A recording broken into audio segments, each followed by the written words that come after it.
Ian Sinkai and Witherspoon, Andy Azokar and Harold Rivas. Tell me what you feel about this announcement.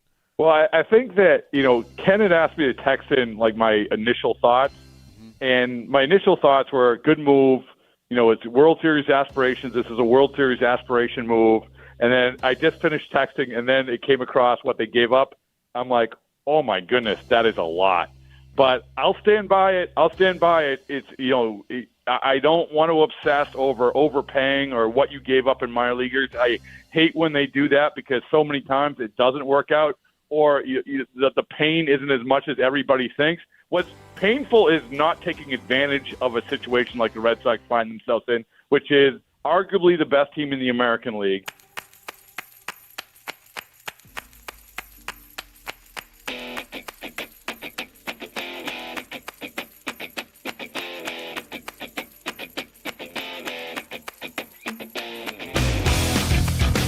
That was Bradfo yesterday with Rich and Ken with Ted Johnson here on WEEI. If you missed any of that, Odyssey app, AUDACY. Get it on your phone, free, easy. Take it with you wherever you go. We also just played, you just heard from Gabe Akis here on Jones and Keefe. Some interesting comments. The one thing to latch onto, and I'd say largely he handled it well, the one thing to latch onto is he was still a little dodgy about the timing of the knee injury. But whatever, I'd say largely now they figured it out. He's out there. He's on the field. I'd like to know what happened and when it happened. Yeah. But largely that's just my fascination with it, my interest. I don't know how urgent or important that is. But he was still a little squirrely with that. Yeah, he was. And, it's interesting. There's been so much talk about A.J. Brown's knee. And, is that the reason why he left Tennessee? Is that the reason why he's leaving Philly? Is that the reason why nobody wanted him this year? And it's like he's just kind of trotting along towards a Hall of Fame career. And I'm not saying that's the case with Akis, but you get him signed to the rookie deal, and I feel like just the chronic knee or sort of the questions they were asking about long-term future, that's really more of even a question for that second contract. Right. And as a second-round pick, if you get 4 good years out of him, I think you'll absolutely take it, and then you kind of go from there. I'll tell you what, I like, if he's anything close to how he described himself, Keith, violent and explosive. Same. Which I've been known to describe myself that way. Not violent, but the second part. But we keep talking. Every time we bring him up, we always talk about how important that position is, or how they need it, how much of an open spot there really is, at least to get in a rotation. Yeah, it's why. And again, he was with the second team today, so he's out there getting real reps. Yep. It's why I can't get too hyped about Will Campbell at this camp. Lomu struggling to me is very telling in one-on-ones because who the hell is he going against? Yeah. Will Campbell standing out to me is not very telling because, again, who the hell he's going against? So that's some thoughts on training camp. We'll get to more of it with Curran at 1 o'clock on a Tommy Tuesday. Let's get to some of these phone calls. A lot of you waiting patiently on the trades yesterday from the Red Sox. Jim in Wakefield. Hello. Hey, guys. How we doing? Good. All right. So, guys, you know what? I've been sitting here listening to you, and I'm so sick of hearing about how people keep saying overpaying, because truthfully, you know what? Prospects are nothing but prospects. You got yourself a major leaguer, a 3-time All-Star, and whether or not he has his best years behind him or not, I don't think so. I think the only reason he's had down years for the last 2 years are injuries. I think he will come into his prime if he gets healthy and be a better player. But the fact is you look at our prospects. Look at Tristan Casas. Look at Marcelo Maya. I would have traded him for a freaking bag of balls. That guy has never been on the field. He's never won a game. You know what? I'm telling you, the best thing you can do is what Dave Dombrowski has always done. Get rid. So I agree. I agree with that. But he also got better players. Correct. We just disagree on Rutschman. Yeah. And the whole he said if he's healthy, I think he'll be better. Well, he's currently hurt. Yeah. So, I don't get why you think he's going to be healthy, caller. I just thought, I don't know how you can. Where'd you get that from? He's going to turn around. He just got here. He's hurt. Yeah. So, and it's his third stint on the IL this year. And he was on the IL twice last year. I don't get where you expect him to just be healthy all of a sudden. So even if you look at it, he played 113 games as a rookie. Then he played 154 games. It's the most he's ever played. It's a ton for a catcher. That was, And I wonder if he DH'd some that year. Yeah, too. probably. He's a good hitter. But, still, 154 games is a lot of games. And he was great. He was 9th in the MVP. The year after that, he played in 148.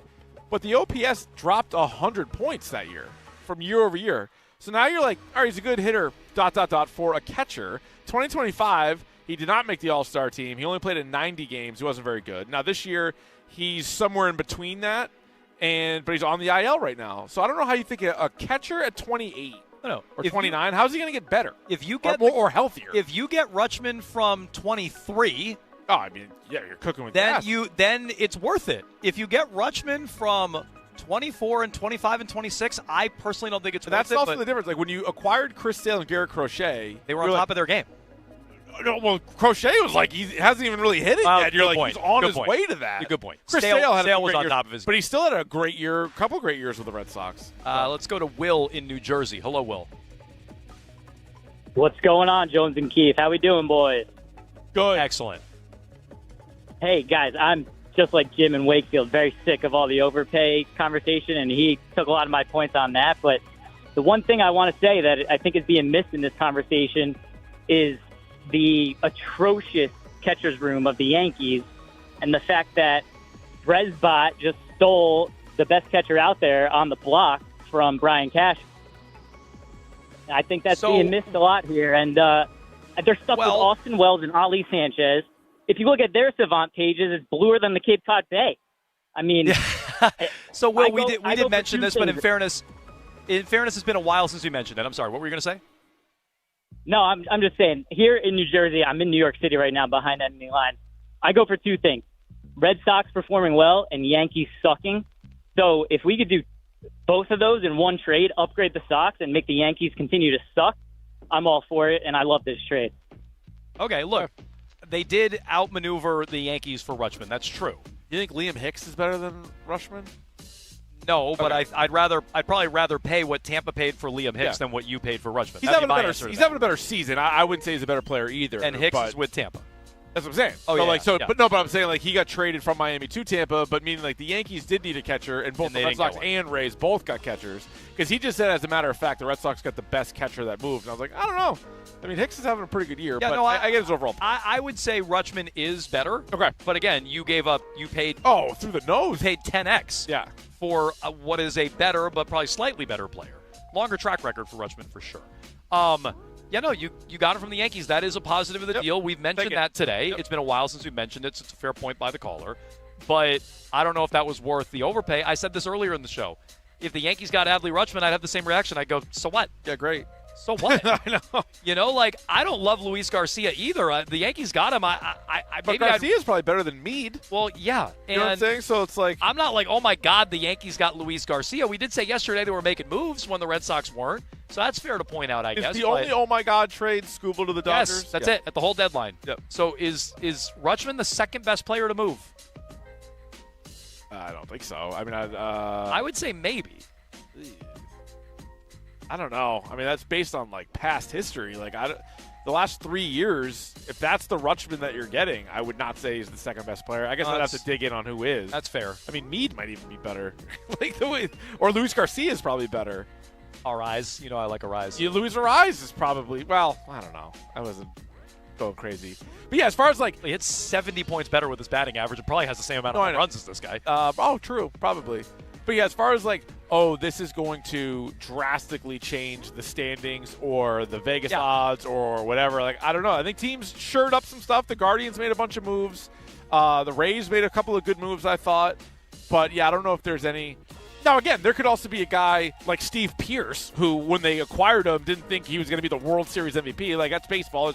That's a possibility. And then he lights it up. But as far as any, like, when like CC Sabathia or Justin Verlander or those guys got Manny Ramirez, when those guys get traded at the deadline, Scooble's the only one in that category. Okay. We had Gabe Akis earlier this hour, so we're running a little behind. Let's get to your phone calls, 617-779-7937. Current on the way at 1 o'clock live from Foxborough. Kiefer Madness for you at 12:45. Let's get to trading away Marcelo Meyer, which we've not focused on as much today as the Rutschman trade. You're right, former friend of the show. I guess still friend. Well, I tweeted out a sad picture yesterday, us with Meyer and us with Lucas Giolito at last year's Jimmy Fund, and now sadly both of them playing out west. I know. Doesn't bode well for Peyton Tolley. That's why I said you got to be on alert if you're Peyton Tolley. Anyways, we'll get to the decision to move on from Marcelo Meyer. Sell low on Marcelo Meyer. Why did they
think any of them are quote-unquote hurt.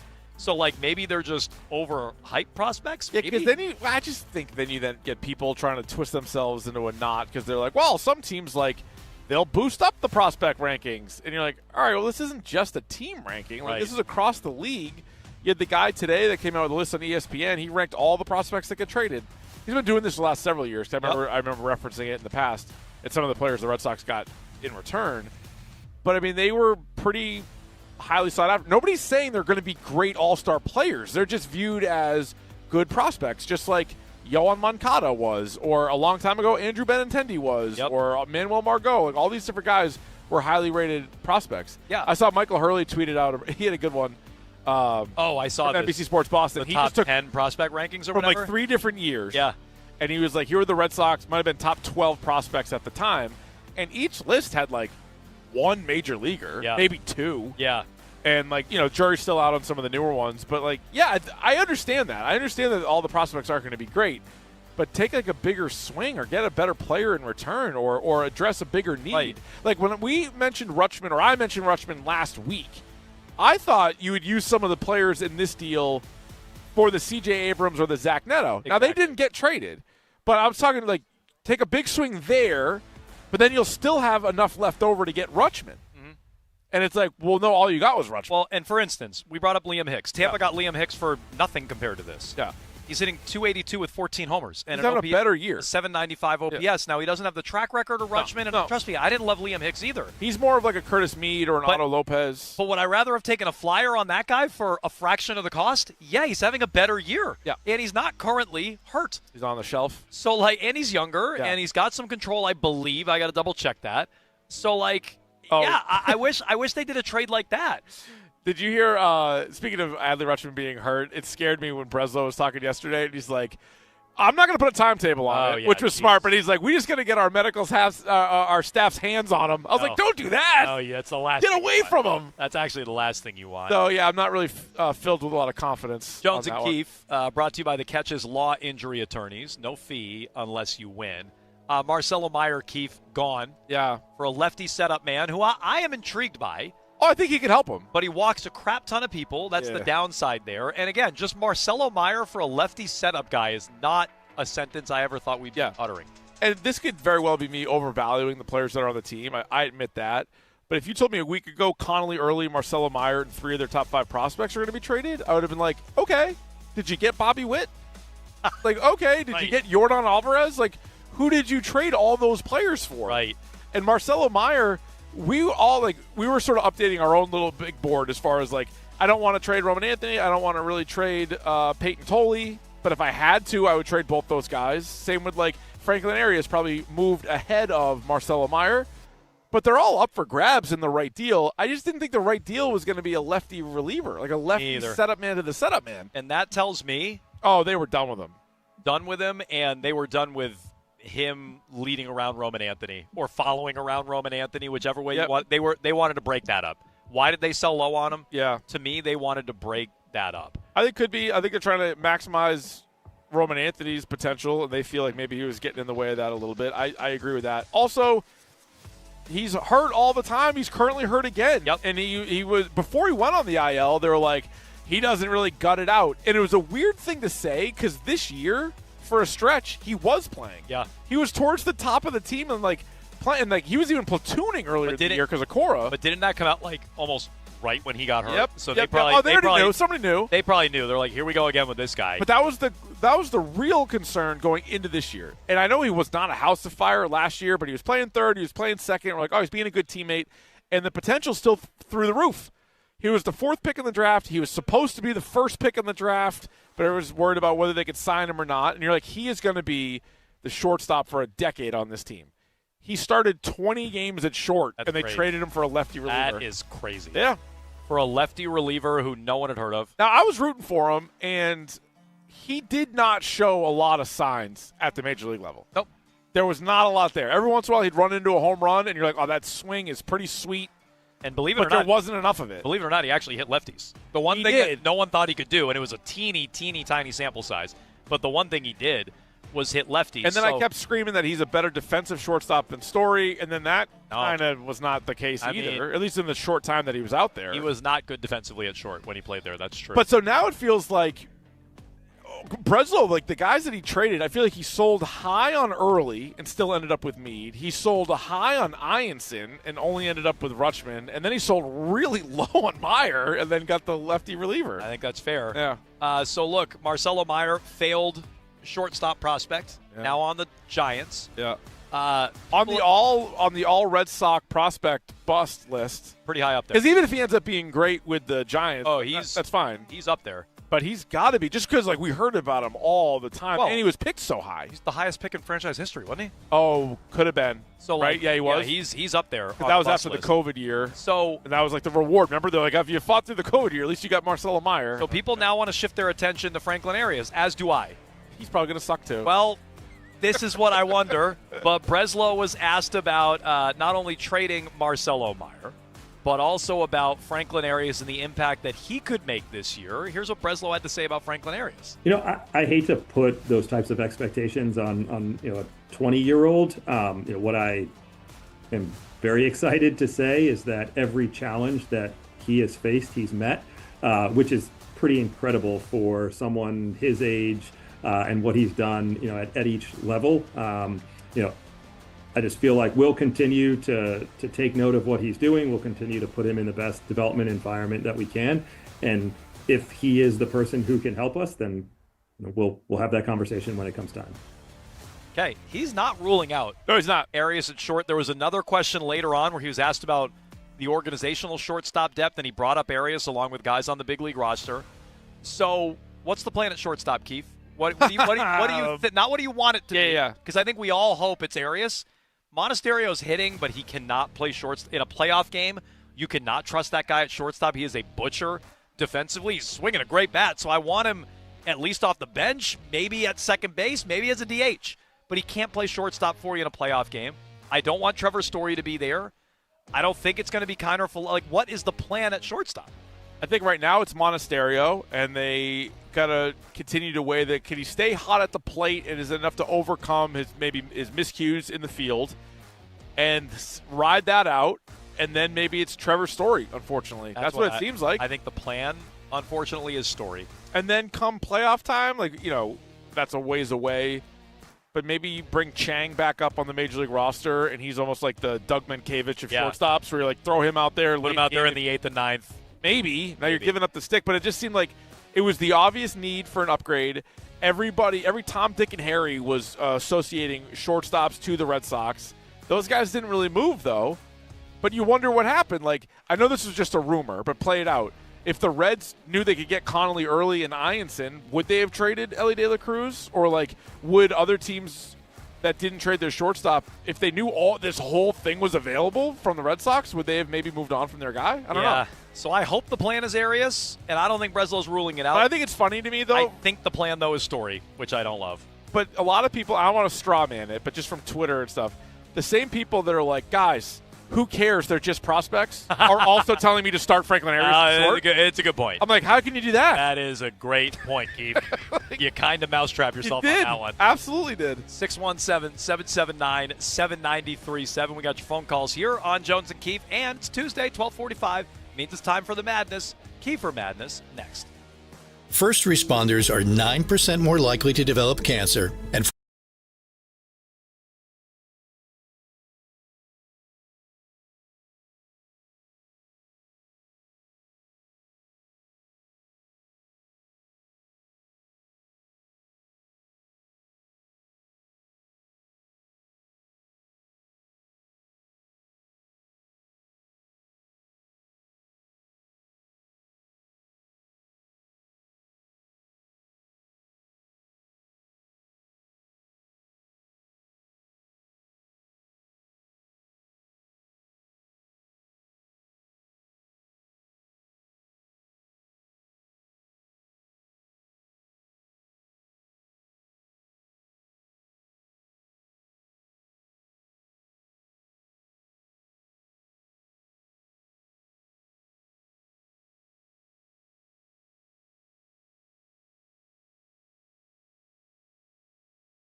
Fatima from Danganronpa. I'm a firm believer in UFOs and Sasquatch. That's funny. Yo, Kiefer Madness is so hit or miss. Kiefer's a nice guy. Kiefer's a nice guy. Okay. Kiefer Madness? It's Kiefer Madness on WEEI. I bring it. She came to this Mexican restaurant for a margarita, and instead she left with a side of snake. A Delaware County woman is facing multiple charges after she is seen defecating on a car hood. He's partially nude, rude, and crude. NBC 10's Sam Reed shows us something naughty but good. All right, here we go. It's time for the madness on Jones and Keefe, WEEI. We are at Patriots training camp. Their practice is in the books. Got a bunch of kids on the field. Get a chance to run around, go through some drills. Tommy Curran will join us at noon Central, 1 o'clock our time, Jones. Yeah. Coming up here in person. But got to get to the madness as a story takes place at an airport. TSA found something. You never know what's going to turn up at the airport. No, well, if you see something, you say something. I agree with that. So that they makes say sense. that during the loudspeaker. Yep. Don't watch somebody else's bag. That kind of thing. So you don't know what's going to happen. Do you want to take a stab at what was found? I'm going to guess, because you see these stories in the news periodically. Now, sometimes it's right on the person. Sometimes it's in a bag. Sometimes it's in the person. I'm going to... We've done those stories. Sometimes that is true. Way up in. I'm going to guess they're transporting some sort of exotic animal. Oh, exotic animal is a good one. Yeah. Let's find out. 5 Civil War-era cannonballs were discovered by TSA agents at a security checkpoint at the Gulf Shores International Airport. Okay, you didn't have that. No, I didn't. 5 Civil War-era cannonballs. Which side? It's relevant, isn't it? Found in Alabama. Oh. Yeah, I think it was in Alabama. It could have been the North firing South. Could have been. Or in the South just holding on to them. Yeah, we'll use them in the next Civil War. Yeah, maybe. We'll get them next time. I mean, I think it's a They're pertinent still waiting question. around. Which side's cannonballs, but okay. True, yeah. If you're on the reenactment, don't be so excited to reenact a certain side. But, so 5 Civil War-era cannonballs. Okay. Investigators believe they were taken from the Fort Morgan historical site where Civil War relics are so treasured that using metal detectors on the property is not allowed. An unidentified passenger said she picked up the Civil War ammo at a roadside stand. Okay, so hold on. There's a lot in here. So they're saying they were stolen from this one place. Yep. And she's like, I got them at a stand. So like a really cool stand that had a lot of Civil War memorabilia. Which, that could all be true. Yeah. Somebody else could have stolen them. They're selling them. Yeah, I mean, that doesn't necessarily incriminate her. Yeah, but you know the Civil War era cannonball. Is that something that interests you? Would you display that at the house? Again, which side? It just said Civil War on it. I think they just signed it Civil War. I think that matters. But no, not for me. But yeah. I don't have much say in our decor in the Jones house, Keith. So you don't? No, if Cat I'm allowed one room. If Cat went with like a Civil War motif, I guess who am I to overrule that, you know? Yeah. It's a strange bit of memorabilia, but it is history. Okay. It is history. All right, let's keep going. So I don't think there was any ill will by the passenger here in this case, from what the story they've told us. Mm-hmm. But at the same time, I've been to many watermelon stands on the side of the road, and they didn't give me watermelons in cannonball, so it still is interesting. Hold on. So he's been to many watermelon stands? So is he saying Sick brag, bro. Is he saying this was a watermelon stand? I don't know. It's just like a stand that had a watermelon stand moving contraband. Is that what he's saying? Like as a front? Oh, maybe. Like that's the picture on the surface. Yeah. Like you're here to buy some watermelon, but really you're buying contraband. Take some of those Civil War watermelons while you're down there.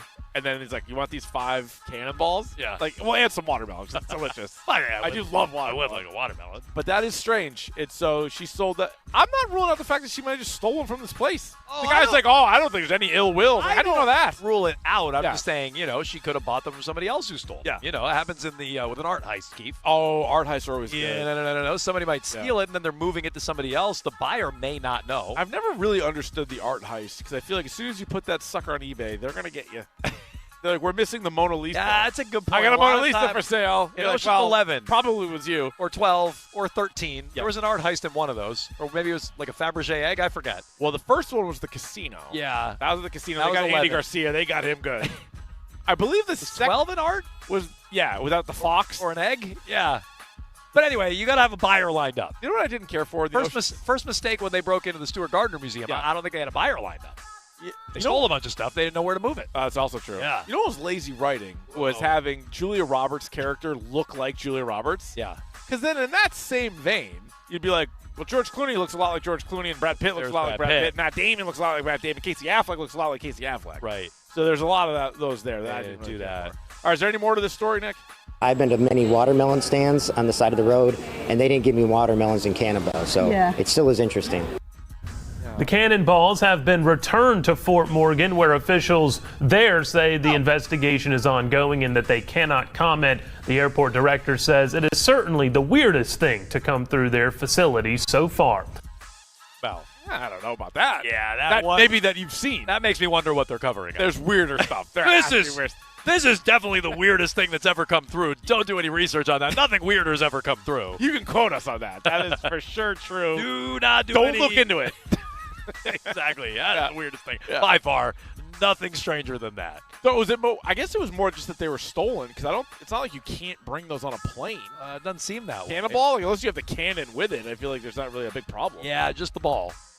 Yeah, that's probably okay. Cannonballs? Yeah. That's why not. You can throw it at somebody. There you go. There's the madness today. All right. That is the madness. What did you say there, Nick? You can throw it at somebody. It's true. Could be. Yeah, but could you bring a baseball on a plane or like a lacrosse ball or shot put? Shot put it. You can bring a shot put. Yeah, I'm sure you're allowed. Shot put. You're allowed to bring a shot put. What? They're not going to let you bring a shot put? Maybe not in the carry-on. Candlepin bola. Yeah. Yo, you got to bring your own ball. Although on the flip side, what? Now I can't bring shampoo, but I can bring cannonballs. Yeah. Okay. Well, as long as it's not over 2 ounces, you're fine.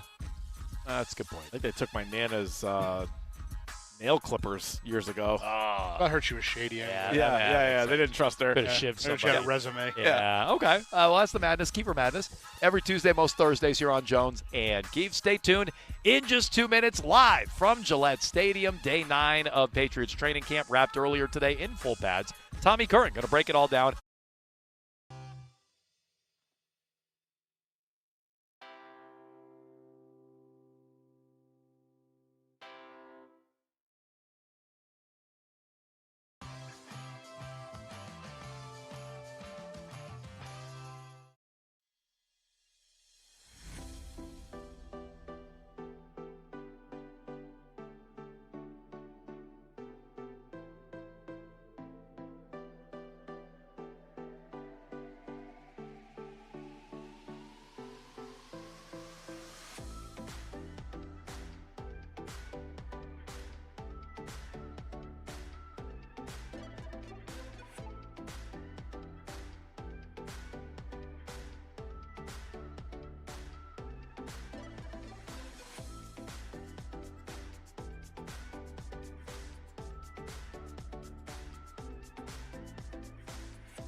Now, Jones and Keefe on WEEI. Download the Odyssey app and listen on demand anytime.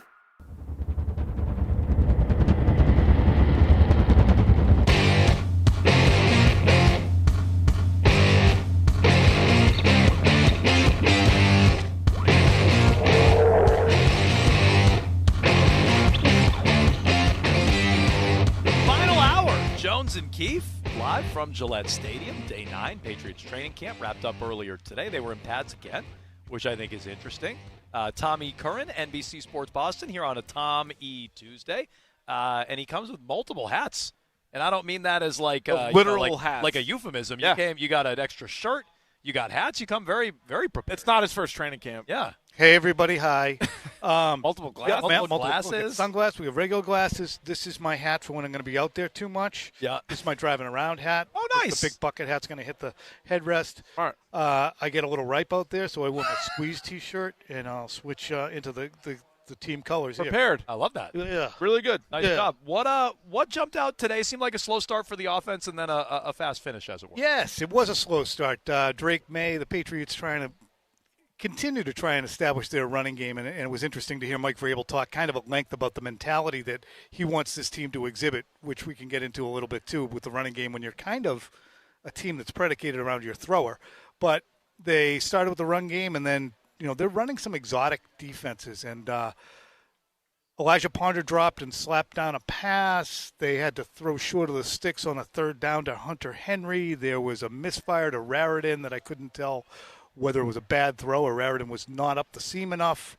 So not a lot going on, except when Kayshon Boutte caught a slant.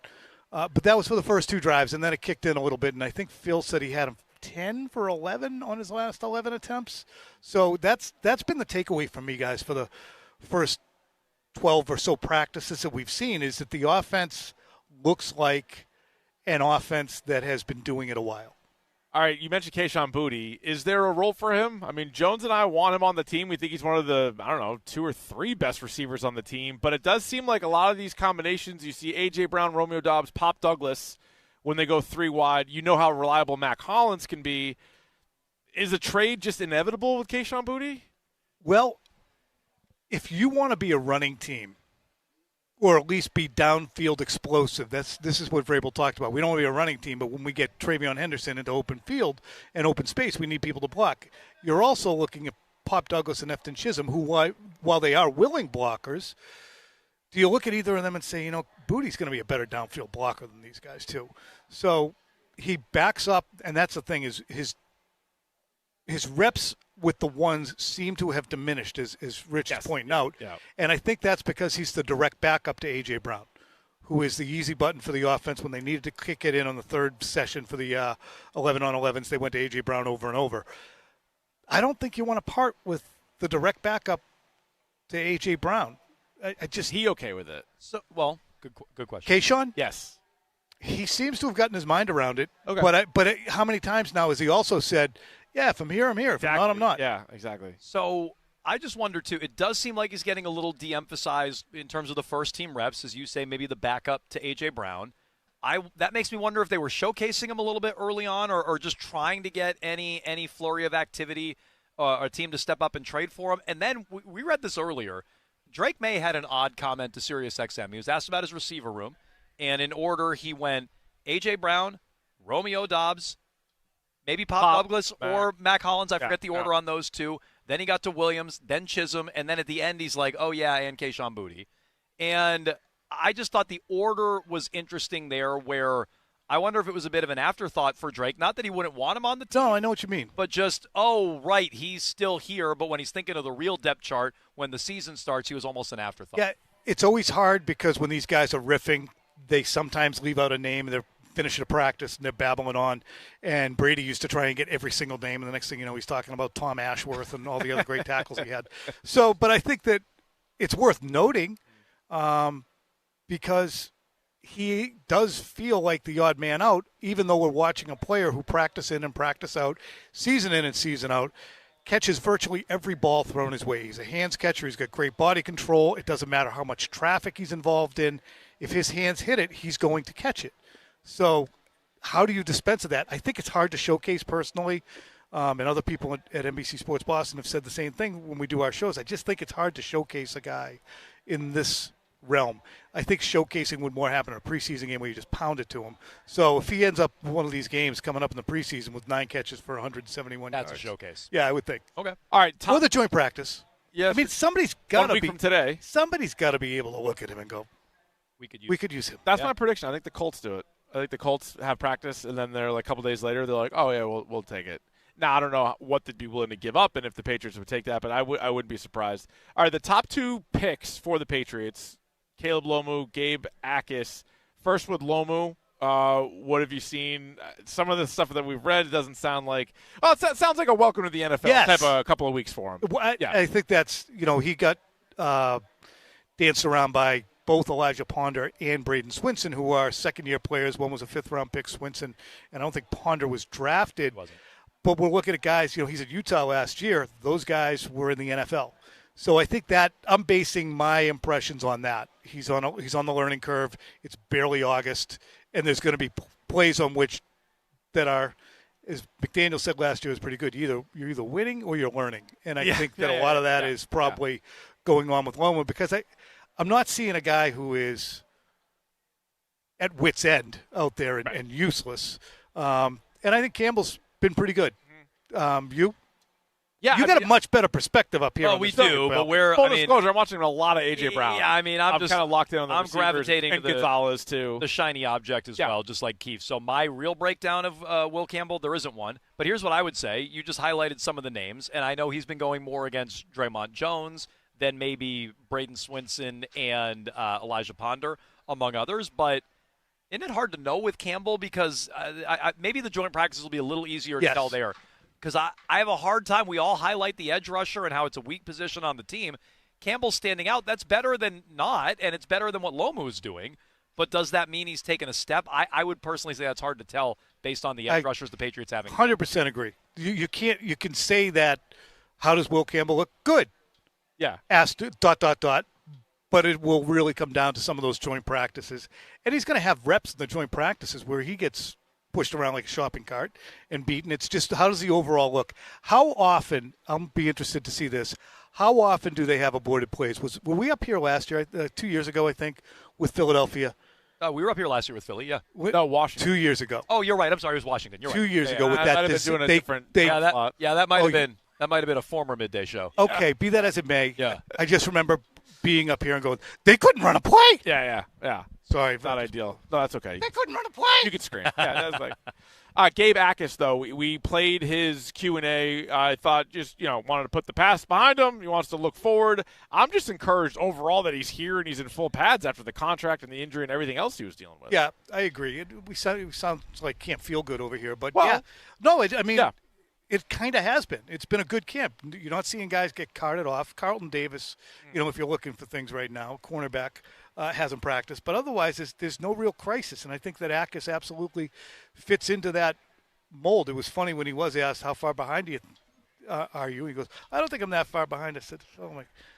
How does he know? That's a good point. Maybe not the right guy to That ask, is a I good guess. point. Yeah. I want some of the controversy, if you will, is with Gonzalez. Let's get to that coming up, because there's been some interesting extensions, and I thought Phil asked Vrabel a pretty interesting question. Was it yesterday or Saturday about their policy negotiating with these players? So let's put that to the side for a minute.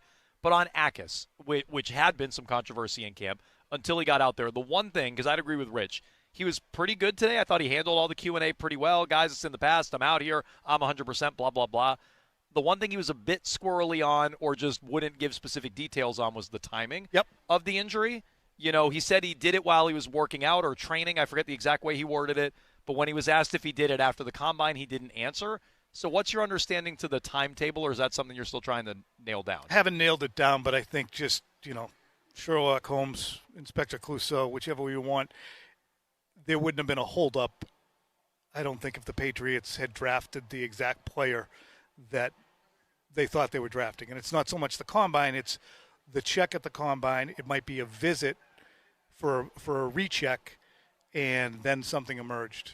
again, that's the best understanding I have. And given that it took a while, he came to rookie minicamp, and after rookie minicamp, he was gone and having a knee procedure would lead me to believe that it didn't happen at rookie minicamp. It happened somewhere between the draft or it happened prior to the draft. And you get the gist. I'll tell you, of all the positions to play where you have a little bit of a slow start, you might be behind, to still have the opportunity to contribute, it would be edge rush. Like we were talking about Swinson, we're talking about Ponder. Obviously, Draymond Jones is the veteran guy, but knowing that he does have to play a little bit of catch-up, what kind of chances does he have to actually be on the field and contribute once the regular season rolls around? I think really good. Yeah. Because look at Elijah Ponder last year. Look at the number of guys who are at those positions that over the years you're like, I got to learn this guy's name apparently because he's out there all the time. Yeah. And even Chase on last year, I still say all camp long, we're like, he's good, but he won't be. He's good, but he won't be. And then, sure enough, he was their best guy. Plays every day, yeah. It's just so funny because in their pass rushing group, there's nobody shaped like Chase on, who was like, a 3 in the NBA. Yeah. Just long, lean, get around, long arms. I mean, Draymond Jones is built more like, say, the old Rob Ninkovich kind of build. Mm-hmm. And a lot of them are. A lot of them are really stout edge rushers as opposed to the long, lean, go around you and grab the quarterback from 11 feet away and spin him around. 617-779-7937. You can jump in with questions for Tom Curran if you have them about Patriots training camp. And I do want to get into the Christian Gonzalez negotiations, what the Patriots' policy is with, negotiating with players who may hold in. On top of that, we have some big extensions across the NFL. So can you hang for 2 more minutes, Tom? Yep. And we'll get to it, again, just 2 minutes here on Jones and Keith.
Let's go. Hey, let's go. I thought you were going to do another round. There it is. Oh, there it is. It was a little late. Yeah. It was early. Tommy You know the Ramones were the first punk band? The first punk band? They're generally First popular recognized punk as band or the first punk band. They're First generally punk recognized as the first punk band ahead of the Sex Pistols. Interesting. Ooh. And better. Now, Not to be controversial. I've stated that, I think, on a podcast before. But It's fine. I repeat myself every day. If you have a good nugget like that, say it all the time. That's a good one Once to a break week, out there. Say that. That's good. Whenever you can, for sure. So we were talking about Christian Gonzalez and the negotiations with him. I know you're surprised that he's been out there, as are we.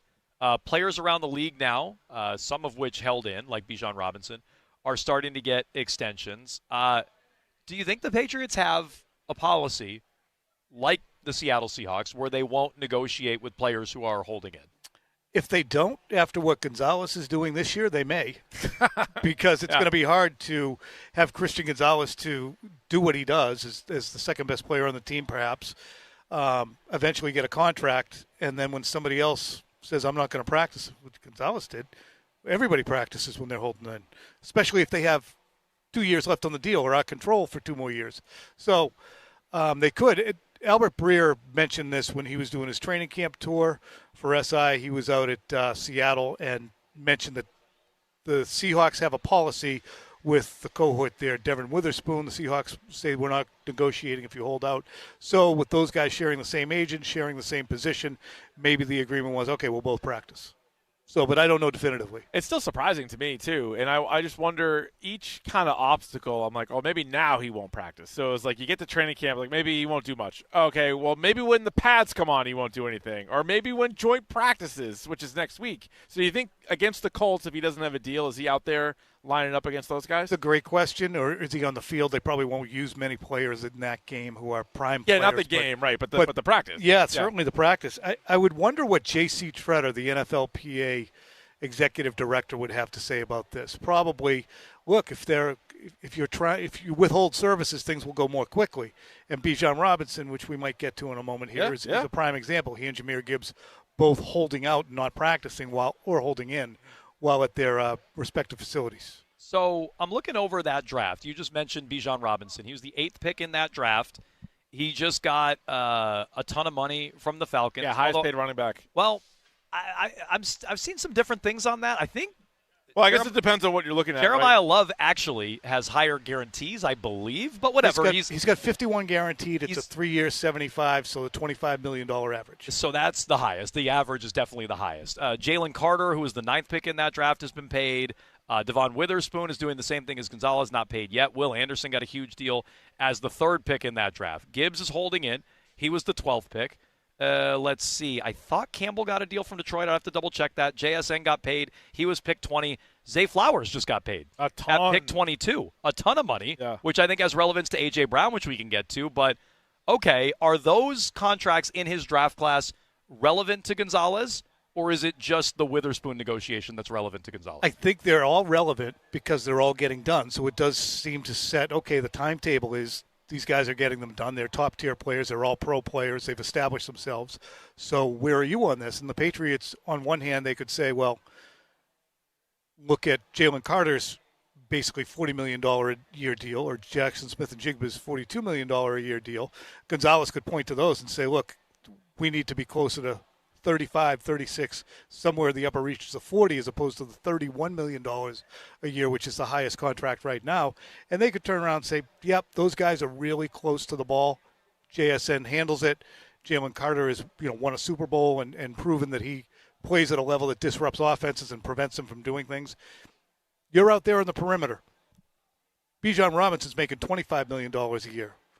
So I think that it is very position specific. So trying to reset the market, which again I'll give Albert credit on, he mentions that those guys both want to reset the market, not just in terms of overall money or AAV, but in terms of guarantees, money in the first 3 years. So if you want to reset it, what are you looking for? 35, 36? He says usually about a $5 million jump when a guy resets it.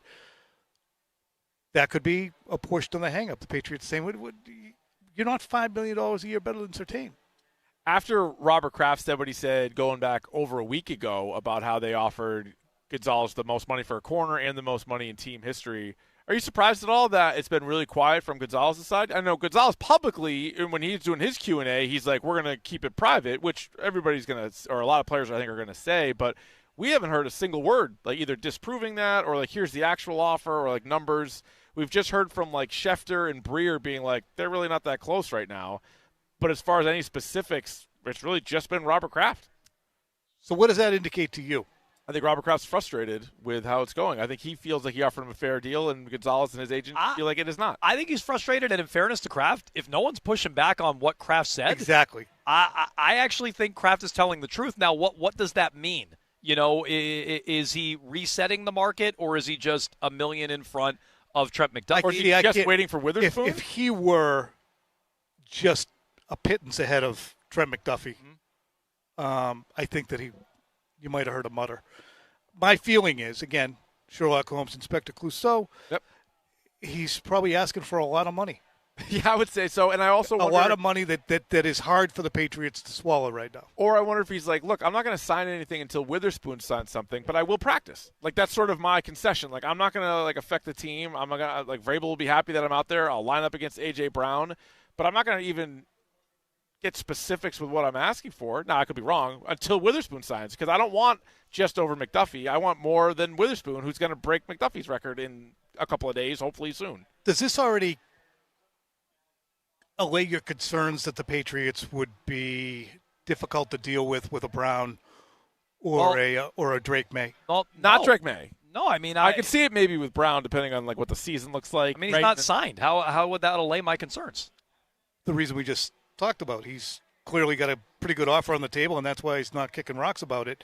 They're trying to get it done. They're not making it so contentious that the player's like, yeah, they're really screwing me here. I mean, that's fair, but if he's not signing it, then, yeah, I'm still going to have my concerns. When he signs it, that will help allay it. But you brought up A.J. Brown. Mm-hmm. So, and it's interesting you brought up that $5 million number, because JSN and Jamar Chase did pretty much reset the wide receiver number 5+, AAV-wise anyways, about $5 million over Justin Jefferson. JSN's actually higher than that.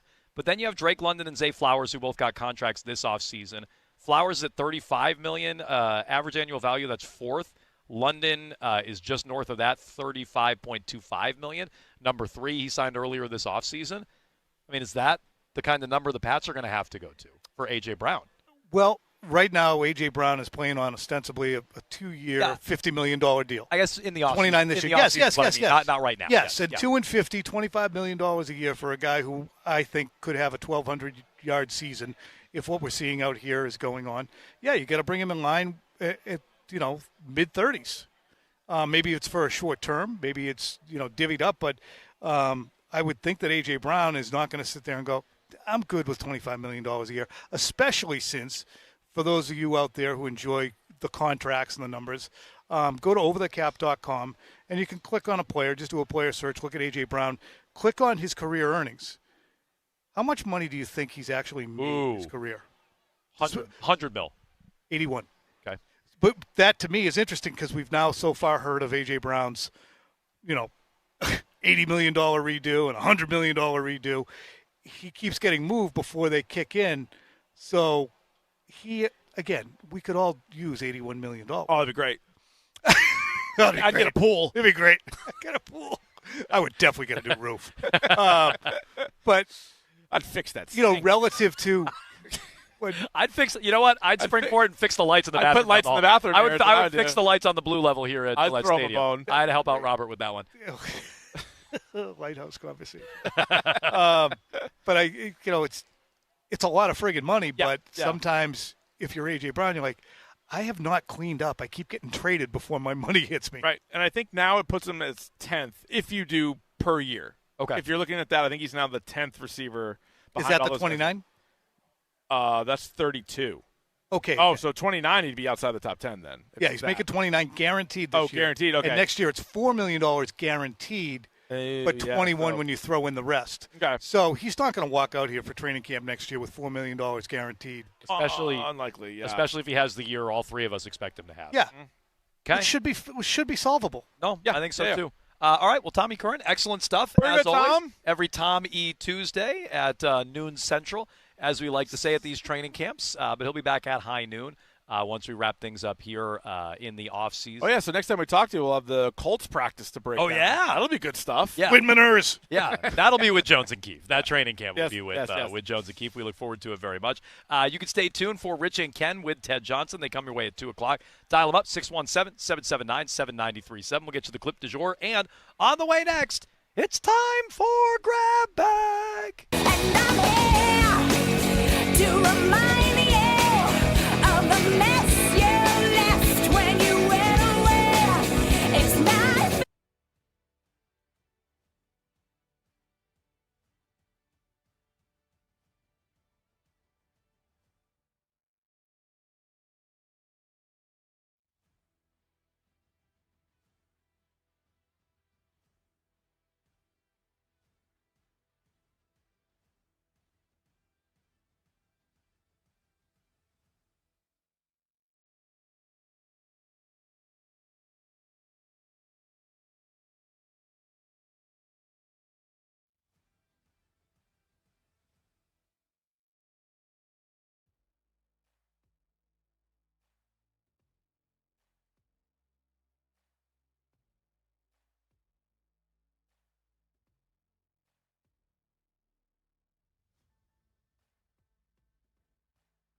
It's time for Grab Bag. Oh, it certainly is time for Grab Bag here on Jones and Keefe, WEEI. Grab Bag is brought to you by Awaken 180 Weight Loss. It seems like it's been forever since we've had a Red Sox game, but good news for you, Jones. They are back in action tonight at Fenway Park. Oh, awesome. As Billy would say, they're taking on the Whites. 7:10 first pitch, 6:10 pregame here on WEEI. It's better than what Jaffe said that one. That is true. But it's going to be your guy, Patrick Sandoval, looking for that first win of the season. It has eluded him. He has a 3.32 ERA. Well, the White Sox are going to counter with Davis Martin. Okay. Who is a right-hander who's 9-5 with a 3.62 ERA. So been decent this season for the White Sox. Has Sandoval, it's hard to win a game when I don't think has he gone 5 innings yet? I'm not sure he's made it 5 innings. Yeah, he's gone 5 twice. Oh, he did? Okay. Yeah, and they won all those games. He's made 4 starts. The team has actually won all 4 Sandoval starts. Okay. They won the last start that he had. That was the extra inning game against the A's. Well, the good news is with the game tonight, it'll be our first look at Adley Rutschman. No, he's hurt. Oh. Yeah. Well, Curtis Meade, he should be up. No, he's hurt too. Oh. They're both hurt. Okay. So one guy was here, got hurt right away. The other guy, they got hurt. Oh. They acquired him hurt. Okay. So he went from one aisle to the other aisle. Just the same Red Sox. Maybe Haas? Maybe Eric? Is Eric Miller? Maybe he'll be here. Flying out of the pen Maybe. to some horse noises. We'll see. Now on the day I was born, the nurses all gathered round, and they gazed in wide wonder at the joy they found. The head nurse spoke up, said, "Leave this one alone." She could tell right away that I grab bag to the bone. Grab bag to the bone. Grab.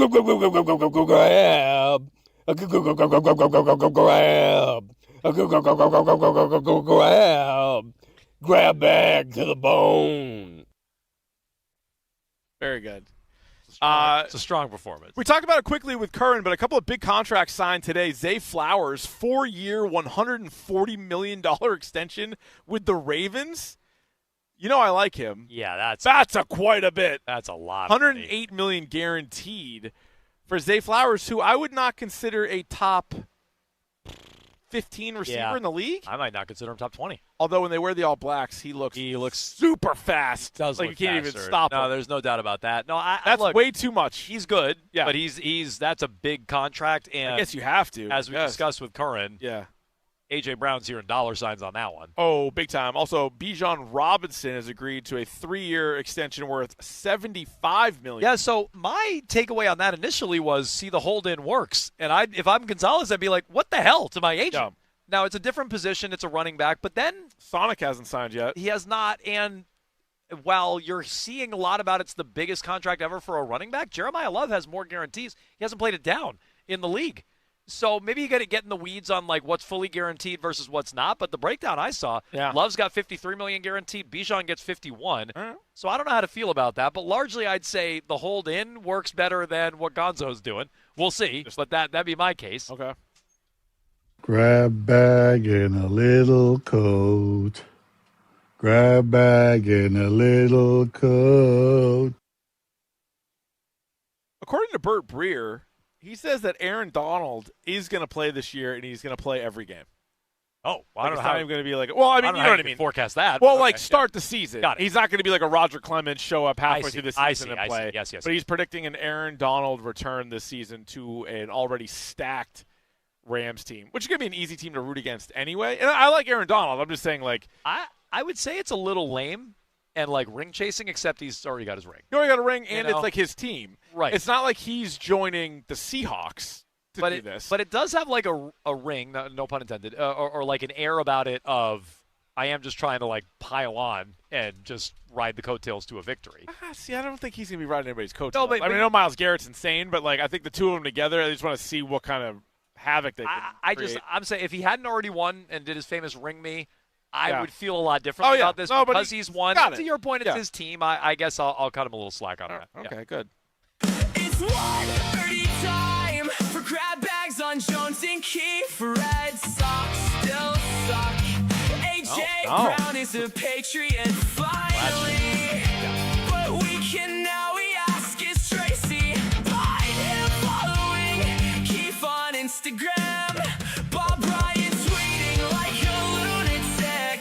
wife isn't fat anymore. But Keiko is boost back in name. Ken Bolin and Butter Guy talking clams on Twitch. Oh, they made like the Clam Whisperer. Right, Adley Rutschman's nickname. The Clam Whisperer. This is not the clam. No, not what you said. We had to dump half the show because of Well, that. you'll hear it again in like 20 minutes, so don't worry about it. Oh, very good. that's Tip good. du jour Like that. coming up. Yankees are calling up their top prospect, George Lombard Jr. Oh. Excited about that? Lombard did to her. Yeah. No, I just think it's interesting that the Yankees went in on Luis Garcia and they added Helio Ramos. Is that right? From the Giants. They're calling this guy up. So they're really doing like a pretty big adjustment. They're making some moves. Well, it just makes me wonder. Yeah. Do they know they're not getting Judge back? Cashman was a little cagey about that when he was asked about it yesterday. Stanton, even Bellinger, like it feels like they're making some pretty aggressive overhauls for a team that's been in a good spot. Yeah. Hey, Jones! Yeah? I bet your wife is at QuiltCon with Keith's ex-wife. You grab bag! Jets tight end Kenyon Sadiq suffered a little setback, according to Aaron Glenn, from his hernia surgery, but he does expect him to start the season, which I would say maybe not. Yeah, it's not going to – look, the second he went to the Jets, you're like, this guy's not going to work out. They might not win a game. I liked him a lot as a prospect. Yeah, the second he goes to the Jets, you're like, no, this probably it's still isn't work. Aaron Glenn sleeping at the combine is still one of my favorite videos of the last calendar year. Absolutely hilarious. He's just taking a snooze during the combine. Like, don't even go. Don't even go if you're going to sleep. Yeah, well, what's the point? I mean, Vrabel skipped half the draft, so, I mean, it doesn't really True, matter. true. And if you're not down with that, then he's got 2 words for you. Grab bag. You guys seen this clip making the rounds of Jonah Hill? He was on the Smartless podcast. That's the Jason Bateman podcast. I have not seen it, but you and Billy were fired up about it earlier. I have not seen it. So and this is without sarcasm. So Billy, you've seen this. So this is not like trying to be funny or anything, but he's explaining how he loves Brazilian jiu-jitsu and how he could kick anybody's ass. Like for real. He's like, oh, people want to call me the fat guy from Superbad? Okay, well, I can kick your ass. He's like, I can kick all 3 of your asses right now. And they're all laughing like it's funny. And I'm like, you're a sad little man now. You're a sad little man. Anybody that says they can kick your ass, typically, there are probably some exceptions, but typically not the guys you really need to worry about. How many years would you have to do it before you could confidently say you could kick somebody's ass? Me? 0. Oh, 1,000 years. You know what I mean? Like how long could he possibly have been doing it for? Right. Like, so he's doing jiu-jitsu. So you're the only guy in the world doing jiu-jitsu? Right. You're the only guy in the world who knows how to fight. Jonah Hill. The Joe Mazzulla. Oh, Mazzulla. Mazzulla in a runaway. I'm I'd say saying both Paul brothers. I'm just saying we should. That's the fight we should set up. But it's sad because this guy was great in stuff. Grandma's Boy. He was great in 40-Year-Old Virgin. He was great in some of those comedies. And then I think he got a lot of positive pub from Moneyball. And he's like, oh, I'm a serious actor. And Wolf of Wall Street. Wolf of Wall Street, he's in that. So he's in with like Martin Scorsese. And now he's like, I'm friends with Leo. I'm a real serious actor. There was also He did the worst movie I've ever seen this year. He directed it. It's called Outcome with Keanu Reeves. Okay. It's on Apple. A disaster. He was on Kimmel, I think it was. And Kimmel made a comment about like, oh, wow, you smell good. That's surprising.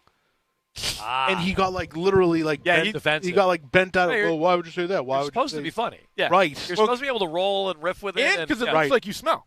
Like that's, I think, another Right, part. it looked like a stinky person. Also, I mean, that's why the joke. Ollie, Yeah. why he said that. Yeah. Get over yourself, dude. He does seem to be like all up in himself. And apparently, but he can kick your ass. He probably kicked my ass. I'm not saying he no, can't I'm not kick my denying ass. that. Probably Okay. kick all 3 of our asses, like the guys on Smartless. But yeah, he just does not seem like a cool guy. I'm taking Will on that. Sure. In that fight? Who else is on that podcast? It's Jason Bateman. And what's the other dude's name from Will and Grace? Sean Hayes. Sean Hayes. Oh. Sean Hayes. Yeah. Okay. That's 3. I'm taking the 3 of them. dudes. 3 on 1. You challenged the 3 of them. I'm taking the 3 of them.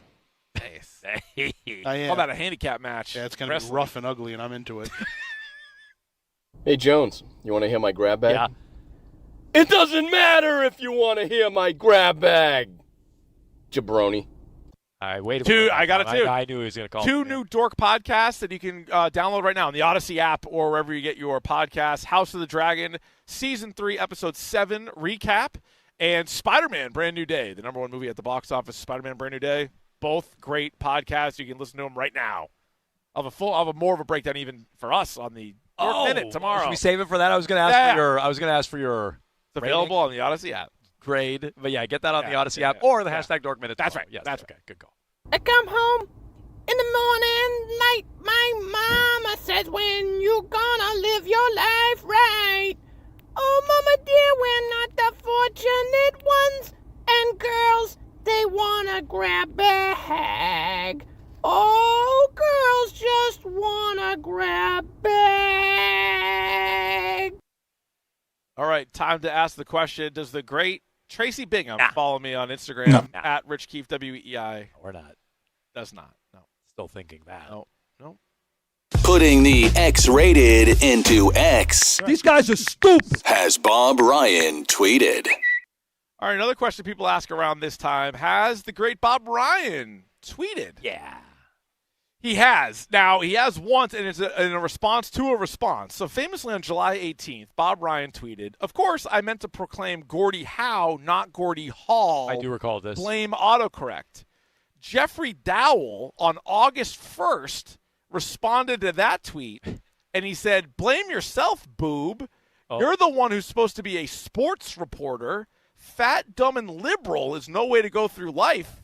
And then he has an acronym for liberal, which says, it's a meme that he found. Okay. Lacking in basic education, reason, and logic. Boom, roasted. That's not bad. That's pretty good. That's tidy. Bob responded. Yes. I think to the fat, dumb, and liberal part, I have 2 out of 3. Oh. I would say funnier than Not Jonah bad. Hill. Good job, yeah. Funnier than Jonah Hill. You know what? Good job, Bob. I like that. Good job, Bob. Not bad. Way to roll with it. More than a grab bag. More than a grab bag to me.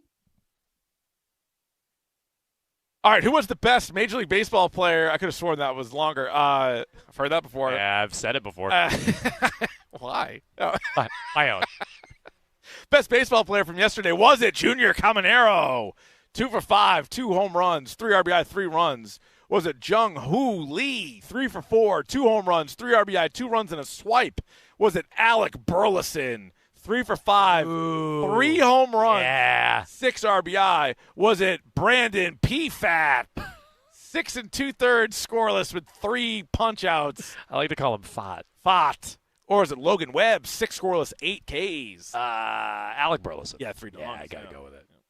It's time for Jones and Keefe's Random. Brandon Phillips. Eduardo Nunez. Curtis Laskanik. Baseball Player of the Day. All right, we're here at training camp, so the drop god back at the station has the random player once again today. All right, well, we have a former Rookie of the Year and 2-time All-Star. A pitcher would throw with the right hand and hit with the right hand. And yes, he would have to hit because he was in the National League. Broke into the league in 1998 with the Cubs. Hung it up with 2012 with the Cubs. Kerry Wood. He got it. Kerry Wood. Matt Clement. We're gonna get to. I was gonna go with Zambrano. Go that whole rotation. I thought Kerry Wood was. Kerry Wood had like a 20 strikeout game. Kerry Wood only made 2 All-Stars. Yeah, he burned only made 2. Strasburg. He burned real hot. I would have guessed more than that for sure. And then Dusty Baker made him throw like 300 pitches in a game, and it's like, oh, he doesn't work anymore. I think he pitched for the Bananas the other weekend. Oh, jeez. Yeah, he had 266 strikeouts in 03, which led the league. He had 144 the next year, and that was the highest for the rest of his career. He just never did anything else. Him and Mark Pryor, they torched both those guys out. Yeah. In 08, he made a random All-Star game with 66 innings. Say it again. In 08, he made a random All-Star game, and he threw 66 innings that year. Must have been all in the first half. Yeah, I mean, Maybe he hurt himself in the All-Star game. Verlander made the All-Star game this year with like 5 innings pitched. Yeah, true. Yeah, so I mean, sometimes they do it on reputation. Yeah, but there was more integrity in 08. Maybe. Something. Now, yeah. Okay. But Kerry Wood. He got hurt. He missed the whole season after his rookie year, too. It was a inauspicious That 20 strikeout game was like almost right when he came up, too, right? It was quick. Probably. He struck out 233 in 166 2/3 innings as a rookie. Nice. Yeah, it's sick. And they really threw him into the ground. Never the same. They're like, just never the pitching. same again. Just keep pitching. When he was with the Bananas, he threw a pitch, he wound up and threw it behind his back. Oh, wait, I saw that. That was Kerry Wood? Yeah, that was I Kerry saw that Wood. play. Oh, it was nice. a strike. Wow. That's pretty cool. I did see that. Okay. Well, there you go. Good Random job, ball player Kerry. each and every day in the grab bag here on Jones and Keefe. Kerry Wood, John Kerry, Kerry Washington. Any other Kerrys? Oh. Kerry I thought from, going top 5 from Woods. Kerry. Oh, wow, Nick. Yeah, bottom 5. We should have done that. Any other carries? I don't think so. Yeah, there's more carries. Kerry Condon. Kerry Kittles. Kerry Kittles, Billy! Good Yes! one. Damn it! That's really strong. What'd you say, Nick? Kerry Condon. Kerry Condon. Kerry Strug? We say Kerry Strug? Kerry Strug. Nice. Yeah, I'm out of carries. I think I'm out. Okay. Yeah, that's it. Go to break. Okay, let's do the clip to short next. You've heard the tax relief ad.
back on Jones and Keefe, WEEI, another Patriots training camp practice in the books. We're going to be back in the studio tomorrow and Thursday, and then we're back here at camp on Friday. Oh, yeah. First joint practice 1 week from today when they welcome the Colts to town, so we'll be here for that as well. But right now, it is time for our clip du jour. Are you ready for that?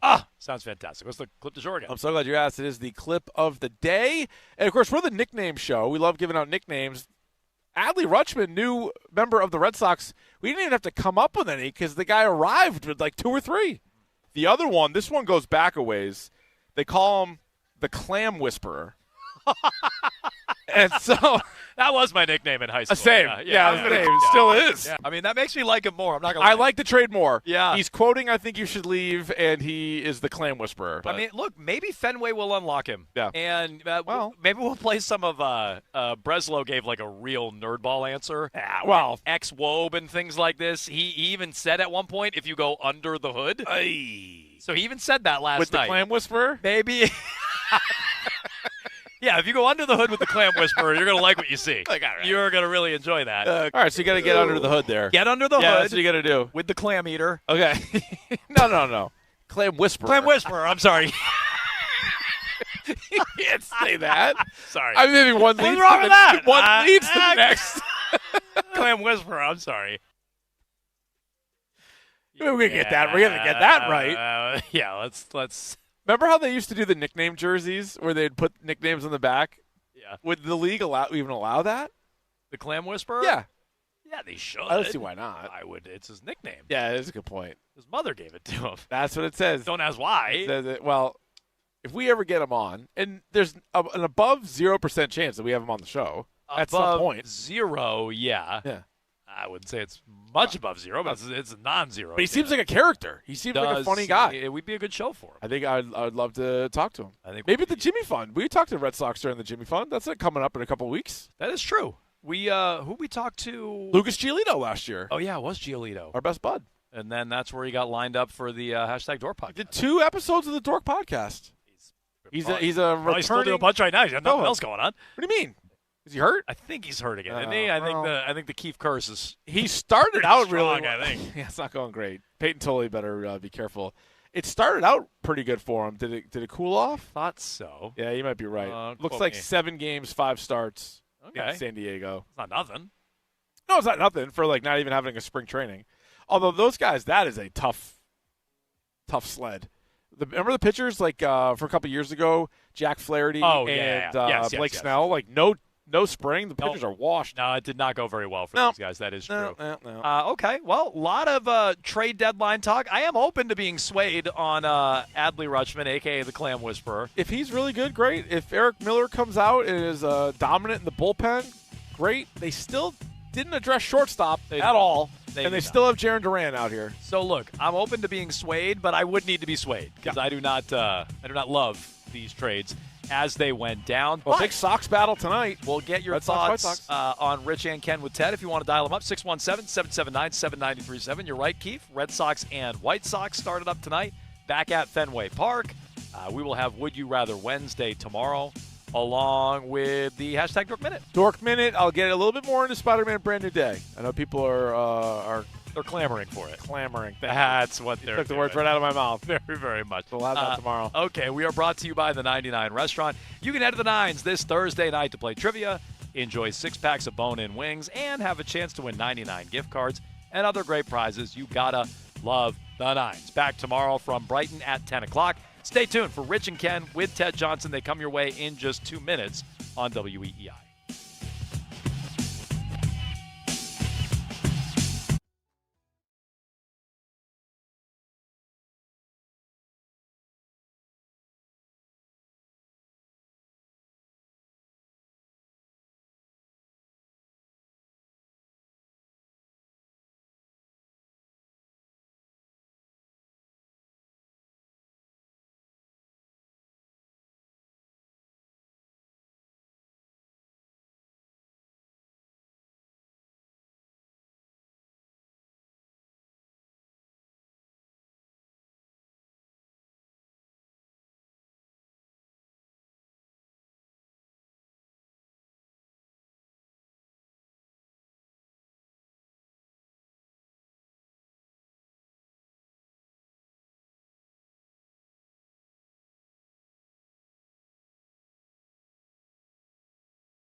hitter. So he's a great fit for our park. He doesn't strike out. He walks and gets on base. He can hit for damage. I think there's a ton to like about him. Yep, that is Craig Breslow, a guy that was the most hated man in Boston until he wasn't. Not no more. He's my leader, Odysseus. He's my fearless leader, man. Do you like him because it was the black Odysseus and they shadowed his face so you couldn't see who it was? That was so brilliant by Nolan. It was next amazing. level. No one's ever done anything cool like that ever. It was so mysterious. Oh my that God! Was really they should have called that. it the Enigma. Rich, I need you to see this movie. I need someone else on my side. I'm dying to see this movie to get these references because now people are using references. And I'm like, dude, it's only been out for 2 weeks. We're already doing references? It was genius. I mean, just to not show his face. He was bigger than everybody else. Incredible. Oh, wow. That was Agamemnon, guys. Oh, okay. All right. Oh, now I know. All right, sorry, we digress, Rich. We digress. All right, sure. So Spider-Man was Iron Man. All right, so that is Craig Breslow. And you're right. Like, now he's calling the shots on a team in which is a true World Series contender, and he has now beefed it up thanks to his aggressive moves yesterday. Right there, he's talking about Adley Rutschman, who is, of course, a 28-year-old three-time All-Star catcher, former #1 overall pick. And the Red Sox give up a lot. Carlos Narvaez, who really cares, you're replacing him there. Anthony Ianson, that's a big deal. He was the #2 pitching prospect for this team, 21 years old. Kyson Witherspoon, also 21. And then you got Endy Azokar and Harold Rivas, both these outfield prospects. Now, many people thought the Sox overpaid, but Lance Brusdowski from the Foul Territory podcast, someone who Rob Bradford seemed to deem credible. Am I insinuating something wrong there? We mentioned his name. No, you heard of him. Yeah. Yeah, he'd heard of him. Insinuates here in this clip that Craig Breslow in this trade may have slipped one past the goalie. Let's take a listen. I texted someone in another front office, and he said that the Orioles got duped on that transaction where they're basically taking kind of damaged goods in Ianson and Witherspoon. I'm trying to reconcile my thoughts on that, but I do feel like that is I'm torn. Like, I don't know. That's the one that I'm like right on the fence now on, and I'm trying to figure out what side to go on. So I'm curious on your guys' thoughts.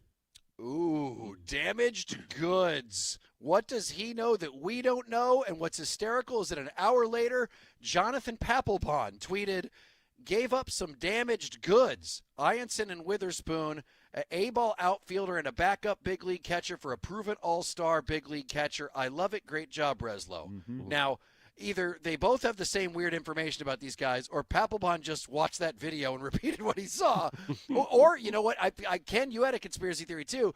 Was this yours, that the Red Sox may have leaked out that information in order to make them look better in the trade? That was our man Stiz. He's Well done, conspiracy Stiz. Stiz. Let it go, Stizzo. But it is funny to hear all the different sides of this. So the Orioles GM, Mike Elias, came out and said the Orioles were overwhelmed by this offer. So it's not a fire sale. They were just blown away, and they can still make the playoffs. And then Brian Cashman had to explain why he couldn't get it. And people in New York are going crazy.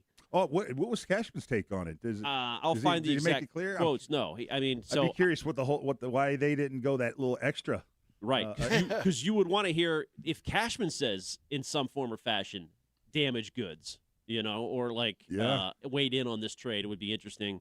I don't know. It's just it blows me away now to think of the Red Sox as the favorite in the American League a month and a half after we were burying them as one of the worst teams we'd ever seen. Yep. But they are, Rich. Don't you say? Like, it's almost World Series or bust. It's almost. And that's the attitude that Breslow brought into this trade deadline. And I love it because there's a lot of people who are pissed about some of these prospects, but it just says to me, he thinks that this team can win now. And sure, you mortgage some of your future. We don't know what those guys are going to end up being. I do like the fact that, Ken, you reached out to someone from our sister station in Baltimore, Rob Long. He's going to be on with us. He's on their morning show there. Because I do want to find out, I always raise an eyebrow when someone gets traded within the division. And seeing that the Orioles traded this guy within the division, it makes you think, I don't know, maybe they know something we don't know. And the whole damaged goods thing is being thrown around a whole lot. And his numbers have been going down. Like, he's kind of on his way down. If you look, I think 2 years ago was the highlight, but he's still an all-star. Like, this year he's still, voted an all-star. Mm-hmm. So, I'm interested in that part of it. But right now, on paper, this seems to be like a good deal. But then an hour later, news broke that the Sox traded for an absolute Hossted, 6'5", 275-pound beefy boy, Eric Miller, a left-handed reliever. like Paul Bunyan just come to life. Yeah. And the price, Marcelo Meyer. Holy moly, what a weird ending for a guy that was supposed to be one of the faces of the organization. Here's Craig on the trade. This one's weird. Let it roll. Yeah, it was tough to include him in a deal, and it's tough to include any of the players that we had sent out because we have relationships with them. We've watched their development. In many cases, we've drafted them or signed them internationally. And speaking about Marcelo, he's a really big part of this, or he was a really big part of this organization, and someone that was looked upon to be part of a core. And I still think that's going to happen. It's going to happen with the San Francisco Giants at this point. But he's an incredibly talented player. And what we saw was an opportunity to get a back end reliever with control who throws from the left side with huge stuff, generates a ton of swings and misses, and gets a ton of strikeouts. And as you think about a bullpen down the stretch and in potentially into the postseason, the ability to bring guys in who can get swings and misses and shorten the game when relievers are available almost every night because of the schedule becomes really, really valuable. Teddy J, what do you make of this weird ending for Marcelo Meyer with the Red Sox? I think it was smart to cut bait. I really do. I feel like we all, at least from my vantage point, felt like I knew what the Red Sox had in them. Just from an attitude standpoint, from an ability standpoint, it really has not worked, and it really hasn't been signs or flashes. Give me a flash. Give me even in 3A ball. Let me see something where you go, okay, this guy, woof. I mean, he's obviously a plus defender, but at the bat, he just can't hit lefties. Oh, and he can't hit breaking balls. Okay, really, that's all. And then the attitude, there's issues with his attitude. So, and then you hear his comments after the trade is made that he's just basically feels free and he's excited about it. That tells you that's a big reason. I think the Red Sox. It's funny to me.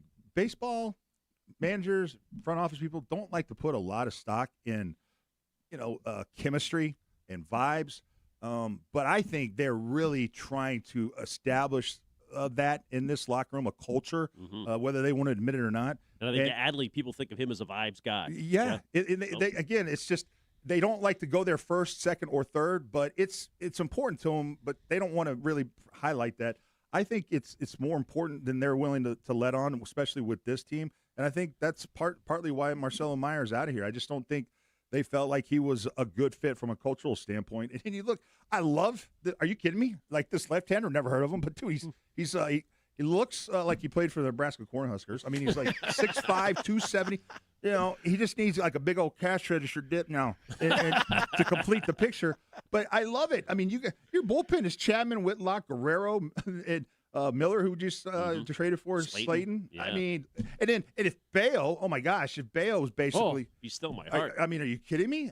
Forget about it. This is by far the best bullpen in Major League Baseball. Well, you're right, Ted. Marcelo Meyer did say some interesting things on his way out, and people are weighing in. And it once again seems like there's people behind the scenes who know more than they've been letting on. We will get to all this back in 2 minutes. We'll give you that info right when we get back.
on WEEI.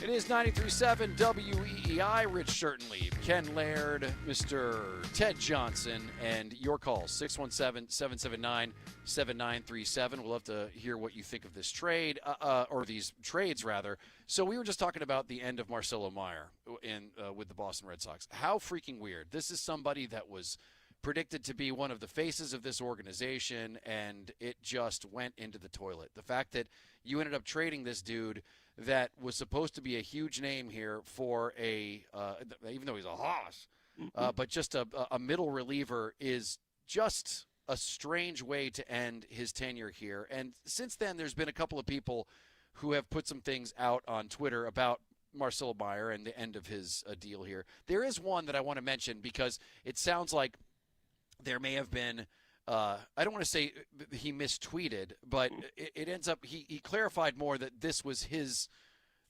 thoughts and matter of fact, he said his phrasing was not clear.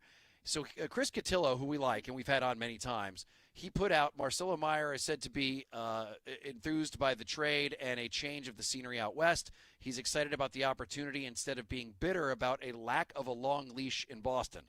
It's kind of a damning thing to say. That's like the lack of a long leash. How do you interpret that to mean? It means they didn't give him a fair shot, if that's what he said, right? Yeah, just not enough opportunities. The Right. leash should have been longer. Or Okay. they pulled the plug on him too soon. Like, Yeah. you gave me 2 months to impress, and I got hurt, and you're already rid of me, Fair. All right. But but apparently that's not what he said, right, Rich? Yeah. I mean, Chris Cotillo, because there was a lot of people who obviously reacted to that, just like I did. I saw that. I'm like, whoa, that's... So I guess that's how he really feels. But then Chris Cotillo ended up putting a clarifier to it. He said, I thought my phrasing was clear here. It was not. I was told Marcelo Meyer is enthused about the change of scenery and excited about the opportunity at San Francisco. Then added, on my own, the last part. Lack of long leash was my phrasing, not his feelings. Ooh, come on, Cotillo. Clean it up, Chris. Yikes. Okay. Woo. All right, we'll give you a pass, but it's already out there, bro. Yeah, I mean, that's a, Dang. All I right. gotta be honest. I saw that. I was like, all right, that's raises some eyebrows. But that's not the end of it, though. So I saw that, and on top of that, our guy Papelbon, who just keeps tweeting stuff. Oh, he's the best. Fire. Wow. He's Yeah, the best. he wrote Marcelo Meyer wasn't made to play in Boston. Another great trade. but wasn't that opinion based off the Cotillo report, which he's now rescinded? So I don't know. I mean, Yeah, does he have to rescind his? he might, yeah. his tweet now? Nope, it's out there. Can't go back, man. I mean, but I don't know. I mean, is it shocking to maybe think that that's how he felt? He was maybe not treated fairly. No, it probably is how he feels. I mean, I don't know if he would voice that ever, but yeah, I mean, Cora had him in the doghouse for fighting, singing for his supper all spring. He barely made the team. Actually, he made the team and totally didn't, which turned out in hindsight to be maybe a mistake. But still, yeah, I bet you he is pissed at how he was treated, or feels like he didn't get a fair Isn't it shake. interesting to see the two guys that were kind of called out early in the season? Like it's amazing how when you come into camp, how that momentum kind of carries you, and if you come in and there's issues, I mean, basically Marcelo comes in and you had the manager. Alex sitting there saying, well, he's got to earn his job. Okay, that's clearly a red flag that he's not happy with maybe the work that Marcelo's done in the offseason. And then Carlos Narvaez gets suspended for what, coming up late to a meeting or something like that. And now he's been traded. So it's interesting how you can set the tone early in these camps, and it's a prelude to maybe something later in the season. Do you think by any chance this has anything to do with Roman Anthony? I think it does, yes. Yep. Yeah. Okay. I think They'll never admit it. Yep. Ever. But yes. I was joking. We're going to keep getting rid of Roman's buddies until he picks up a bat. I love that. That was great. That's so true. That was awesome. But, I mean, it just does make sense. Those two have been, like, best friends for a while. They are obviously they both kind of got called out together. And I'm wondering, and there's rumors, obviously. And the rumors, I'm not going to dignify them, but there's a lot of talk about what they're slaying it out there. Shoot. Yeah, slaying it out there. Yeah, that's a rumor. I'd Seaport want out there. Oh yeah, really? Seaport boys. They're crushing it. But if you are trying to set a tone and put a culture out there that is a winning culture that is concentrated on getting it done, Ted, I got to think that they may have seen Roman Anthony and gone, well, this guy's way too valuable to us for us to make any kind of move with him. But what possibly could make it so he's not encouraged, or he's more encouraged to get back and playing with his team?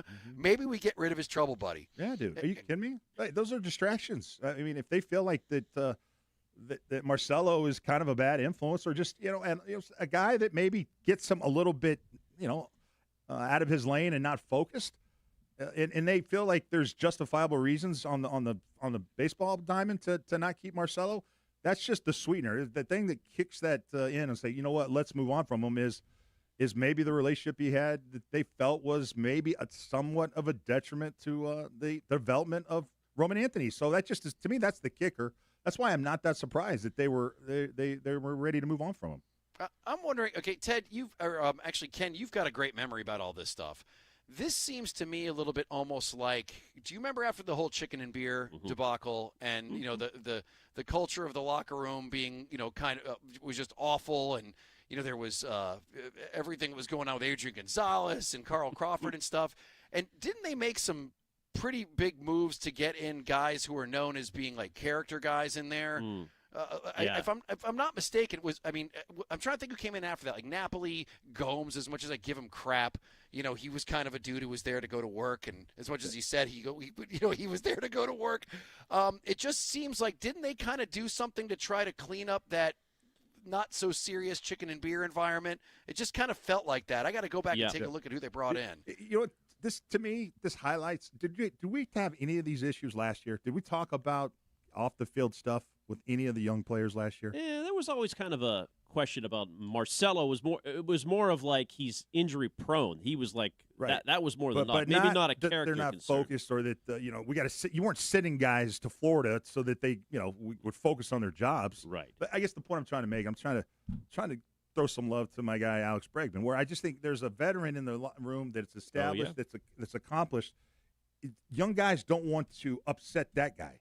And he was a big influence on Roman, at least his swing, and it's surprising they didn't bring him back. And to your point, Rich, yes, so leading into the 2013 season specifically, they unloaded, obviously, Gonzalez, Crawford, Beckett, and they signed Victorino and Stephen Drew. Those were high-character guys. So that was a big... David Ross, too. My God, he's the most high-character guy. Yeah. That counts for something, man. Yep. When you play this many games and you're together as much as they are on the road, if you don't have – are you kidding me? We got to have guys that are hardcore, Bible thumpers in our locker room to balance the other guys, right? You got to have that professionalism, and guys that are serious people that take their job serious to kind of balance out the knuckleheads. Now the new reliever, Eric Miller, he looks like he's going to fight somebody. I'm not sure if that's quite the character you're looking for. This guy's telling everybody to F off. Dude, him and Aroldis Chapman are on the mound. Are you kidding me? Like, just they're staring you down. Forget about it. Well, listen, speaking of the 2013 team, is there anything that you would want more than if they ended up winning the championship to have Eric Miller pull a Mike Napoli and go shirtless down Boylston Street? Like, to me, that now it's a party. Now it's a party. Miller, yeah. He'll fit right in. No question. All right, 617-779-7937. We'll take your calls. Also, Patriots camp. Very interesting what's been going on. We got ourselves a little bit of a the Gonzalez thing gets weirder every day. It does. But I want to get into some of the comments Vrabel made today, and I know, Ted, you've got some opinions too. We'll do that right after this.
WEEI.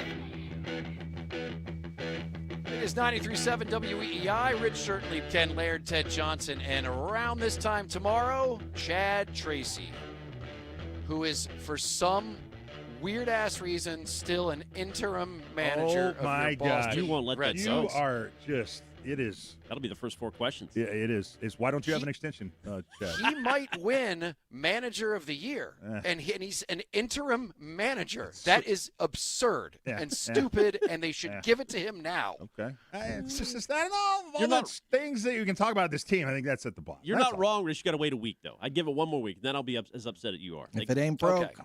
Okay. Well, I mean, sure, but but how stupid is that? If you go on Kalshi, he's right now only behind the dude from the White Sox, but he's right there, and if they continue to play this well, he's going to win Manager of the Year. Yeah, Fine. and then you give him a big old contract. Yeah, at the end of the season. At the end of the thing. Yeah. Play I it just out. think it's stupid. All right, let's go to Justin on line 1 real quick. Justin, what's happening, buddy? How you doing? Hey, gents. I had a couple of questions for you before I make a really quick point.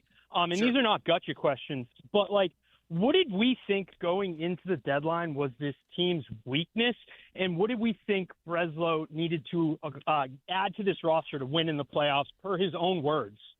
Well, right-handed bat, but shortstop and catcher were the 2 positions of greatest need. Or if they were going to trade Duran, then it was going to be an outfielder, but they didn't. Right, and just to really make it simple, it was power.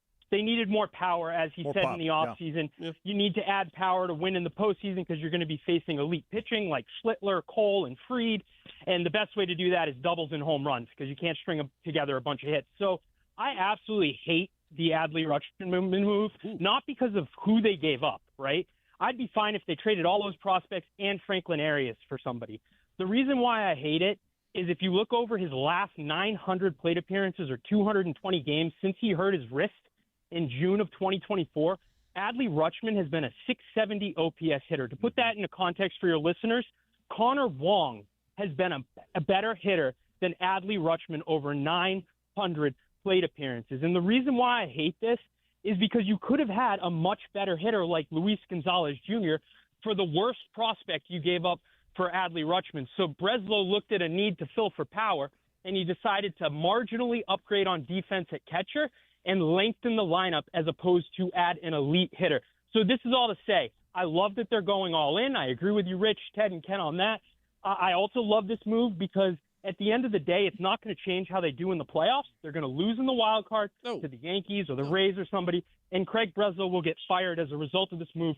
So it's good and bad altogether. Wow.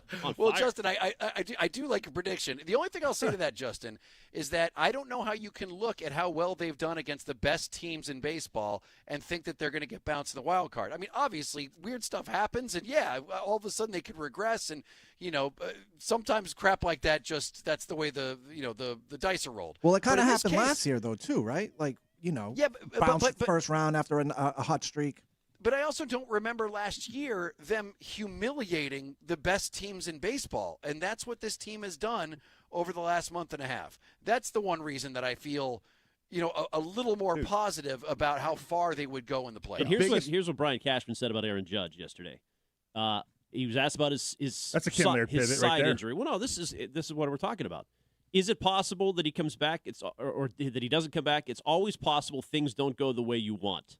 But we're still very optimistic he's going to return. In other words, they're not sure Aaron Judge is coming back. If he doesn't come back, you're not going to lose to the Yankees. That's huge. That swings the whole thing. Yeah. If Judge comes back, maybe you will lose to the Yankees. And by the way, just quickly to Justin's point, because I do like some of the facts that he brought up, but the deal is with Adley Rutschman is that, sure, after he broke his wrist, he went on a pretty decent decline up at the plate. But 2026 has been a bounce back year. He's not bad. He's got this year, he's got a 251 batting average, 331 OBP. He's been a better. It's been going in the right direction.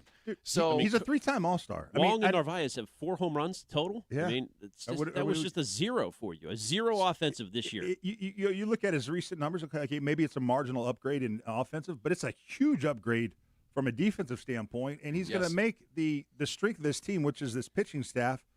He's going to make that pitching staff better because of his elite skills, as the catcher to call a game, and to frame, and to Throw guys out. Yeah. So that to me, I'm shocked. I mean, it's not like they.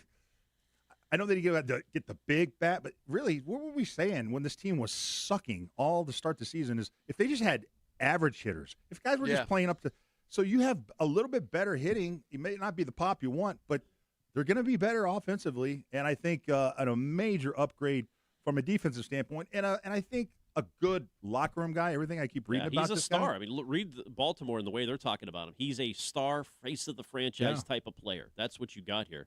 And I do wonder, Rich, so they didn't get shortstop. Franklin Arias, who is your top prospect, they kept one prospect, right? Yeah. He's in AAA. He's moved today. He's starting at shortstop. They had him at second base for a little while.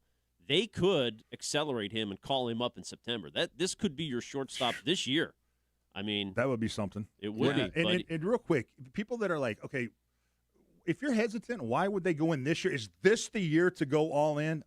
Yes, it is. Why? Because partly what just Ken said, that Aaron Judge might not even be returned from the Yankees. But you just look at the pitching, the defense, and the offensive approach this team has right now is all like some of the best in Major League. The AL sucks. They're playing their balls off, and there's most likely a lockout next year. So, like, why wouldn't you go all in Take this that, year? Justin. Come on. I do love that this trade all over when people are giving their grades. There's almost no middle ground. It's either the Red Sox won it or they lost it, like by a lot. As a matter of fact, ESPN said that they were losers. As a matter of fact, they hated the Meyer trade. They hated that one a lot. Yahoo Sports said absolutely a loser. They're talking about Rutschman isn't quite the superstar he looked to be when he first reached baseball. But then, like, the Athletic gave the Red Sox an A-, like saying that this was about as good as you could be. Another writer for the Athletic, two different writers, an A, Fansided gave it a B, Fox Sports a B. So, yeah, it's all over the place. I think it's indisputable. Who's the better team today? Are the Red Sox a better team today than they were yesterday before this time? Well, of course. Yes. And it's indisputable. Is that all? Isn't that all you care about? Is that they got better now? They're going to be a better team this year than they would have been otherwise if they didn't make these trades? Actually, probably the criticism is maybe they didn't go far enough. If shortstop eventually does come back to bite them, Trevor Story never comes back, and they're not good enough at short, maybe they should have gone further if you were going to truly go all in. But I don't know how you criticize them for what they've done. The Meyer trade could look bad in a couple years. You do have to admit that. This relief pitcher, if he's not, I don't know what to make of this guy, Eric Miller. And you gave up the former 4th overall pick. So some people, I guess, are nervous. Texter 603 says they should have just kept Meyer for Has the 4th overall pick shown at all, like, any kind of signs that he's worthy of that 4th overall pick? Pretty good double-A. By the way, can we have a little take theft? This was a great point that was made by Christian Arcane yesterday, and saying that these are the kind of moves that stats don't agree with. Like, this is the complete anti-Craig Breslow type of move, the type of stuff he was criticized for. Maybe Theo made the trade. Maybe Theo made the trade. Now, listen, that's a good conspiracy, and I would subscribe to that because it does feel way more like a Theo trade. Text Theo. We got to find out. That's right. Let's text him off the record, of course. Off the record. We'll make sure that we text Theo on that. No, but I like that. That's it. How many things? Listen, go back to the beginning of the season when we were killing Craig Breslow. How many things has he corrected? Like, how many problems that everyone had with this guy are we now seeing the opposite of it? It's not just the players that he brought in the offseason who ended up delivering, which is great.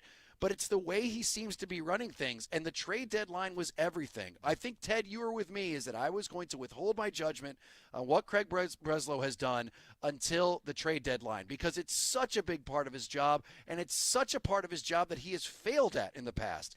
And, man, he finally did what people wanted. Go all in. Believe in this team. You think that's what I mean? All you frauds. There's so many frauds out there in the media, fans that just would just. How do you not give up your prospects? Are you kidding me? Why are you hoarding all your prospects for? So many guys in this media, man. Just all they talk about is being pissed off for hoarding their prospects, and then they get rid of their prospects to go for it in a year in which the AL is down, and now it's like, they lost the deal. What were they? That was stupid. They gave up too much. They lost the deal. Who cares? Frauds for saying that. There's so Is there many a guys. particular station you're thinking about? when Oh we're talking about man, that? just it's unbelievable. The fraudulence and just Maybe one Rich is familiar with. Oh. But the front office has Oh, spent the they're- past yeah. 5 years making us care about these prospects. You know what I mean? It was always like, oh, the prospect's coming up. The prospect's coming up. So it's like they made us care about the prospects, and then they just turn around and dump them. Everything's not a disaster, people. All right, I know that gets your blood rushing and it makes you tune in. Yes, it is. It's Everything's Boston. not a disaster. and if there is somebody who's constantly pushing disaster in your face anytime anything happens and sucks the joy out of life and it blinds them because they want you tuned in, then you know what? There's options. There's other options. The joy does not need to be sucked out of your life. It is a bad way to live and it's a bad way to work to be that type of person. So there you go. Sometimes you have to be subjective and every once in a while go, you know what? This is a good move. Or you know what? I choose happiness. I choose joy in my life. It's the whole reason I hated WEEI when I first started sports radio because they sucked the fun out of everything.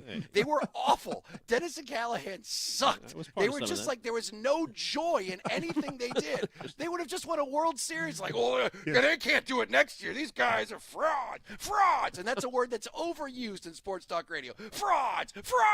Well, we were ripping your old station. Why do you got to bring it back to EI and rip us? Come on. Can't take it I'm straight. ripping that type of sports talk radio that is just so lodgy. It's just so stupid because it's a cheap trick that makes, you know what it is? It's like the little dopamine. It's like you say fraud and people are like, yee! And it's a cheap trick to get you to listen to them and go, I can't wait to get angrier. But sometimes life doesn't always suck. Sometimes good things happen. Sometimes your team wins a championship. Sometimes the guy you've been bitching about for all season long to make a move makes a move. And you complain about it when it happens.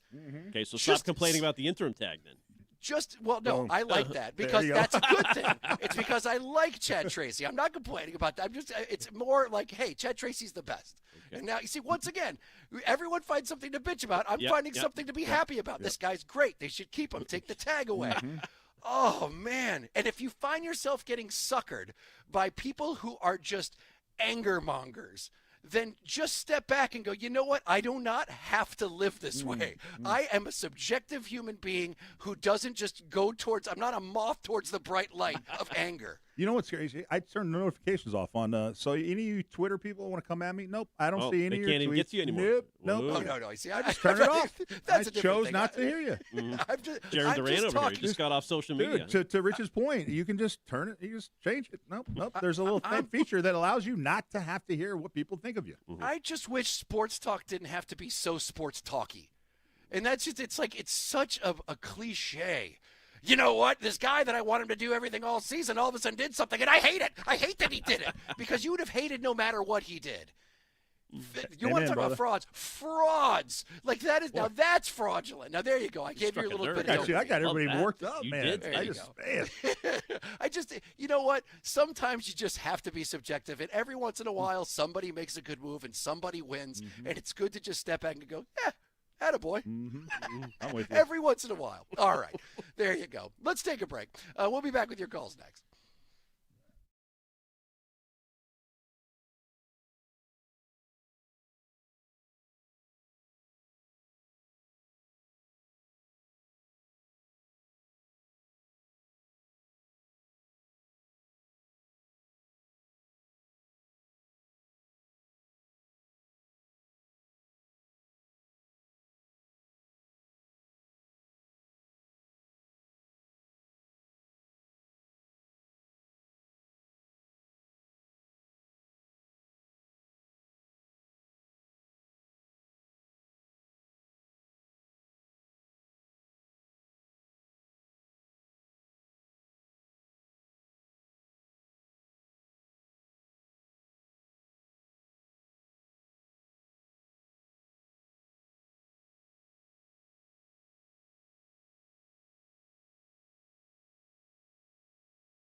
Oh, yes. It is 93.7 WEEI. Rich Shirtleaf, Ken Laird, 3-time Super Bowl champion Ted Johnson. By the way, Chad Tracy joining us at 2:30 tomorrow. He will be right here, the return to the Rich, Ken, and Ted show. We are in the Catch Us Law studios. You can call us at 617-779-7937, just like Jonathan on line 2 did. Jonathan, what is happening, buddy? How you doing?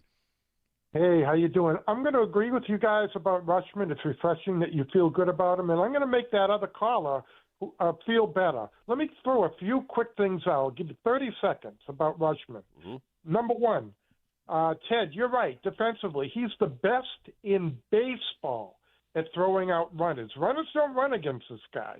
Mm-hmm. You look it up. MLB stats have him number one in all of baseball. He calls a great game. This year, Oriole pitchers' ERA was about a half a run less every time he was catching. And then hitting-wise, people have been talking about his hitting. This year, 250-plus batting average, career 250-plus batting average. This year, 700-plus OPS, career 700-plus OPS. He's a patient hitter, takes a lot of walks, doesn't strike out much.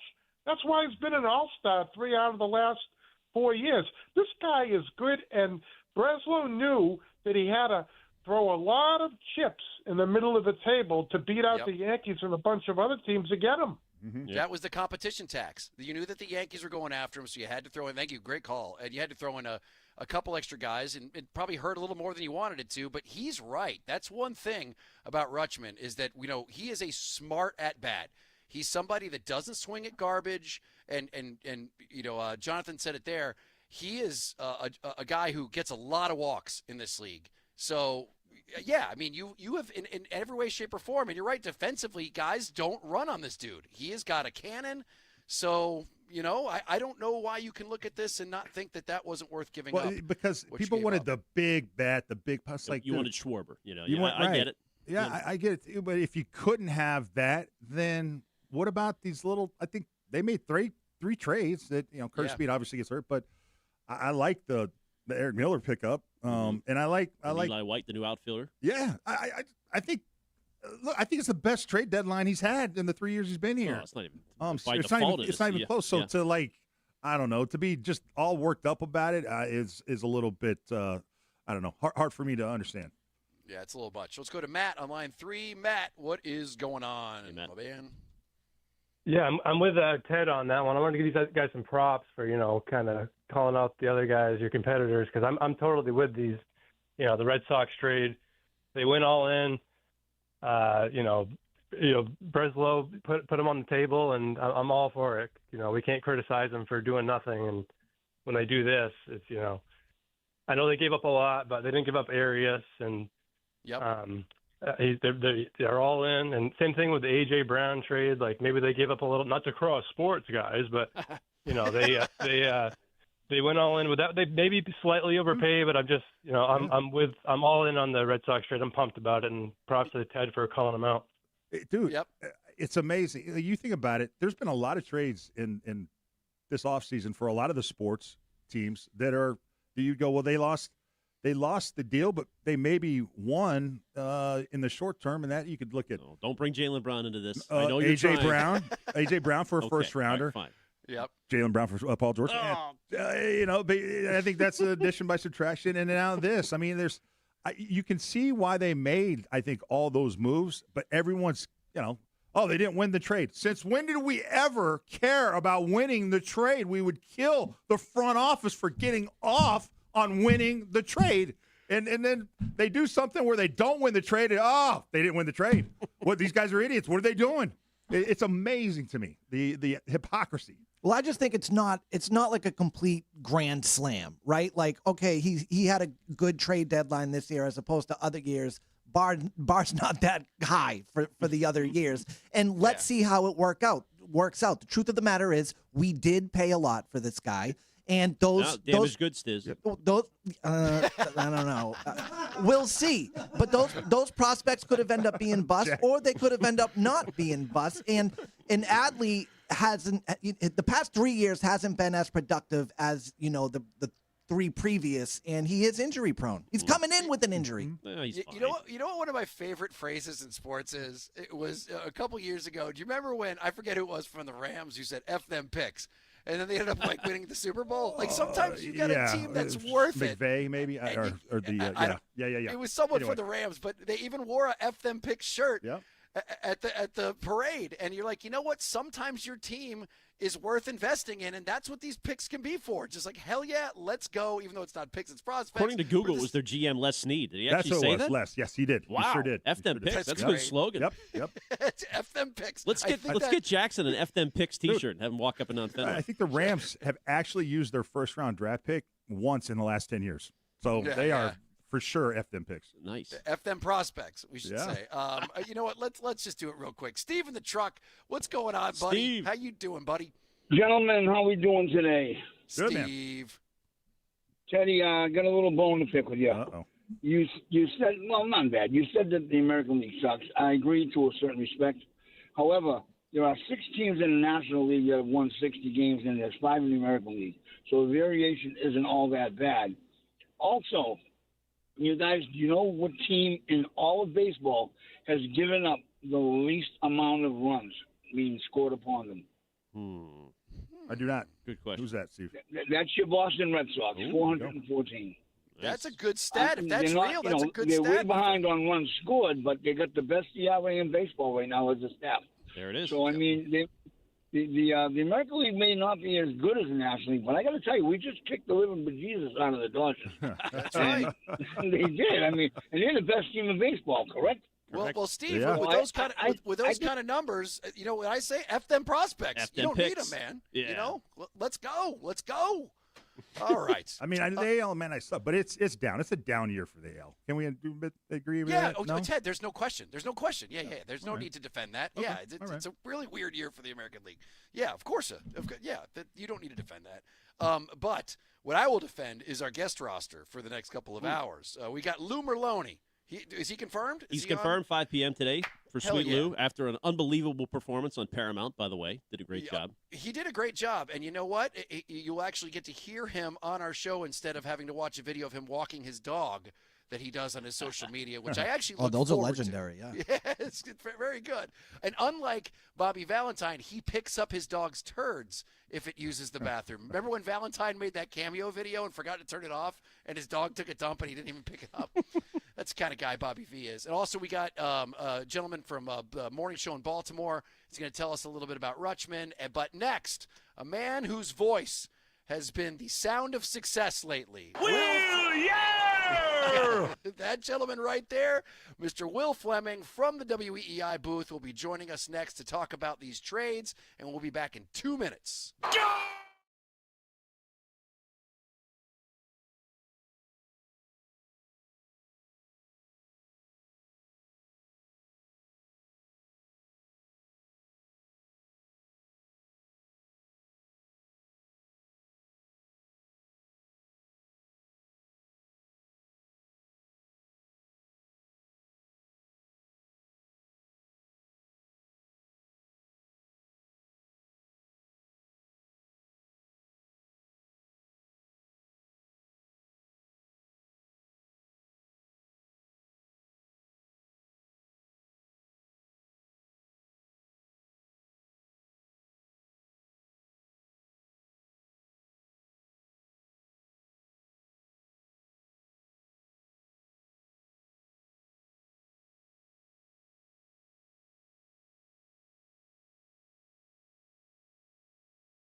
feed brought to you by Awaken 180 Weight Loss. Red Sox back at it tonight. 3-game series with the White Sox at Fenway.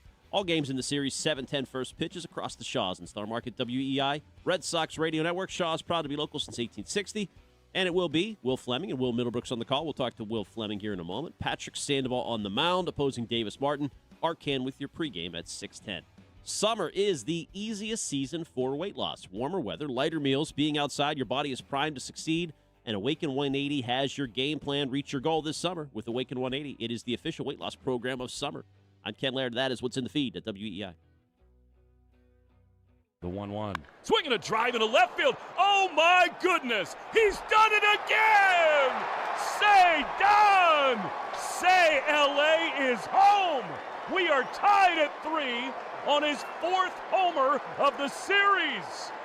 Here's Willier. He drives one. Oh, baby. Adios. Back to back. They keep doing it. Off the mat again. And it is 4-3. Willier.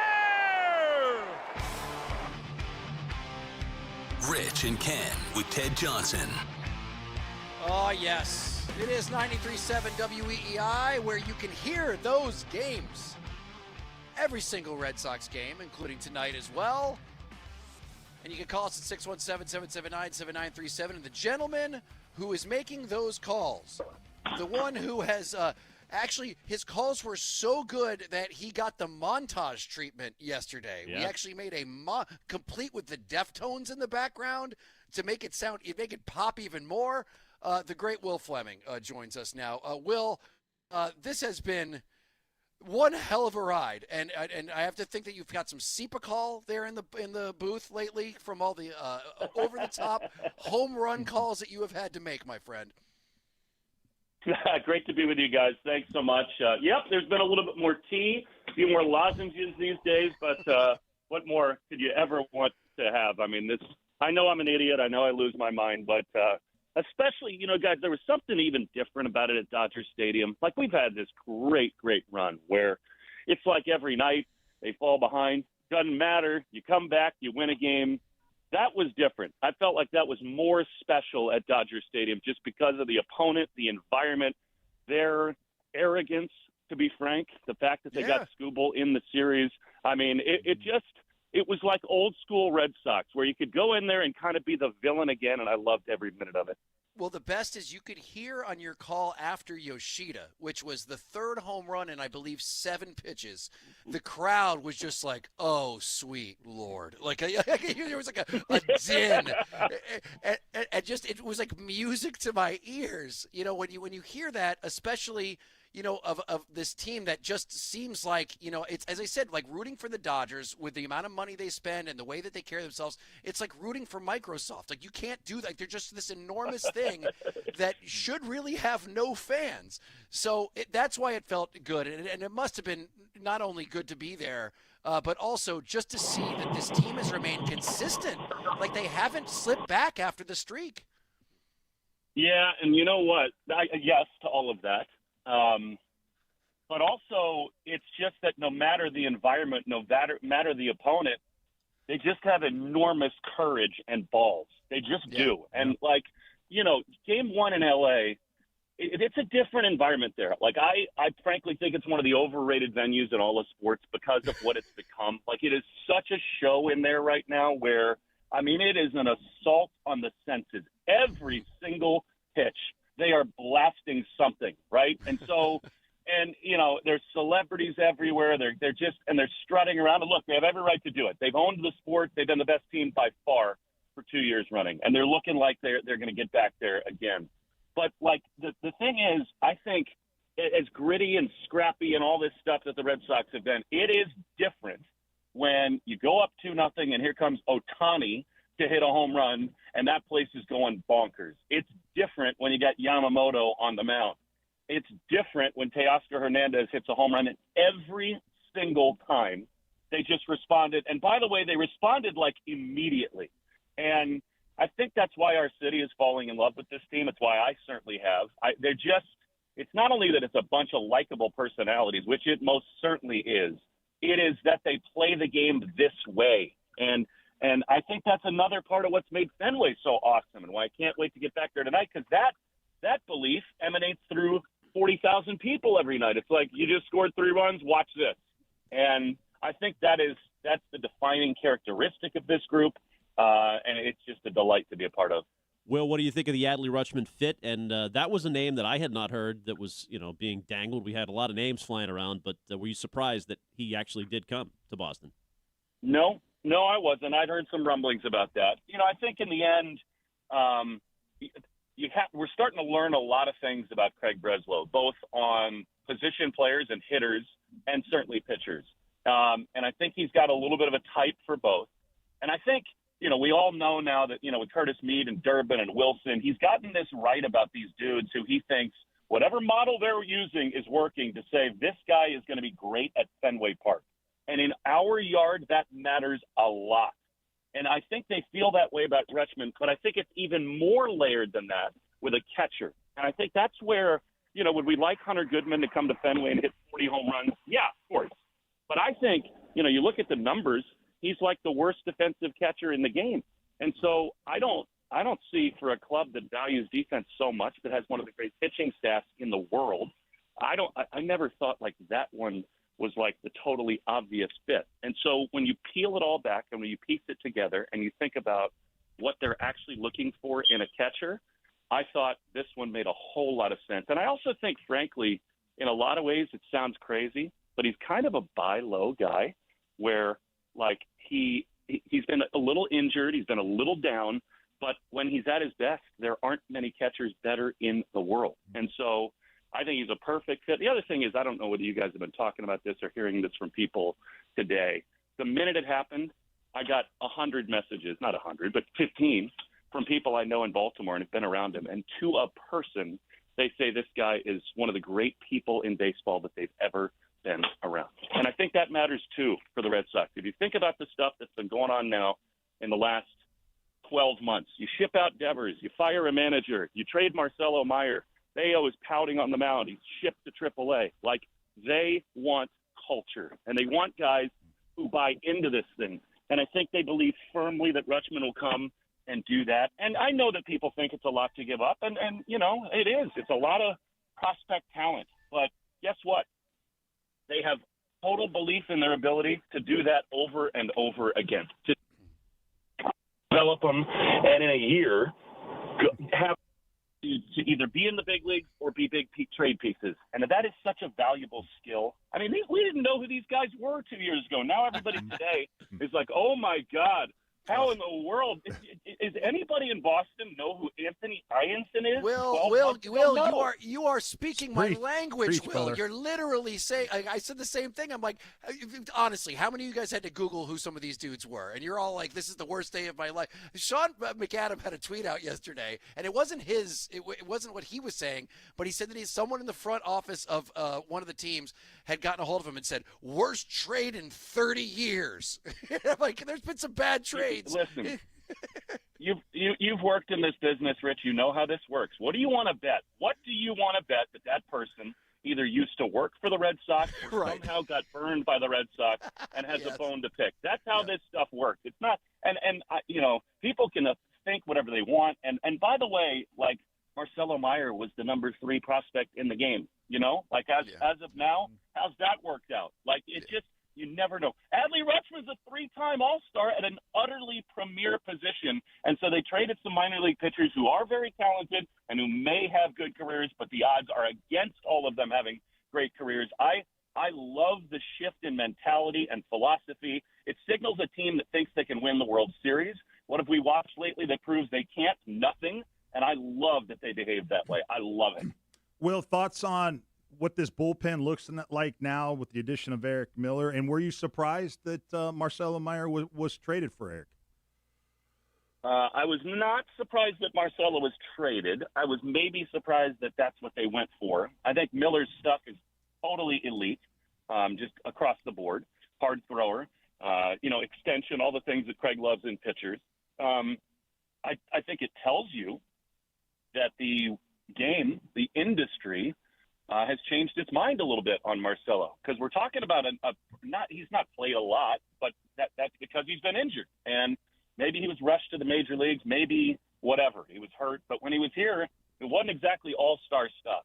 So whereas a year ago you're talking about, is he the key piece in a Ketel Marte trade, now you're getting a really good left-handed reliever for him. I was not surprised that he was moved just because of two things. One, I think there's only a certain shelf life to a guy having, premier value around the game.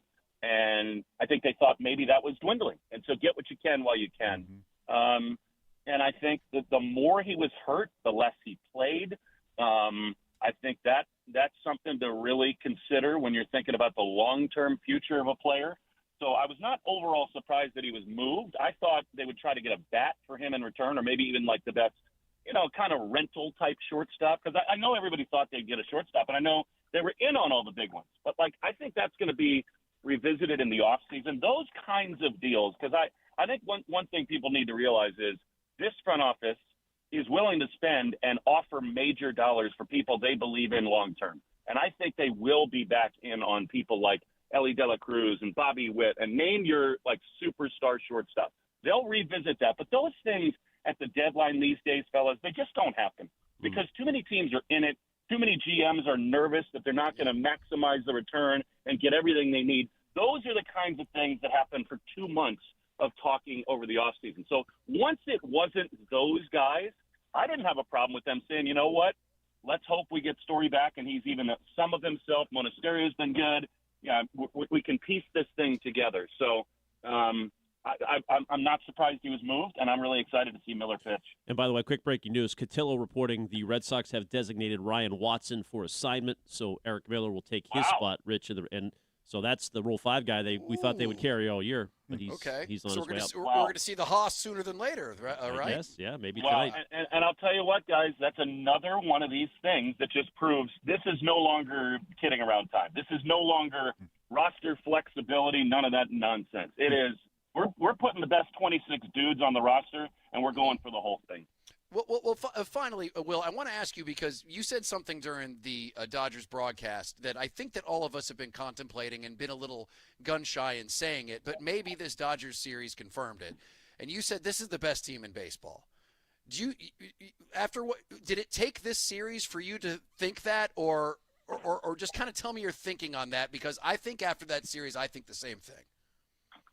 Well, I mean, you got to beat the best to be the best, right? And the Dodgers are the gold standard. And so, I mean, look, guys, we're going on 6 weeks now with this thing. It's not a flash in the pan anymore. This is every night, every series, every opponent, and it's sweeps. You guys have seen the numbers. It's all the best teams, Yankees, Rays, White Sox, now Dodgers. All the best teams stand toe-to-toe with the Red Sox, and they get their butts kicked, right? So it's not a fluke anymore. This is not short term. Part of that, if I were to maybe add a parenthetical, I meant right now, right? This is today, right now, they're the best team. And I think adding Adley Rutschman only adds to that.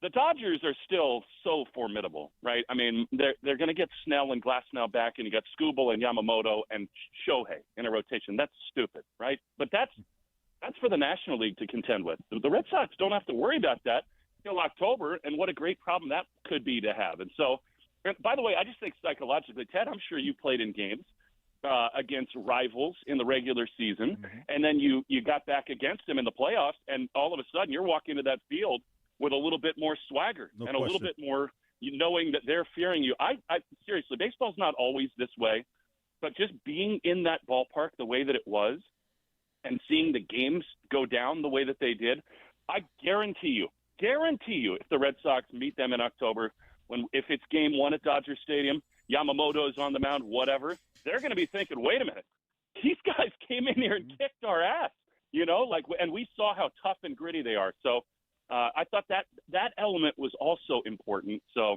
I just think they've got so much positive energy right now.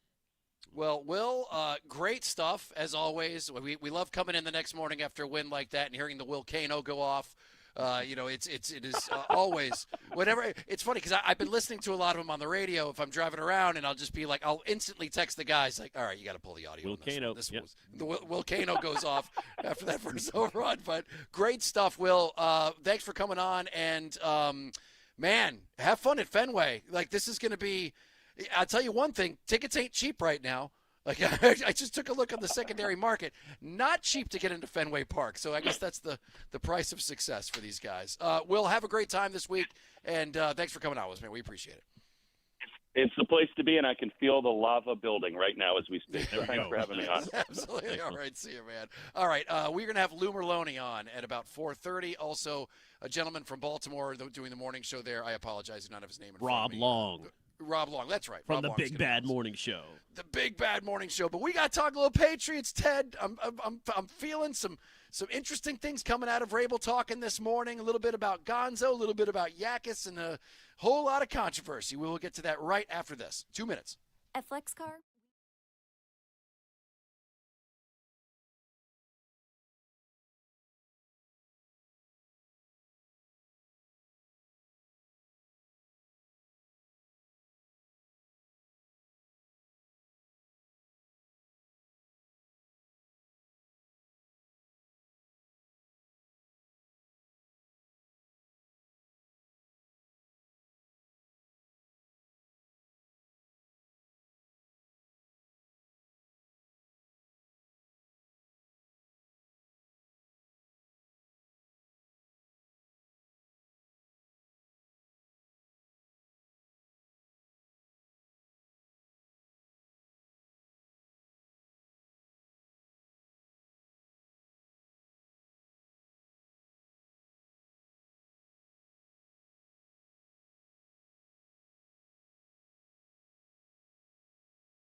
Nice choice, Stiz. It is 93.7 WEEI.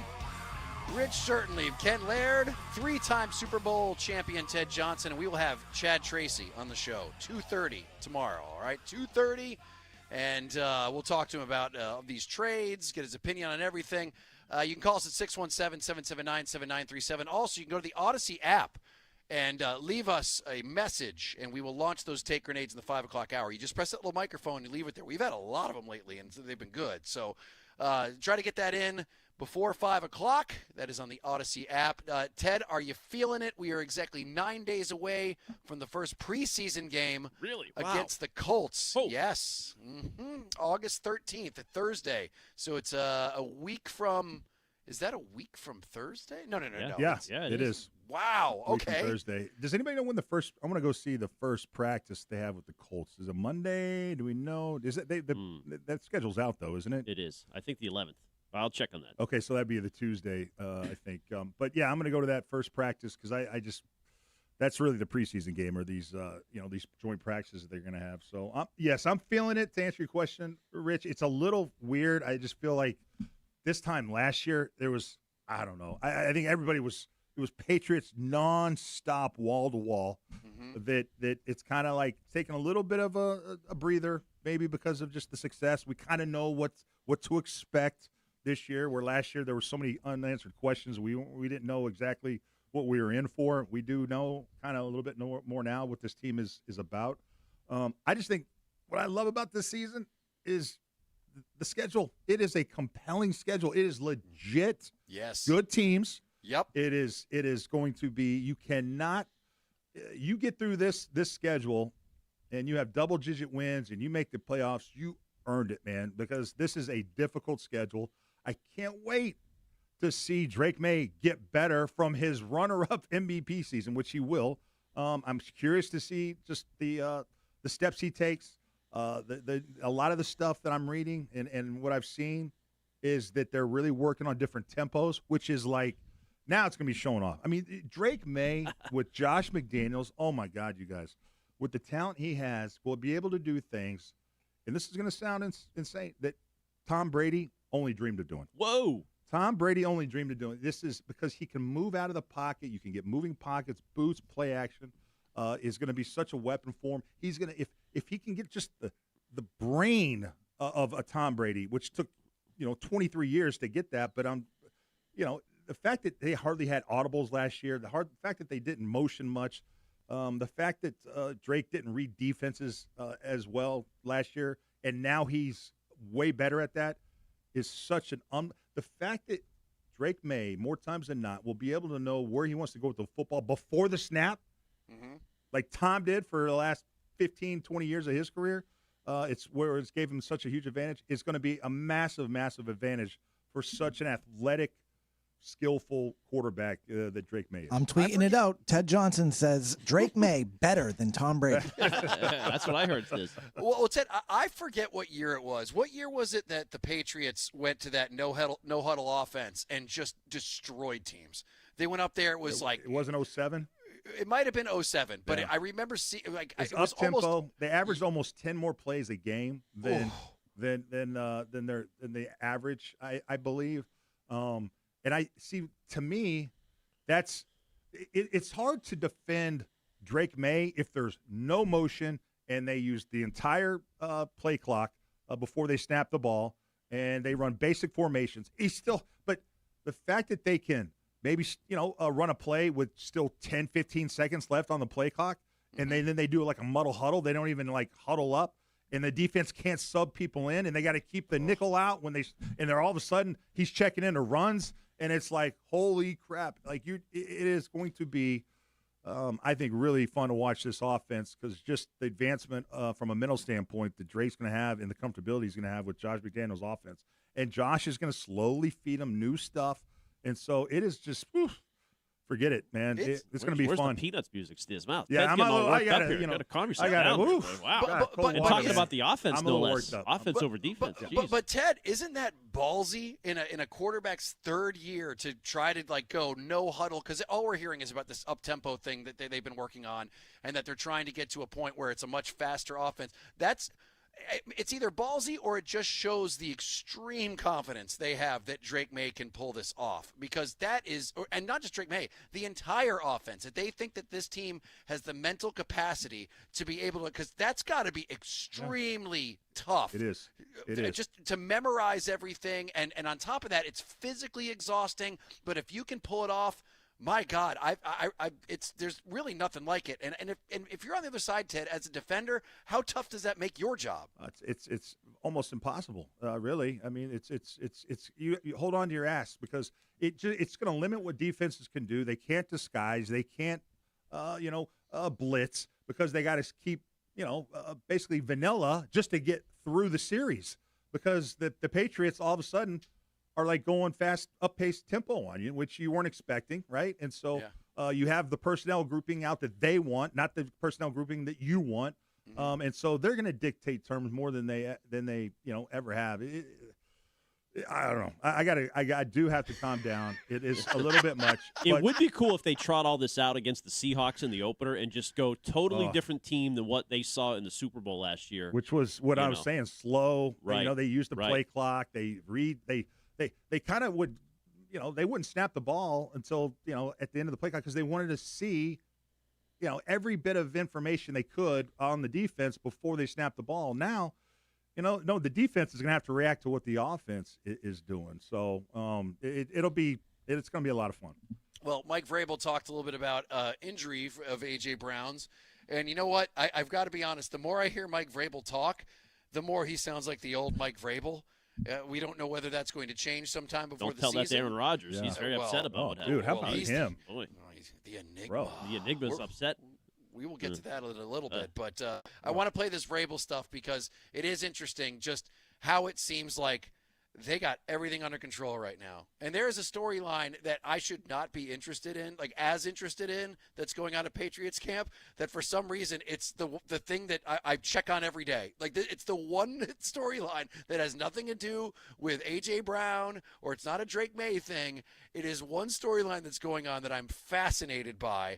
And we will get to that and what Mike Vrabel said. And Ted, I will get you some sort of cloth to clean yourself off. Please, Wow, yeah, really, that was intense. That was a romance All right, novel. here's your knee pads back. Oh, there you go.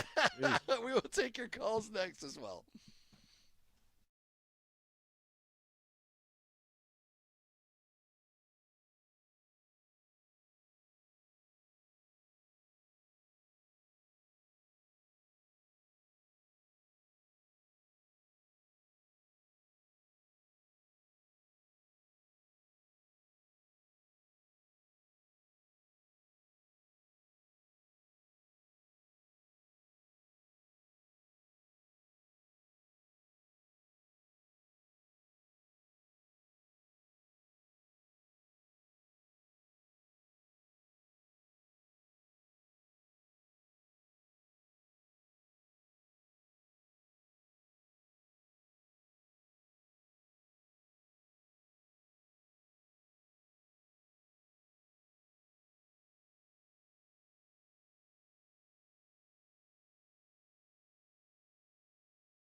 AJ said yesterday the thumb. Just how is he doing? I think he's going to be okay. I think he's going to be okay. Now I tell him the linemen do that every other snap, and it's not a national story. Oh, he's back. He's back. Smart ass. Just smart ass right there. That's when he's at his best. When the BS is just flowing, man. And that's Vrabel at his best right there, man. My favorite thing, Ted, that you told us about Vrabel was that he seemed to be the only person who could give Belichick crap. Yeah, it was unbelievable. And he took chances that most guys would never take. I mean, when I say chances, like team meeting, Bill walks in and his Argyle sweater's too sizes too small, and his Vrabel from the back row just says something funny about the sweater, and it's just the joke lands, and it's just wow. It's just and it's and he's just there's not a quicker wit than him. He comes at you if you think you got him locked in your sights, and you got a good little zinger. He comes back at you with. You shoot him with a pistol, he comes back with a nuke. I mean, it's just like, and then you learn that you're not going to win any jousting battles with him, man. He's just he's elite at that stuff. I just love that. It's like, yeah, right. So it's thumb popped out of joint. Sure, I mean, Right. it happens to linemen every play. So Right. get over it. It's not going to be a national story. It is Rich Ken and Ted Johnson. It is here true. I on mean, dude, it's Caleb Durbin here. It's like it's changed the whole season when his finger got all jacked up, and for a football player that happens every practice. But yeah. What are you saying about baseball players? I know Tom? I was a little shot at him. Roman came right back the next day. What are you talking about? Yeah, no, he You did. mean Roman? Don't lump Lorenzo and My Durbin bad, into this. my bad. Yeah. I just everybody was making a big deal out of the Caleb Durbin, finger. Yeah, he fought through it. That was Yeah, but heroic. Durbin wasn't. In fairness, Durbin was not. Durbin got right back in there. I think it was everyone else who kind of freaked out a little bit. Yeah. You're absolutely right. All right, it is 93.7 WEEI. You can call us at 617-779-7937. Chad Tracy on at 2:30 tomorrow. Real quick, let's go to Bob on line 4. Bob, what is going on, my friend? Hey, how are you guys? Ted said earlier that he thinks that Drake May is better than Tom Brady, and I agree with him. I agree with him wholeheartedly. I do not. Oh, let him talk. You're good, Scott. Keep going, buddy. Keep going. Bob. I don't think I'm like a whack job here. I do not discredit that Tom Brady has a legacy which makes him the greatest. But I remember when he first came on the scene, I was huge. I thought Drew Bledsoe, I still to this day think Drew Bledsoe was the best quarterback the Patriots have had that I've seen. I still remember that game where he had 45 completions in a game. I think it was versus Minnesota. It was a great game. And I got to tell you, that was a great quarterback. And to this day, I still think he's probably the best. But I will say Drake May, I think outside of the pocket, he is just a much better. He has, I don't know if this makes any sense, but he has more cognitive ability when he's moving than Tom Brady had when he was in the pocket. So I think that will lead. I do not think that he will ever get to Tom Brady's legacy, but I think he is a better quarterback. Okay, Bob, I want you to remember something, and everybody who's listening to me right now. August 4th, 2026 at 3:34 in the afternoon on WEEI's Rich Ken and Ted Johnson show, the very first call proclaiming that Drake May is indeed better than Tom Brady. Well, And there was a nuance there. It was cognitively out of the pocket compared to Brady in the pocket. No. And then at the end, he restated it that Drake May is better than Tom Brady. And I wanted to remember that because if that does happen, where it's crystal clear, like if he goes on to win 8 Super Bowls and just becomes like the greatest of all time, I want you to remember today, and I want you to remember Bob, because Bob will be able to have the bragging rights of all bragging rights in the history of the universe. Yeah, but Ted was not rocking with the Drew Bledsoe stuff. No, well, it's just yeah, boy. I love Drew, but I mean, he was doing great right up until he brought up Drew. I was like, Drew's a great quarterback, but but here's the thing: it's a better comparison, Drew and Tom, because they're both pocket quarterbacks. He was right to say that that Drake May is a better outside the pocket quarterback than Tom Brady. I don't think. That's not even. Okay, it's not even debatable, simple, right? Yeah, So, yeah. I'm looking at you look at the running athletic ability of Drake May. He's on a different level than Tom was, and that's no disrespect to Tom. Tom's, hey Drake, can you win 7 Super Bowls? Good luck, kid. But he's got more skill and athletic ability than Tom could ever dream of having. But that's not a hot take, right? I mean, I don't think it is. But there'll be people that'll say it is. He runs like a drunk ostrich. Like, when Tom Brady's trying to go away, it's like even he'll be the first to admit it. Can you guess how many rushing yards Tom Brady has in his career? 150. It's a little higher than that. Okay. But it's 235. It's 1,123 yards. Oh, that's more than I would have thought. Way more than what I would have thought. Yeah. Well, he had like one game, didn't he, where he got like ripped off 25 yards? Like, what game was that? There was one where he had like a hell of a scramble, and everyone was like, "Oh my God!" Like there was a game where he got the most rushing yards than anyone else on the Patriots. Like literally, God, I'm trying to remember that. It was probably like a Hail Mary. Everyone's in man-to-man, and their backs returned for 80 yards, and then he just took off. But the highest. I mean, he had 1 year. His highest rushing total in 1 year was in actually 2002. He had 110 rushing yards. He averaged 2.6 yards per game. There we go. Drake May is already at 840 in his first 2 years, compared to Tom in 23 years. He's almost caught Tom in 23 years of rushing yards. Okay, this is not the game I was thinking of, but he had a 31 yards in one thing. It was in 2006. It was December 24th, Patriots versus Jags. Any memory of that? Any memory of that right there?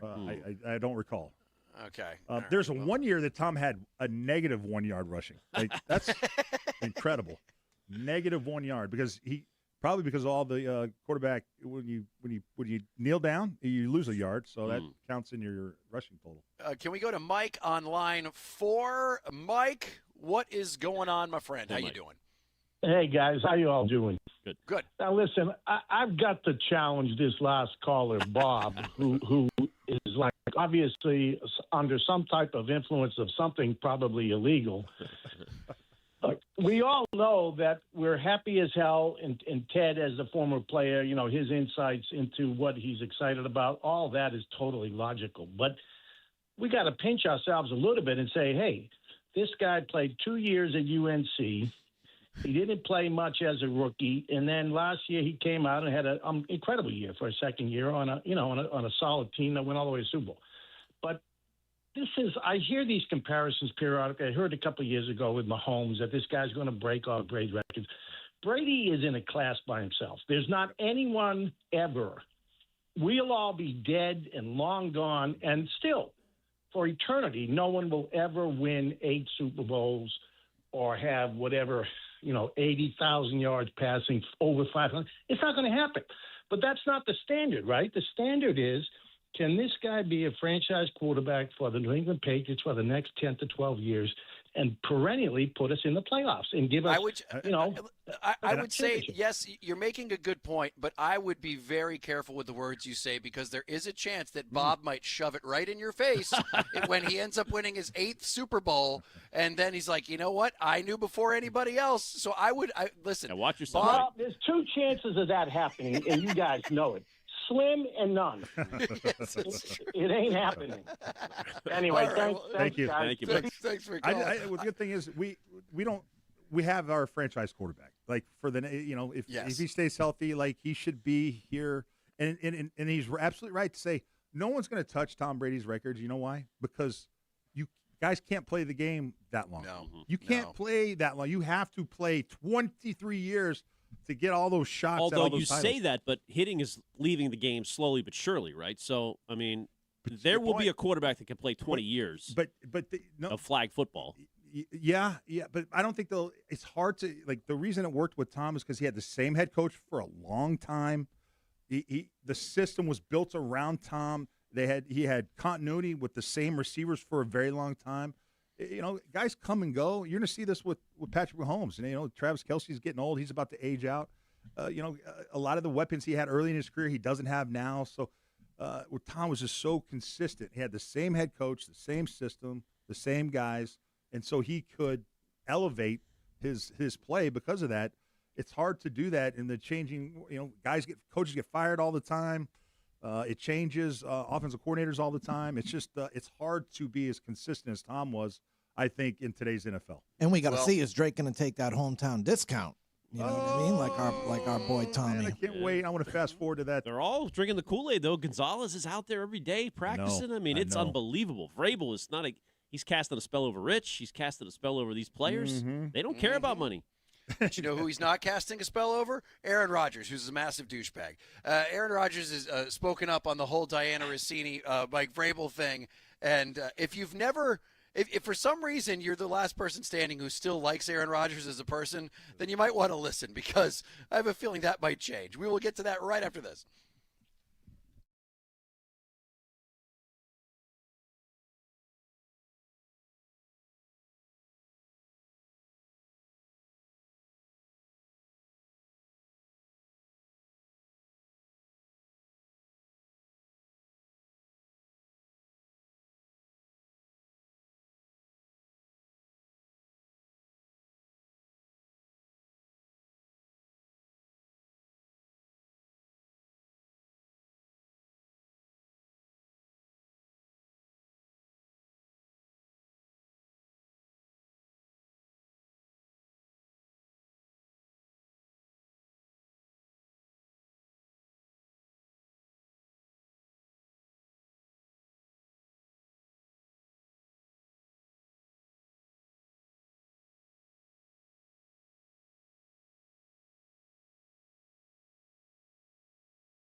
It is 93.7 WEEI. Rich certainly, Ken Laird, 3-time Super Bowl champion Ted Johnson.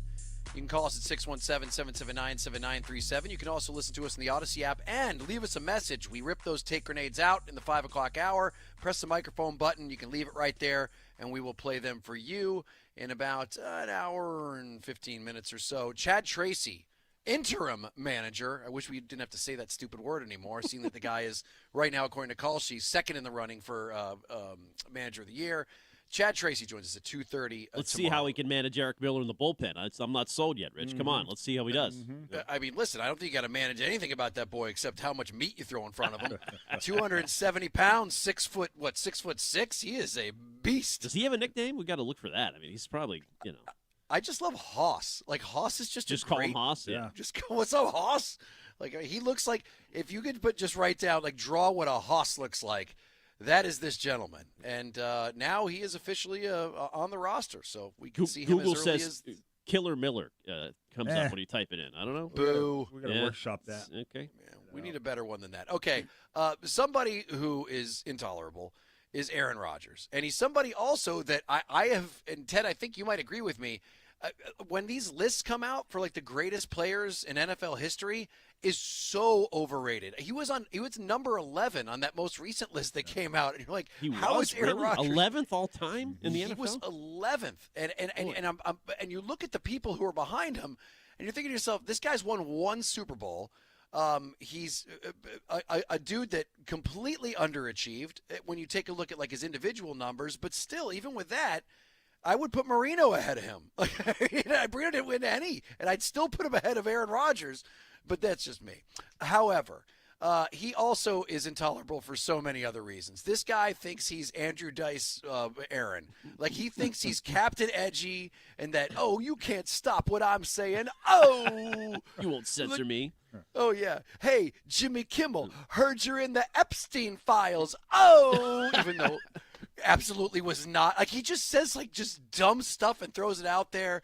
I mean, I take ayahuasca. You don't know what that is. That's because I'm an enigma. Oh, he made a I said this earlier. He made a documentary about himself called The Enigma. Yeah, I got to watch this now that you brought this up. No, you don't. I had a friend who actually watched it and like was just like, it was, you couldn't make it through. It was like poorly made too. So here is Aaron Rodgers on the Pat McAfee show because he's been doing this for a while.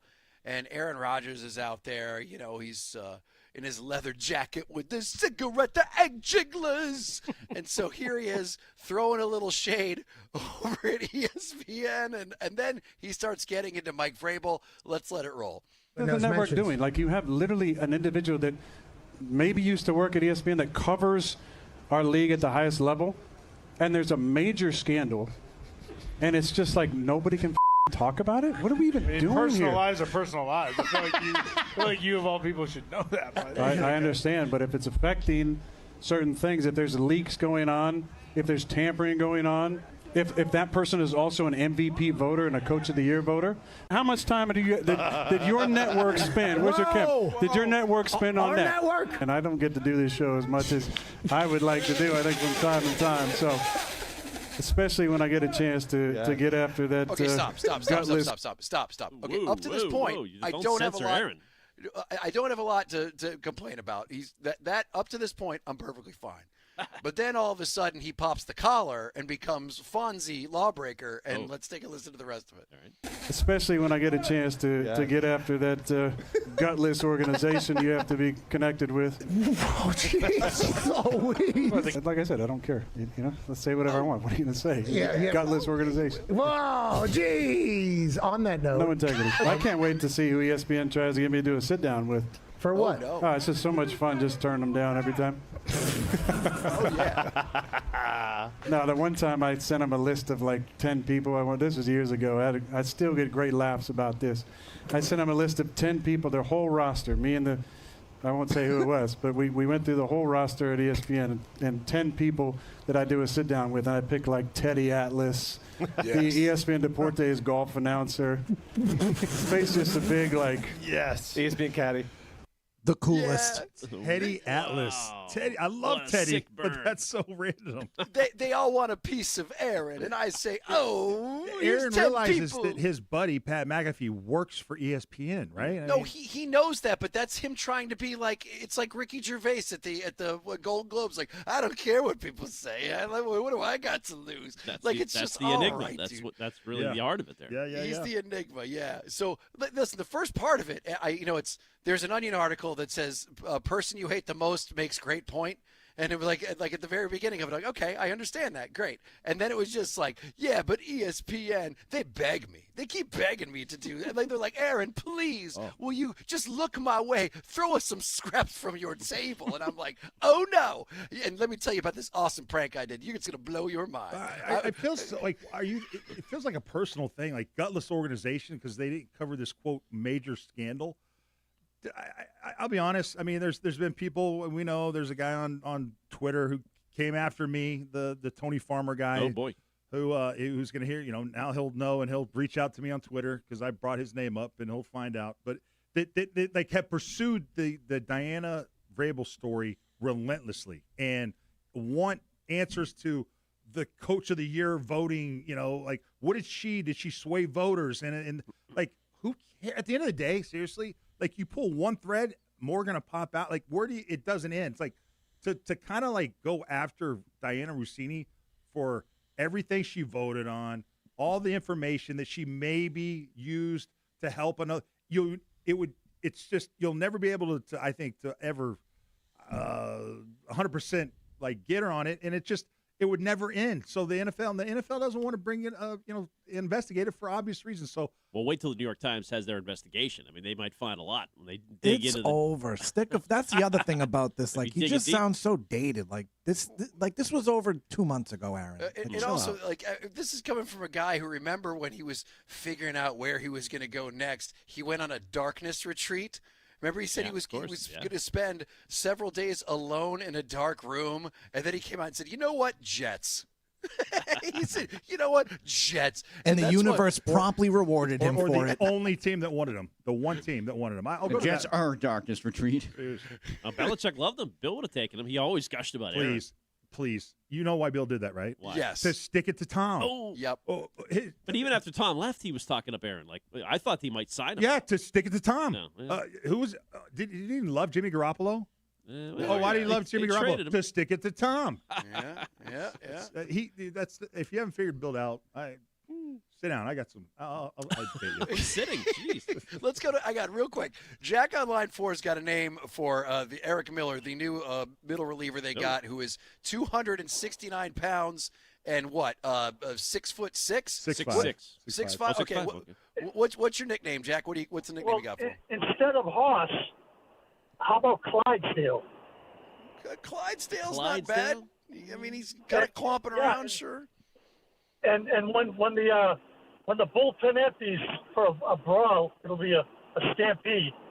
Okay. All right. Listen, it's a worthy thing to toss into the hat. We got a couple on the text line. We got Miller Heavy and Big Country. Well, I like Big Country. Big Country's. It's been used common. before, but I like it. Yeah. Big Country's one of our callers, right? We can't give it the caller's name. Miller Heavy is pretty damn good. Miller Heavy? Yeah. What am I missing? Miller Heavy. Well, his name's Miller Light. Miller Light. Oh, Miller Heavy. Okay, gotcha. Not bad. Okay. Not bad. We'll think of a good one. But right now I just like Hoss. You know, I like physically big. Like I feel like the Yankees, all they do is put out like these monster pitchers. Like they're just big dudes, and it's like there's something intimidating about facing a pitching staff that is like. Well, that's big. Brez. Brez loves the big lefties. I mean, Bennett. What's called? Coley? How about Boss Hog? Yeah. What if we called him Boss Hog? There we go. I like that. Was that show canceled? Yes, I think so. I would think they were driving around the car with a Confederate flag on the top of it. Probably you could fine make back that in the day. I don't know. Yeah. I would think, sure. I mean, right. It's back in the day when it's like they're just the good old boys. All right, 617-779-7937. This is going to be interesting. So we have on with us next a gentleman from our sister station in Baltimore, and he knows all about what we are getting from the Orioles in Adley Rutschman. And he is Rob Long, host of the Big Bad Morning Show there, and he will give us some answers, including why would the Orioles trade this guy within their division. We'll be back in 2.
Here's what's in our feed.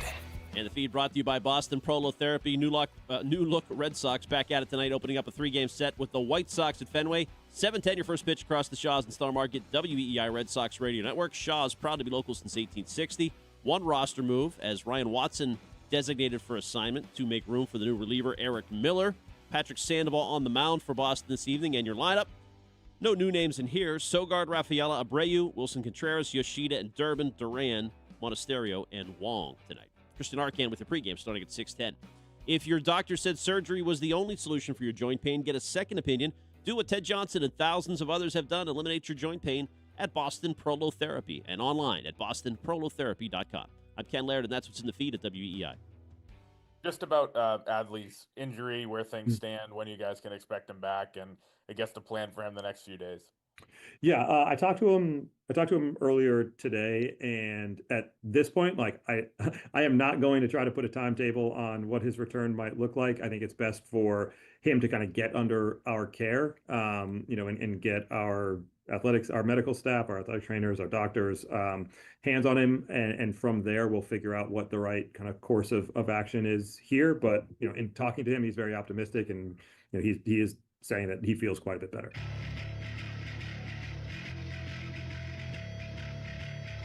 Rich and Ken with Ted Johnson. It is 93.7 WEEI. Rich certainly, Ken Laird, Ted Johnson. You can call us at 617-779-7937 or listen to us in the Odyssey app. You can leave us a message by pressing the microphone button. We play those at the 5 o'clock hour. Chad Tracy, interim manager. So stupid he's still an interim manager. He'll be joining us at 2:30 on the show tomorrow. And this next guest is now one of my new favorite people on the planet because he is cutting into his vacation to do this interview with us. Wow. Yes, I have been told that he is on vacation and still said, damn it, I am doing the Rich, Ken, and Ted show on WEEI. And that gentleman is Rob Long. He is on our sister station over there in Baltimore, the Big Bad Morning Show on 105.7 The Fan. And he knows all about Adley Rutschman and what we are getting. Rob, is that true that you are in the middle of your vacation and you came on with us? I'm off the bay in Delaware, just across from Ocean City, Maryland right now. I held back my adult beverages because I got a call asking me a couple of hours ago if I would come on with you. And I said, not yeah, but hell yeah. And I'll hold back for a little bit later. Good looking, man. Well, listen, Rob, most of our callers don't. So you could have you would have fit right in if you would have gotten a little plowed before you came on. Yeah, but the difference is they can probably find me on Twitter and talk to me about it, so I don't want to do that. Yeah, that's right, Rob. Well, all right. So, Rob, what is your first take on this deal? Like, was it a shock that the Orioles were willing to give up? I mean, obviously he's an all-star. Like, what did you think when you first heard this go down? It's a mixture because you heard there was rumor that he could go, that he was getting traded. And initially, maybe a month ago when I started hearing it, I didn't believe it. But it kept going, and I said on the show, where there's smoke, there's fire. And I heard he was going to the Yankees. And so I'm like, that's not going to happen. You got down to the 11th hour, essentially. It's not going to happen. And then, bam, I'm here on vacation. I'm at a cigar spot, smoking a cigar, and I looked on Twitter, and it said, all over but the shouting, he's going to Boston. So even though there was some shock that it actually happened, I felt like I was prepared because I was told it was probably going to happen. So it was mixed emotions. It was like, yeah, shocked that Adley Rutschman, the one of one, just a short time ago, is leaving, but it wasn't complete. It didn't floor me because I heard there was rumors of him going. Is Rutschman a star down there, Rob? Is he, is he underachieved? Has he been as advertised for a first overall pick? What's the vibe on him? All the above. At times he's been a star. At times he's underachieved. But the one thing I think Baltimore Orioles fans can all agree on is the Orioles' record is much better when Adley Rutschman is in the lineup. It's over 500. When he's in the lineup, it's over 500 record. We kind of looked at him as the one that started the turnaround. If you look going back to 2022 when the team finished over 500, Adley Rutschman. 2023, 100 wins, Adley Rutschman. 2024, 91 wins, but still in the playoffs, Adley Rutschman. Last year was the first time he saw some time on the IL.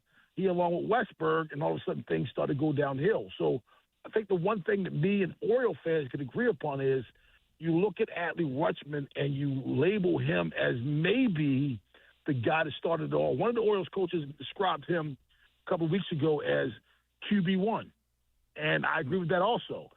So I want to see what this organization does without Adley Rutschman, because since he's come up in 2022, the Orioles have been a winner with him in the lineup. Rob, from an intangible standpoint, just leadership, characteristics. What does he bring to the table? Is he a kind of a flag carrier for that team? Is he a guy that guys rally around? What's his personality and leadership style? Oh, that's a great question. When he first came up, I remember his first game. It was Preakness Saturday, and everyone criticized the Orioles for bringing him up on the same day as the Preakness. And I remember after the first inning, I don't remember who was pitching that day. Please forgive me, but he met them on the first base line, patted them on the backside, and started talking to him. I'm like, what is that? Nobody does that. Look around baseball now. Other young catchers now do that. That's the Adley Rutschman effect. That Adley started that. He's that kind of guy. He's always in your face, not negatively. He always has something to say. He always has something to give. And on top of that, I thought he was a slightly better than mid catcher in terms of throwing runners out. I think if Adley was not injured as much as he has been this year, he may be your leading candidate for a Gold Glove behind the plate. And I don't think, in my opinion, Adley Rutschman has ever played at a Gold Glove level, but he's worked on that part of his game. Personally, this is a punch in the gut for me. Business side of it, because of what they got in return. Oh, I love it. I love what they got in return. If you're going to trade Adley Rutschman, don't make it a Manny Machado. They got more from Adley Rutschman than they did from Manny Machado. Okay? And I mean, they just traded Dean Kramer, and he was the last of the Manny Machado. In fact, he was the only guy that panned out for the Manny Machado trade. So what they got for Adley is fine, but what Adley was a quiet leader. He was a guy that could handle the pitching staff, that could handle himself, and he was always above board. He was always the guy that handled himself like a pro. I'm not going to get on here and say anything bad about Adley Rutschman. At times he didn't play up to what you thought his potential was. I thought there was some injuries there, but he always conducted himself like a pro, and that's the one thing that I'll always respect about him. So, Rob, have you heard some of these reports that have come out after the trade? I think a Foul Territory podcast, even Jonathan Papelbon said something about it, where he was classifying Ianson and Witherspoon as being, quote, damaged goods. Now, I don't know anything else, any more information about it, but it's come from two different people. And, one of them's, at least Papelbon's close to the team. Have you heard anything about that, and what do you take of those rumors? Maybe an hour before I came onto this show was the first time I did, because when I was coming on, I figured, let me, see what else is out there since I'm coming on the show. I have heard that. We shall see. But if they are damaged goods, I just heard the clip before I came on to your show. You guys don't know when Adley Rutschman's going to play. That's right. Okay. If that helps you sleep well tonight, that's fine.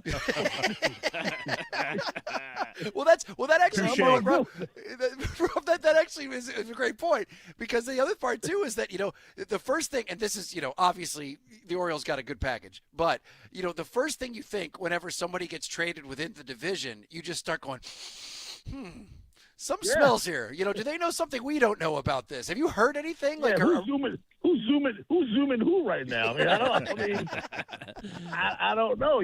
We got some damaged goods. Good story, Papelbon. But when is Adley going to be in the lineup? I'll tell you this. I mean, you can say a lot of things about Michael Elias, and Oriole fans have a lot to say about Michael Elias. But Michael Elias, more often than not, wins trades. He traded Kyle Stowers to Miami Marlins for a guy that had an ERA of 6. That guy became Trevor Bauer. Trevor Rogers. He became Trevor Rogers. He traded a closer to the Minnesota Twins several years ago, and that became Yannier Cano, who just signed an extension.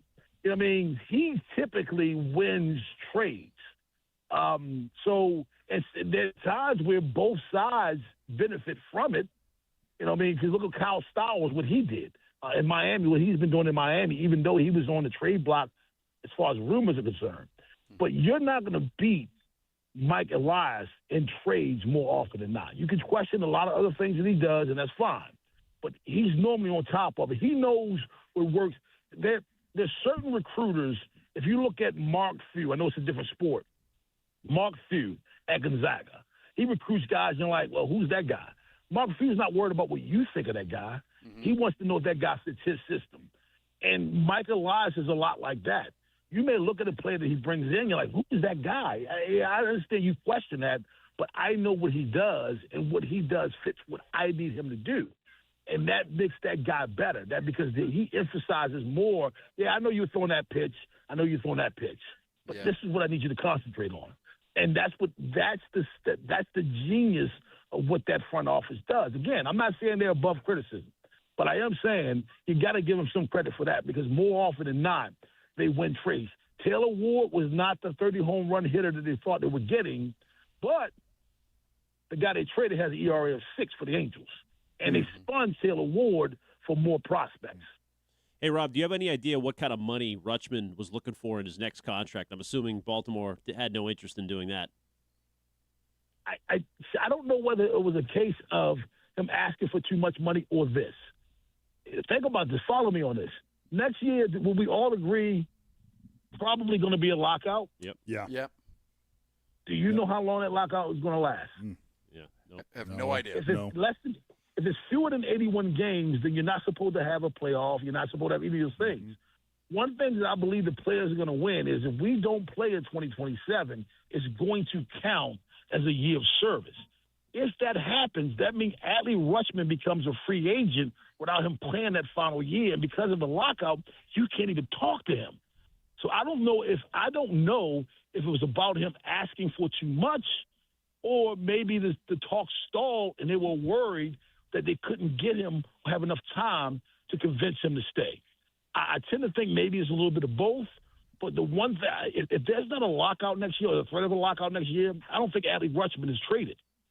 But I think the threat of the lockout hanging over your heads kind of forced the Orioles' hands a little bit, because maybe they weren't where they wanted to be in talks with Adley Rutschman. Well, Rob, if we find out who is indeed zooming who, one of us can call the other one and go, ha, ha, ha. In the words of my 3-year-old niece, we can say nan and a boo-boo. There you go, man. Absolutely. Let's hope there's none of that. Let's just, for both of our sake, let's hope there's none of that.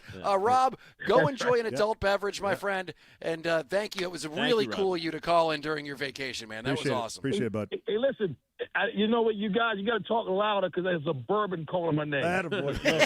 Dude, I'm jealous. I love it. Love it, Rob. We'll talk to you again soon, man.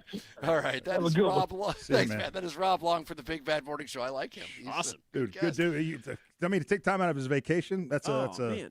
Hold off drinking until 4:15. Yeah. That is solid. Very solid. By the way, Lou Merloni will join us here in about 15 minutes. We'll get his take on everything that happened, and we'll be back in 2 minutes.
won't go back. Staring at me like you don't know Jack. Take a photograph and just hope it lasts. I'm on a roll and I can't be beat. Heavy in the streets, man, stands a beast. I know this guy. Good rapper. This is Stiz. Stiz Grimy. Yeah, he just slides it in there without you even knowing. It's like, is it Pac or is it Stiz? Who knows? Pac.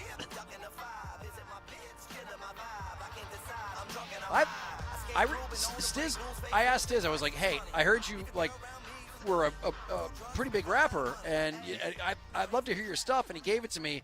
And there's that moment before you press play where you get nervous, where you're like, please don't be bad. Because then you kind of be like, hey, all right.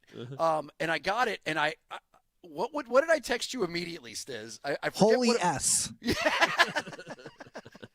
I was like, yes. Because I did not, it hit me hard because I did not, you understand, for years I was in a band and there was always people giving me tapes, and it's not just me, people in bands, you always get tapes from other people. And most of the time you listen to it, you'd be like, okay, well, this isn't very good.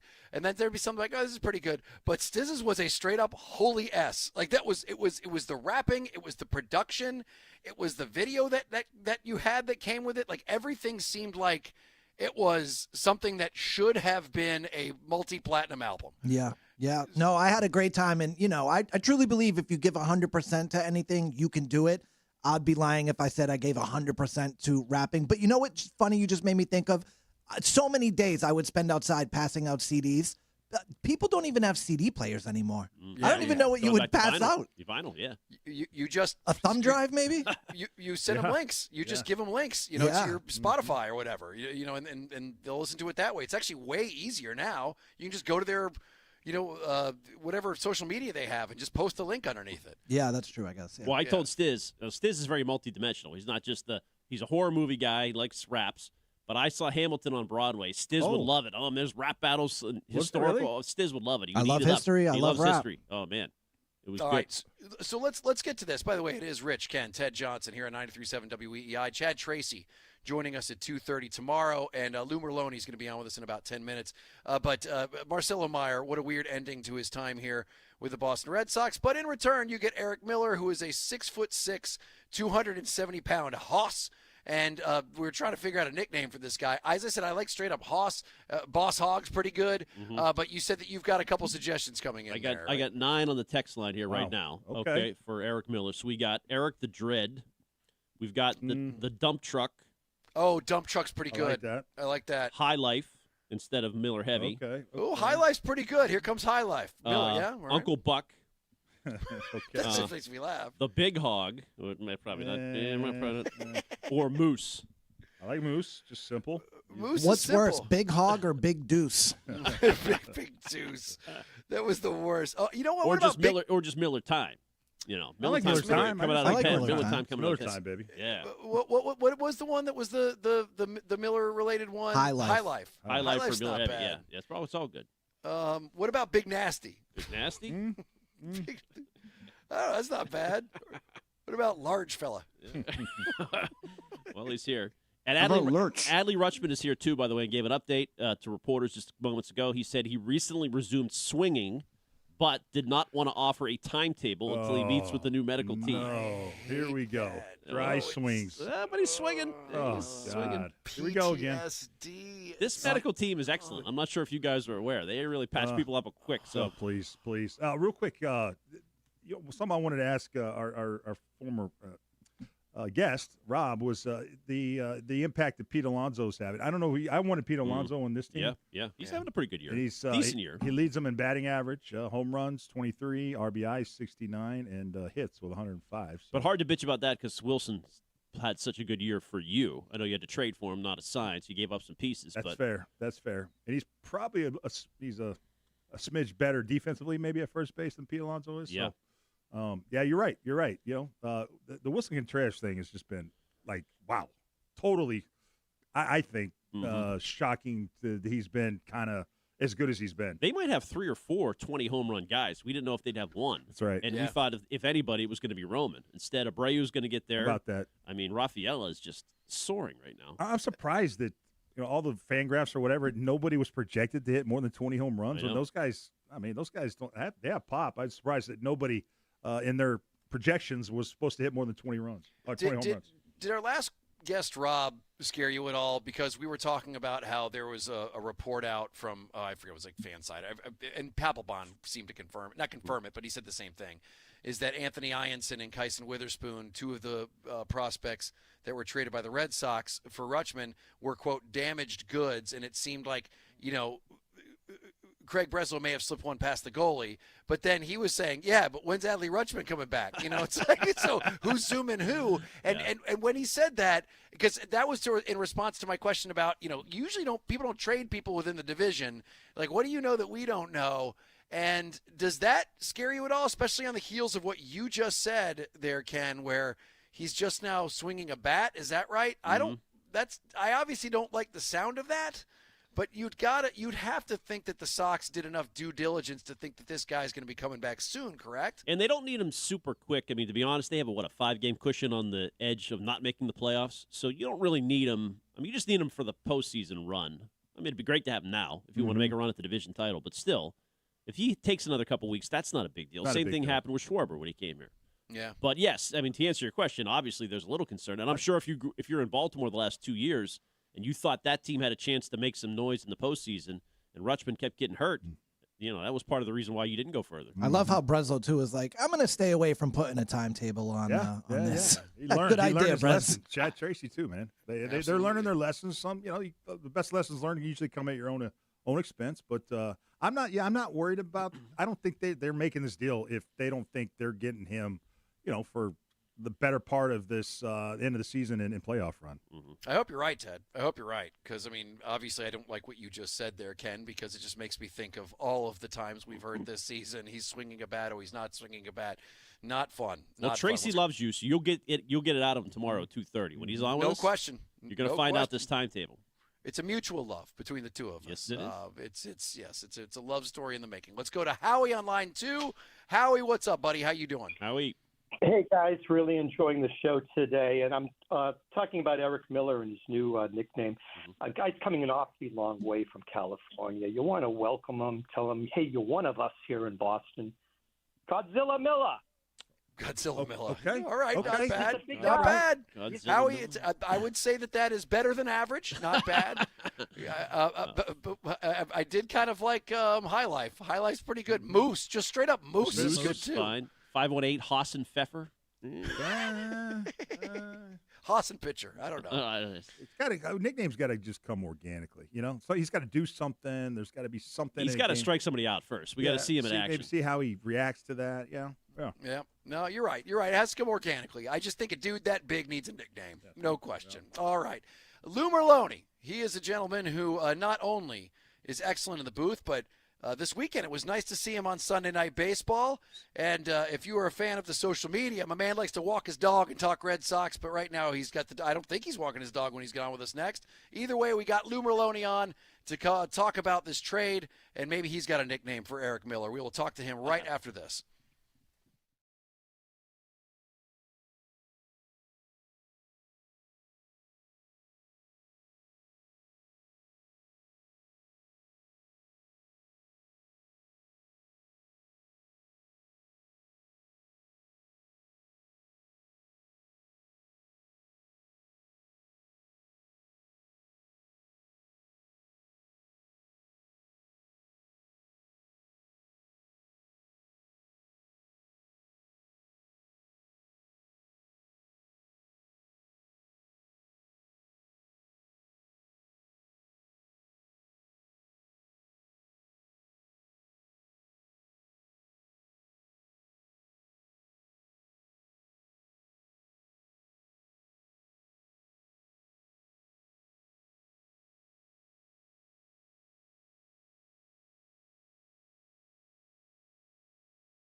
It is 93.7 WEEI.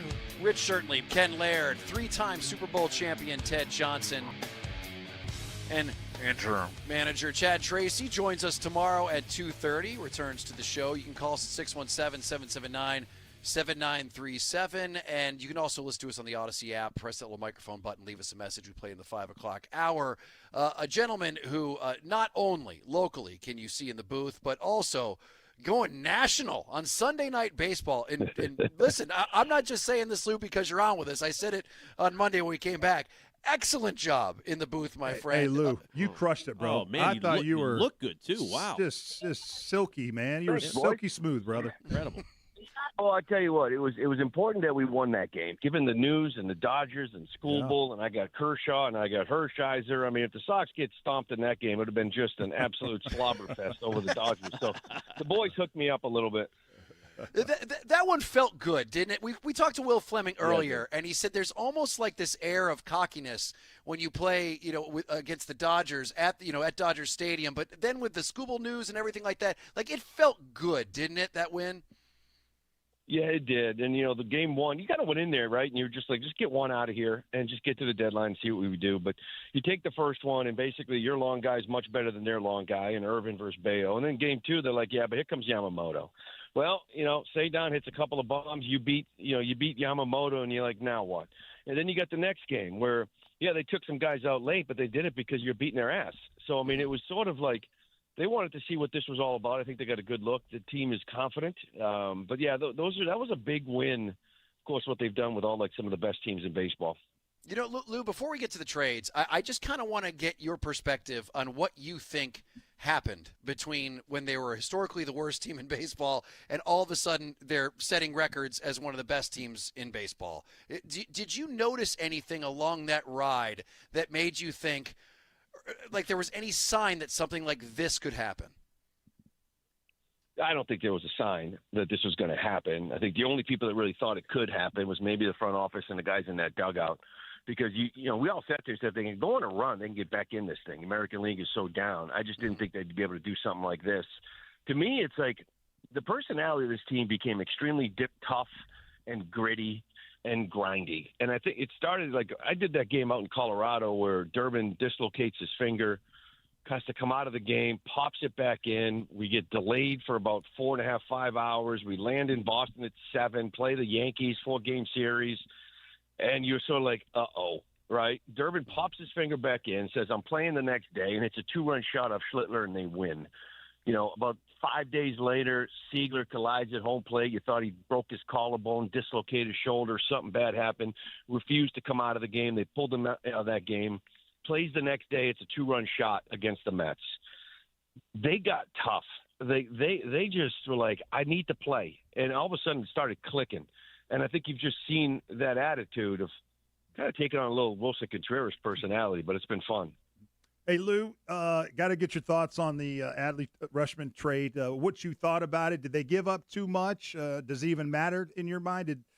What do you think of the player in the trade overall?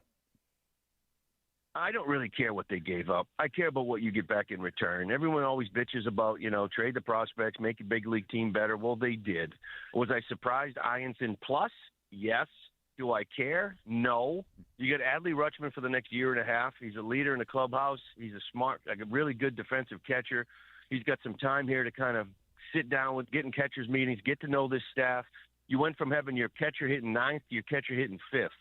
So I care about the big league team. I don't care about where their prospects are ranked. Both those kids they gave up, they drafted last June. Nobody knew who their names were a year ago, and because of them, you got Rutschman for them. So you get to draft again next year. You drafted this year. Continue to draft well. Like college baseball is different. These guys get drafted. We saw it with Tolley. We saw it with these guys. They get to the big leagues quick. Next year you will have a new crop of top prospects that everybody be bitching about when they trade them away, which I hope they do because I care about winning here. Do you have a comp for Rutschman, Lou? Does he remind you of anybody? I mean, and do you think this is their, Veritek of the future? They're going to invest in him long term? Yeah, I think that, we'll see. I mean, where it is in the future with him. Listen, when he first came up, he was like the poster child for what everybody wants as a catcher. Switch hitter, great defensively, just in every aspect. Obviously, the last couple of years have been down years. There's been some injuries. So I like the move. We'll see where this goes as far as health, how quick he comes back and the impact. But I just think it was a move that I was looking for them to make, to go out and get a veteran guy that can hit in the middle of your lineup, whether it's 5, 6, wherever it may be, and a guy that's been there before. And I just think he brings a presence. So where they go in the future determines on health, determines on production. It's like it always does. What do you think about the way the Marcelo Meyer era ended with the Red Sox? Too many injuries, just too many injuries really kind of hurt his development. All the great prospects come through the minor league system because they play games and they get their at-bats. He lost probably 750 at-bats in the minor leagues, came up because Bregman got hurt. Not exactly, he was doing okay in AAA, but not tearing it up. This year, I think, started at second base because Romy Gonzalez got hurt to start the year. I just feel like there's more there to work on offensively. Defensively, I think he's going to be a third baseman. But I just think it's one of those, being available every single day is very, very important. And throughout his career, he hasn't been. And even when he was here, it was sore back, foul ball off my foot. I don't feel good. So, and it's just like I said, he got hurt. Monasterio took over, and the toughness of this team really took it to a new level. Lou, I'm curious what you think about just the offense. It felt like it was a little disjointed to start the season. They didn't really know exactly. They talked about an athletic team and maybe a team that wanted to be a small ball team, but it really wasn't executing or playing that way. It feels like it is now. Do you feel like this offense has kind of a more of an identity now? They know what they are. They bunt. They sacrifice fly. They move guys along the base paths. Do you feel like it's more clearly identified now, and that's been a huge help in kind of this offense starting to play better? Yeah, and I think a lot of that has to do with personnel. Like the production you got from your middle infielders, whether it's Monasterio or Siegler or Sogard or whoever it may be. These are the types of players they are. Move the runner, whatever you need. When we put a bunt down, I'll do it. Connor Wong can bunt, and everybody taking over. Duran with a nice bunt the other day. So I think it has a lot to do with personnel. It's a real hard thing to do in April when you're trying to get guys going. When you're trying to get Trevor Story and Marcelo Meyer getting comfortable swinging the bat, and Caleb Durbin getting their bats going. But once you get into July, you are who you are, and there's been some injuries. So the small ball game, better situational hitting, and of course the long ball. I mean, let's not disregard that. I mean, you're hitting more home runs, which helps as well. So it's offensively, it's been a little bit of everything, right? That last game, it was the home runs. Then you play Tampa Bay, and you're back-to-back, safety squeezes. So there's just every night you're able to win different ways offensively, which I think is a big thing. How do you think shortstop plays out now, Lou? There was some, a lot of names thrown out there. They didn't go that route. Yeah. And do you think there's any chance Franklin Arias could come up to the big leagues this year, or is that just way too soon? No, I think there is. And I think there's credit to him and his development this year. I don't think they thought that in the spring, but I don't think they were willing to part with Franklin Arias for Zach Neto or some of these other guys. I think he's taken that huge step. This was a good prospect, and they said, if he can ever hit for power, then he might take it to a new level. Well, he has. So that's part of the whole thing, identifying your own prospects, which guy's a dude and which guy's a big leaguer. Like, if you're a big leaguer, that's fine. Move him. Who cares? Improve your team. But if you're a dude, I think you hold on to him. So I think they kind of, in the end, were like, listen, we got some bodies. Story can come back. IKF will be back. Monasterio's done a nice job. And break glass if needed. I think they really like what Arias has been doing. So I hear he's defensively, he's a big league shortstop. And if that's the case, that's all I need from him, with some offensive upside. It'll be struggle, but I think he's changed the conversation with how he's played. All right, so Lou, the best compliment that I have heard thrown towards Adley Rutschman is, a lot of people are saying he's a lunch pail guy, he's a leader, but somebody threw out there that, and this was somebody who was in Baltimore, said that he is essentially Jason Varitek. Like, he reminds him of a Jason Varitek type player as far as that type of attitude. You played with Varitek. What do you see any comparisons between the two, and what does it mean to be a Jason Varitek type guy? Well, I think Tech wasn't exactly a vocal leader. He worked so damn hard that you peek over your shoulder and you're like, geez, this guy doesn't stop. Like, whether it's in the weight room, in the batting cage, or going over scouting reports, working with pitchers, like knowing each of your swings. Like, he's on the top step talking to the hitters like, hey, you're back elbows up a little bit more, your hands are a little bit lower, you're opening stance a little bit more, and that was like the leadership quality that he had. He was invested on his team, making everybody better. I don't know that much about Adley. I've heard similar things. Coming in as a catcher, getting to know your pitching staff, it's tough to kind of come in day one and just declare yourself the leader of a team. I do think that'll happen over time, but I think one of the more impressive things about Adley Rutschman is he actually tackled Christian McCaffrey in college on a kick return. Saw that. Yeah. That was awesome. Ted's getting excited. Yeah. He's got that going for him, which is nice. He could Yeah, do wouldn't you rather have a leader like that than a hard-ho that tries to take over the locker room and be like, Captain Vocal? Wouldn't you rather be the one that kind of earns it by people noticing what you do than Mr. Speech? Yeah. Oh yeah. Yeah, and it's a young team, so there's a ton of respect already, right, for Adley Rutschman. He's been around the league for a while, so yeah, I don't expect him to come in and just vocalize it. I just think it's through work and the way he prepares, which I heard is fantastic. So I think through that, that'll be earned, which is the way it should be. Yep. Hey, Lou, you've had to recalibrate your expectations for this team from 6 weeks ago to what it is now. What are your new recalibrated expectations for this team right now? Well, they're a playoff team. We can go that far. Now it determines health. I've heard a lot of people, talk about, go to the wild card and lose like last year. Well, yeah, if you walk into the playoffs like they did last year with one starter because Bayo struggled in September and Giolito got hurt, and your best hitter gets hurt in September like Roman Anthony did. Wilson Abreu got hurt mid-August, and he was useless. Romy Gonzalez had surgery on his shoulder, so they walked into that series with nothing, absolutely nothing. If that happens, yeah, they won't have success. If they can stay healthy. And maybe get a couple guys back, or at least enough time to get their bats going, like in Roman and Curtis Mead, then it's a very dangerous lineup with a very dangerous rotation. So health plays a huge role in it from this point on.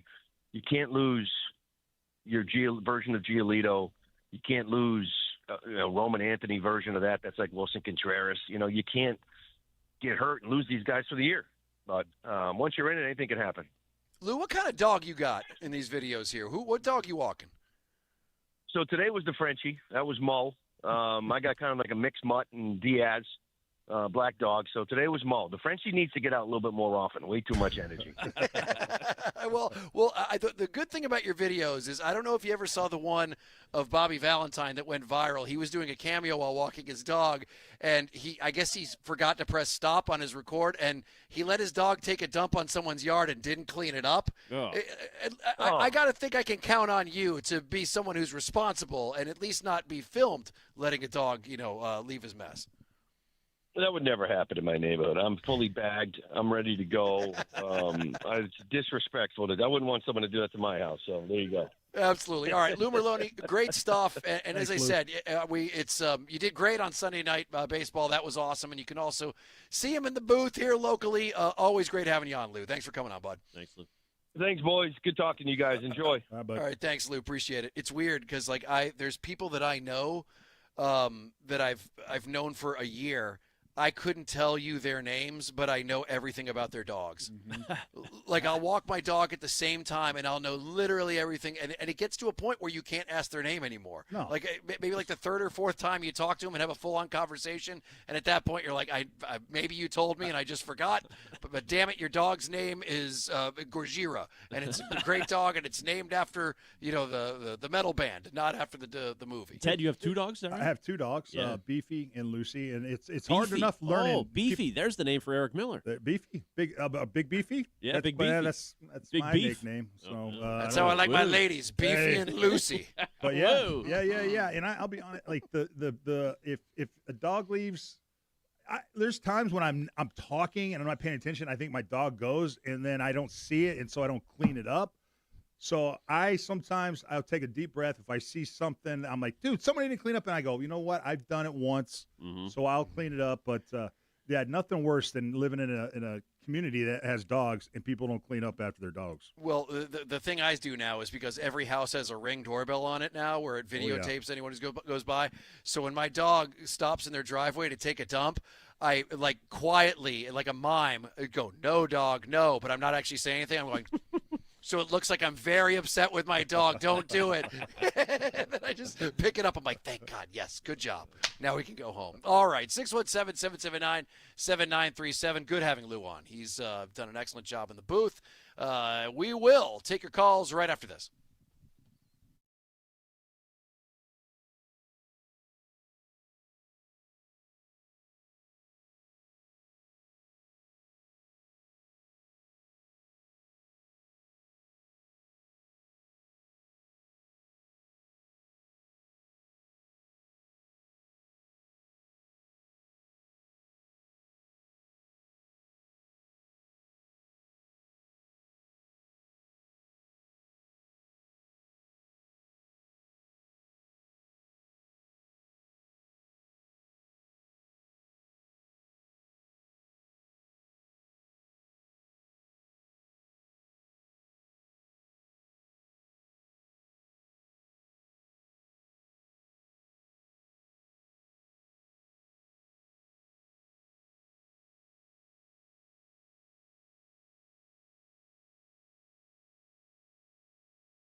It is 93.7 WEEI.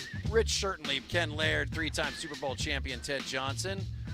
Chad Tracy joins us at 2:30 tomorrow. Always great to have him on, and you can leave us a message over there on the Odyssey app. Press the little microphone button, and we play it. We'll play it next hour. Call us at 617-779-7937. All right, we didn't get to play this yesterday because it was trade deadline madness. But this has to be played because there's many times where people will hear something and they'll go like, okay, well, either that's not very good or it's fantastic, and they speak, they exaggerate. But this past weekend, Martha Reeves, she's an older lady, so I'm going to give her a little bit of that. She was like a big Motown person, and she sang the national anthem at the very first ever game in the Women's Professional Baseball League. Now, she had some backup singers along with her, and this was something, first of all, I didn't know was a real thing. The Women's Professional Baseball League. I guess it is. Of course. Good. Yeah, sure. Fantastic. Been a lot of news lately. There's room for everybody. Love it. But if you're going to come out of the box, maybe this was a viral stunt. Maybe they wanted people to talk because I didn't really know about it until I saw this video. Well, she is 85. I know you mentioned that, but just point this out again. I mean, she had a pretty good run. Nowhere to Run is a great song. Martha and the Vandellas. That's a bagger from the old days. Okay. All right, but that was 90 years ago. That's a great song. So the lady that's saying this, saying that song? Yeah, Okay. correct. Okay. All right. And she sounds exactly the same. Well. So here is.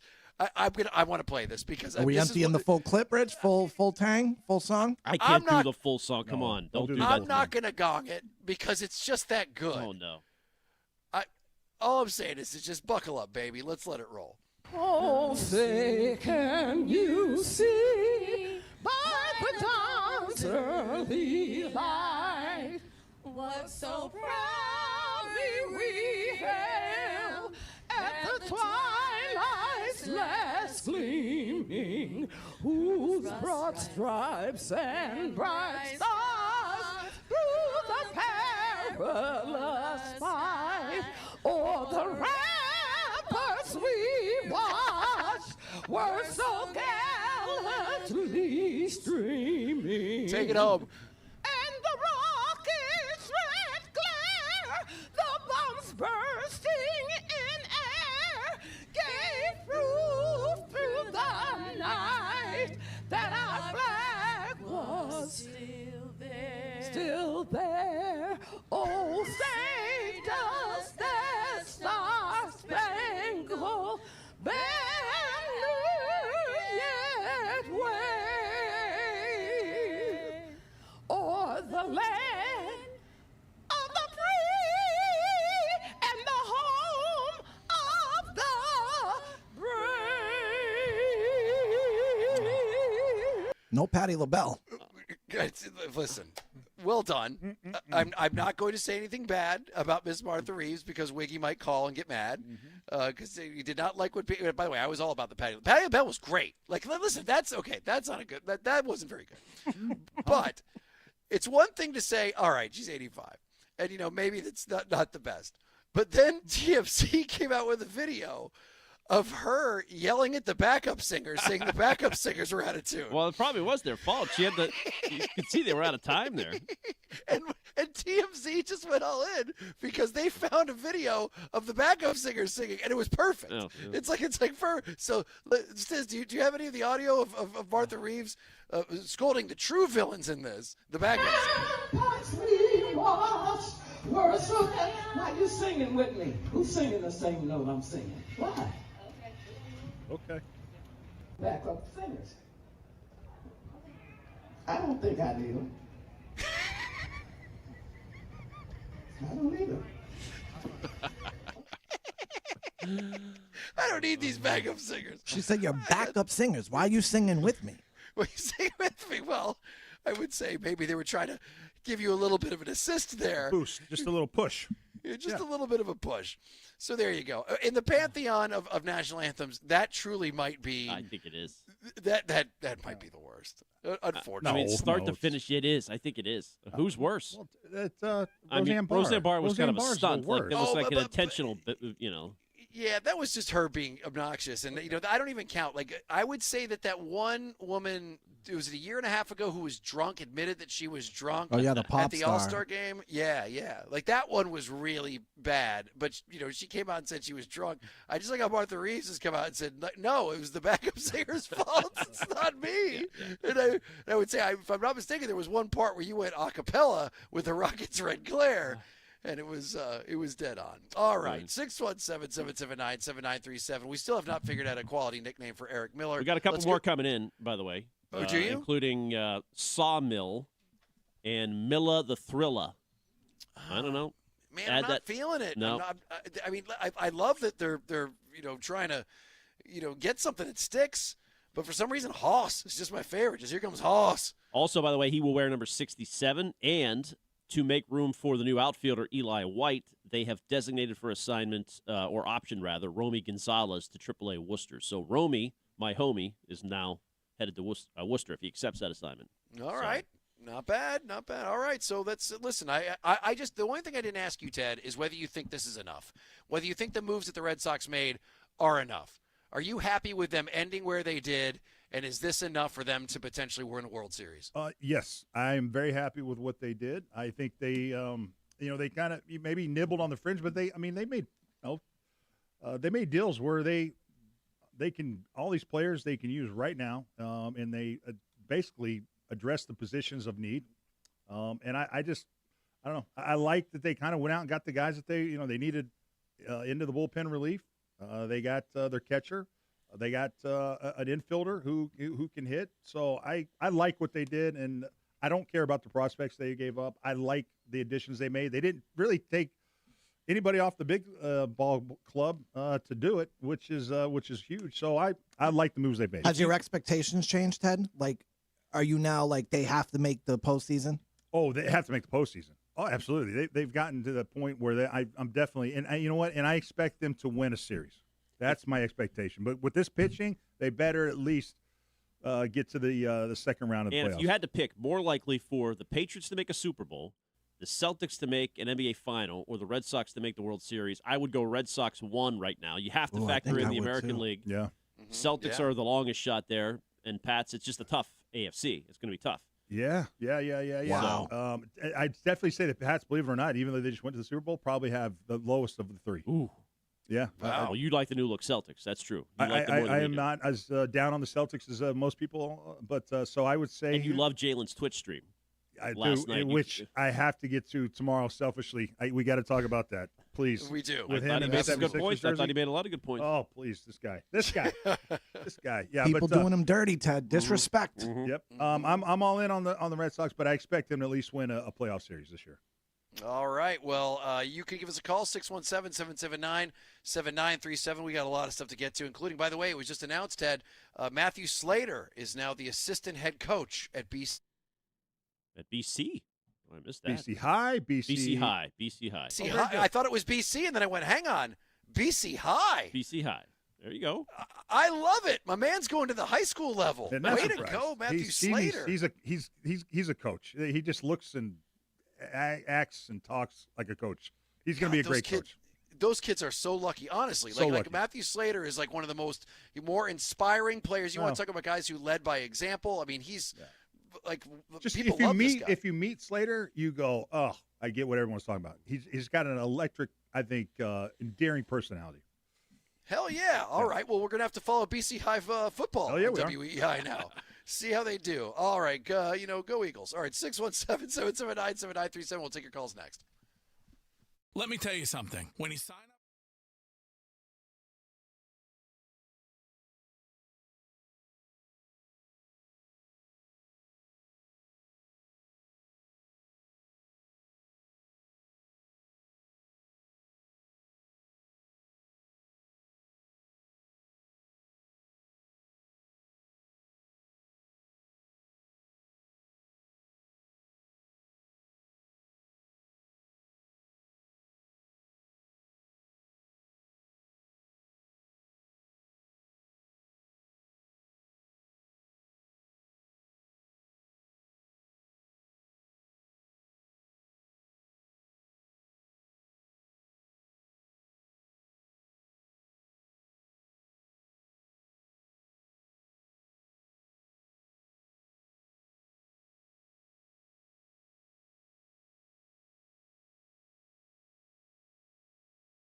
feed. And the feed brought to you by Cars for Kids. First place, Chicago White Sox in town for a 3-game series at Fenway. All games this series, 7-10 across the Shaw's and Star Market. WEEI Red Sox Radio Network. Shaw's proud to be local since 1860. Will Fleming and Will Middlebrooks on the call. Patrick Sandoval on the mound tonight for Boston. He's opposing Davis Martin. And Arcan with your pregame at 6:10. Couple of Red Sox roster moves announced today. Eric Miller added to the active roster. Jake Rogers, the backup catcher, added to the Major League roster. Also, Eli White added to the roster. Romy Gonzalez optioned to AAA Worcester. Ryan Watson designated for assignment. And this feed brought to you by Cars for Kids. It's the easy way to donate your car. Donate today and your car can be picked up tomorrow. Call 877-CARS for Kids today or donate online at carsforkids.com. Remember, that's cars with the K. And that's what's in our feed at WEEI.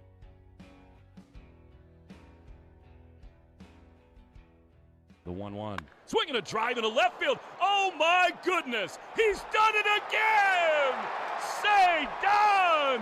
Say L.A. is home. We are tied at 3 on his 4th homer of the series. Here's Willier. He drives one. Oh, baby.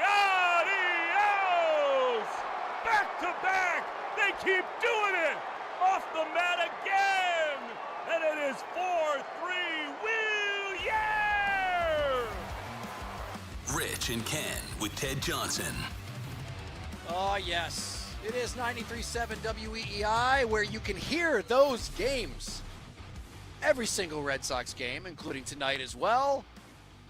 And you can call us at 617-779-7937. And the gentleman who is making those calls, the one who has... Actually, his calls were so good that he got the montage treatment yesterday. Yeah. We actually made a complete with the Deftones in the background to make it pop even more. The great Will Fleming joins us now. Will, this has been one hell of a ride, and I have to think that you've got some Sepa there in the booth lately from all the over the top home run calls that you have had to make, my friend.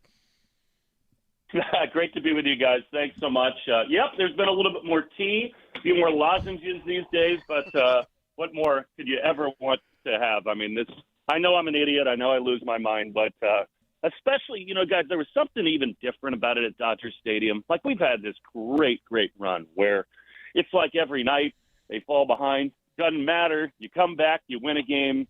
That was different. I felt like that was more special at Dodger Stadium just because of the opponent, the environment, their arrogance, to be frank, the fact that they got Skubal in the series. I mean, it was like old school Red Sox where you could go in there and kind of be the villain again, and I loved every minute of it. Well, the best is you could hear on your call after Yoshida, which was the 3rd home run in, I believe, 7 pitches. The crowd was just like, oh, sweet Lord. Like, there was like a din. And just, it was like music to my ears. When you hear that, especially, of this team that just seems like, it's, as I said, like rooting for the Dodgers with the amount of money they spend and the way that they carry themselves. It's like rooting for Microsoft. Like, you can't do that. They're just this enormous thing that should really have no fans. So that's why it felt good. And it must have been not only good to be there, but also just to see that this team has remained consistent. Like, they haven't slipped back after the streak. Yeah, and you know what? Yes to all of that.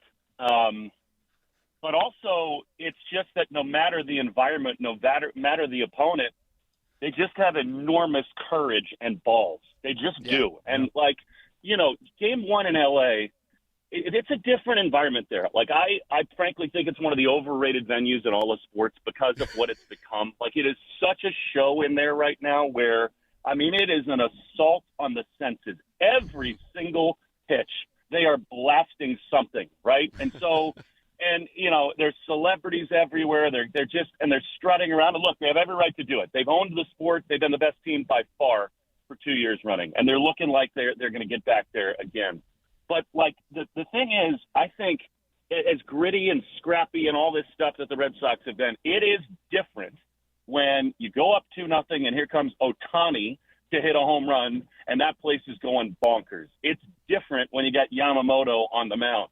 It's different when Teoscar Hernandez hits a home run, and every single time they just responded. And by the way, they responded like immediately.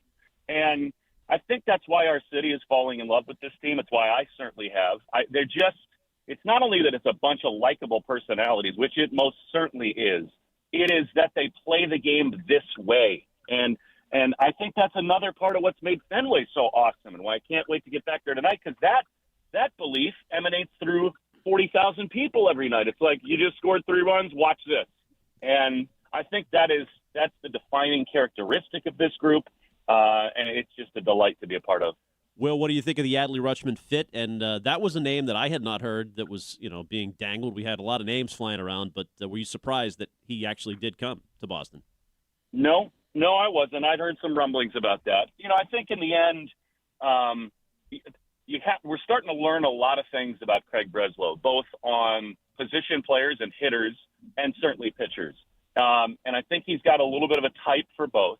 And I think, we all know now that, with Curtis Mead and Durbin and Wilson, he's gotten this right about these dudes who he thinks whatever model they're using is working to say this guy is going to be great at Fenway Park. And in our yard, that matters a lot. And I think they feel that way about Rutschman, but I think it's even more layered than that with a catcher. And I think that's where, would we like Hunter Goodman to come to Fenway and hit 40 home runs? Yeah, of course. But I think, you look at the numbers, he's like the worst defensive catcher in the game. And so I don't see, for a club that values defense so much, that has one of the great pitching staffs in the world, I never thought like that one was like the totally obvious fit. And so when you peel it all back and when you piece it together and you think about what they're actually looking for in a catcher, I thought this one made a whole lot of sense. And I also think, frankly, in a lot of ways it sounds crazy, but he's kind of a buy low guy where, like, he's been a little injured, he's been a little down, but when he's at his best, there aren't many catchers better in the world. And so I think he's a perfect fit. The other thing is, I don't know whether you guys have been talking about this or hearing this from people today.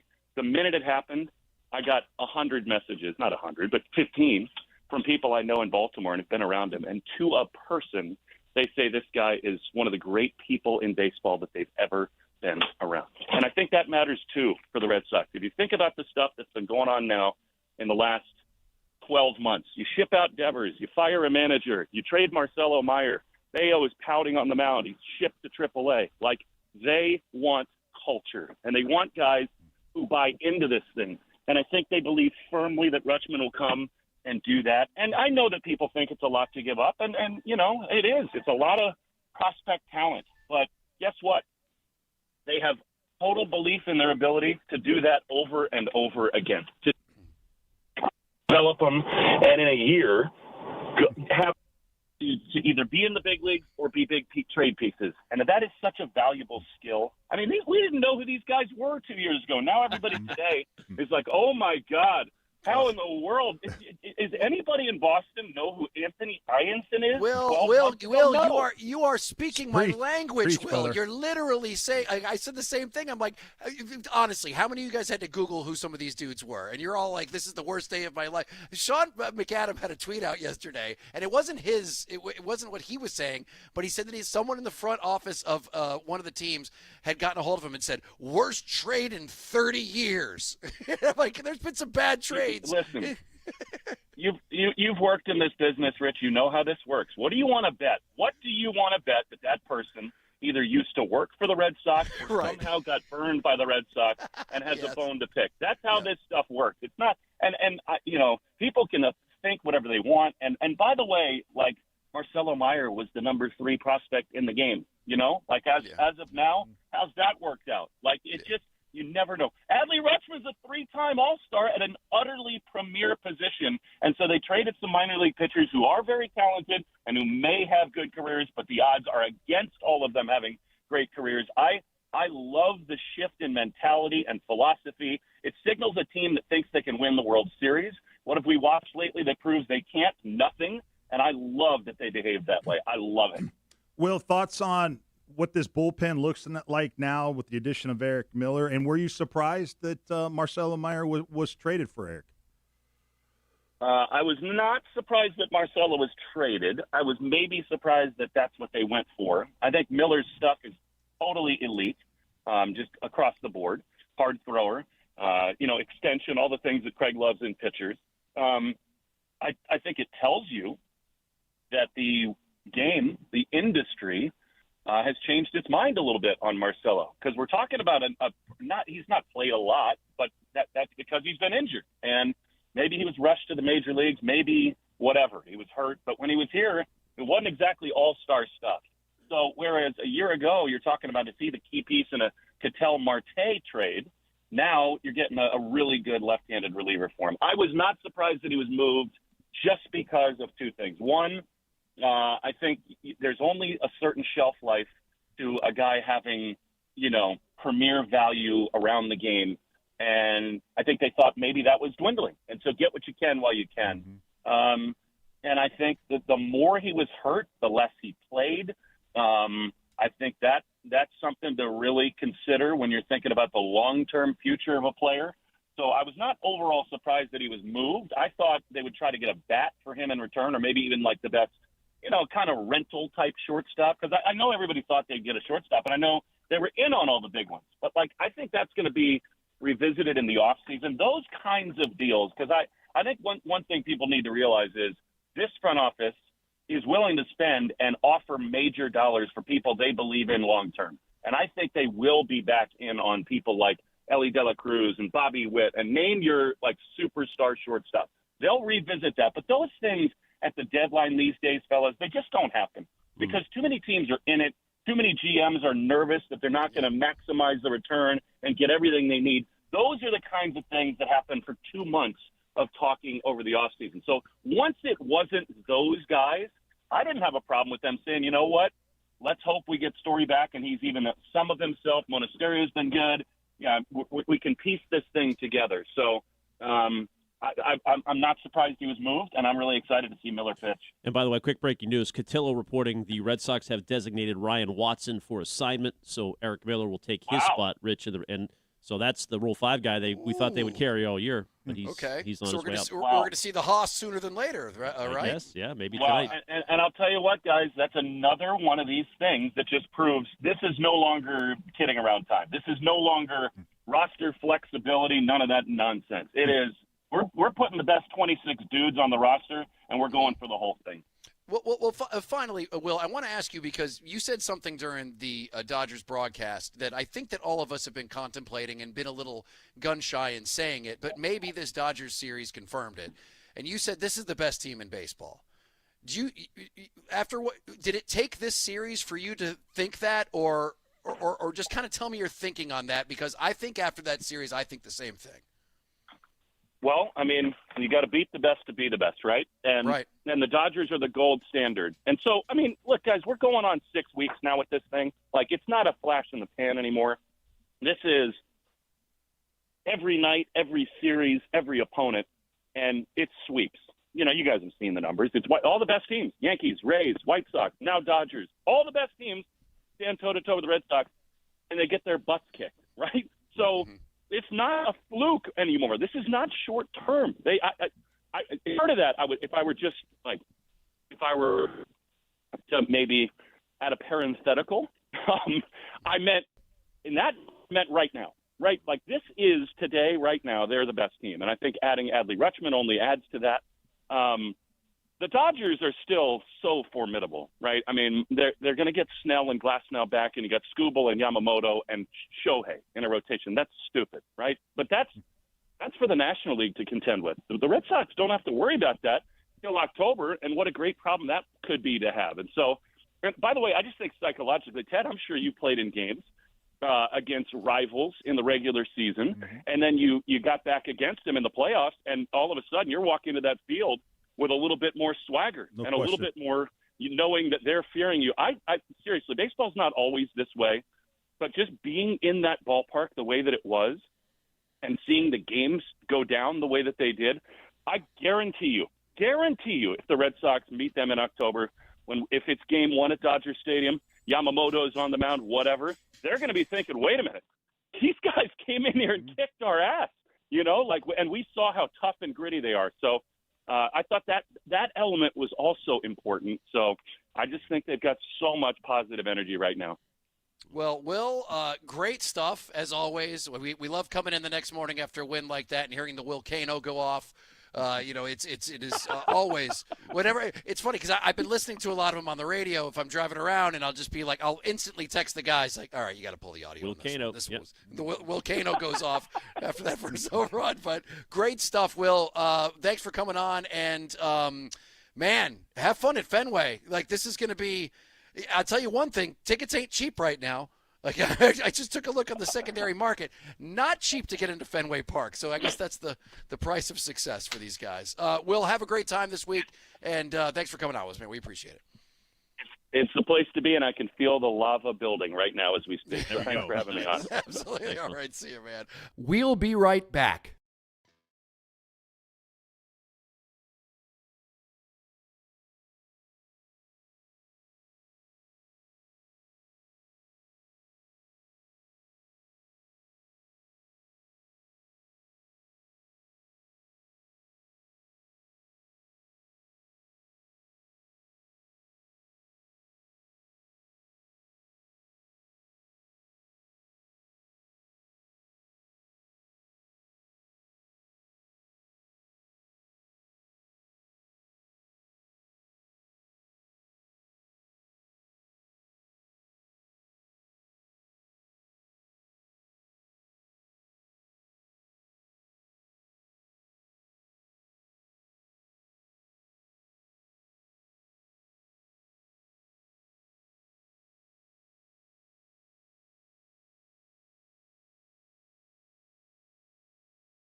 WEEI.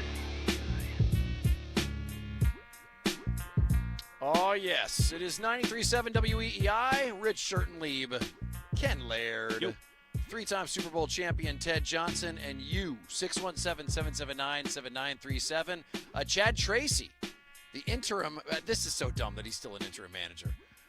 As I said, he's most likely going to win Manager of the Year, and he's still an interim manager. It's pretty dumb. This series right here is a showdown of Manager of the Year candidates. White Sox, Red Sox. It is, absolutely, because right now I believe the White Sox manager, whose name escapes me right now. Venable. Okay, yeah, he is, I think, ahead of him on call sheet. Is he? But it's only Chad Tracy right behind him. And his number, Chad Tracy keeps going up. I mean, honestly, it's like why he's not right now favored. I don't know why, what he's been able to do, because it's truly, he's the reason they all turned around. But it is crazy. The White Sox are in first place. Like, nobody would have predicted that before the year. This was a laughingstock franchise. Would they lose 100 and some games a couple years ago? I mean. Yeah. It ain't nothing like what we're seeing here. No, it's true. I mean, I'm not to diminish this turnaround, which you give all the credit to Tracy for. I give some. And even now, you're starting to come around on Breslow, but I think you want to wait and see how these players look injured-wise and otherwise, you know. No. I give him credit. I give him credit. And now I said I was going to wait to the trade deadline, and he did great. Like, put it this way.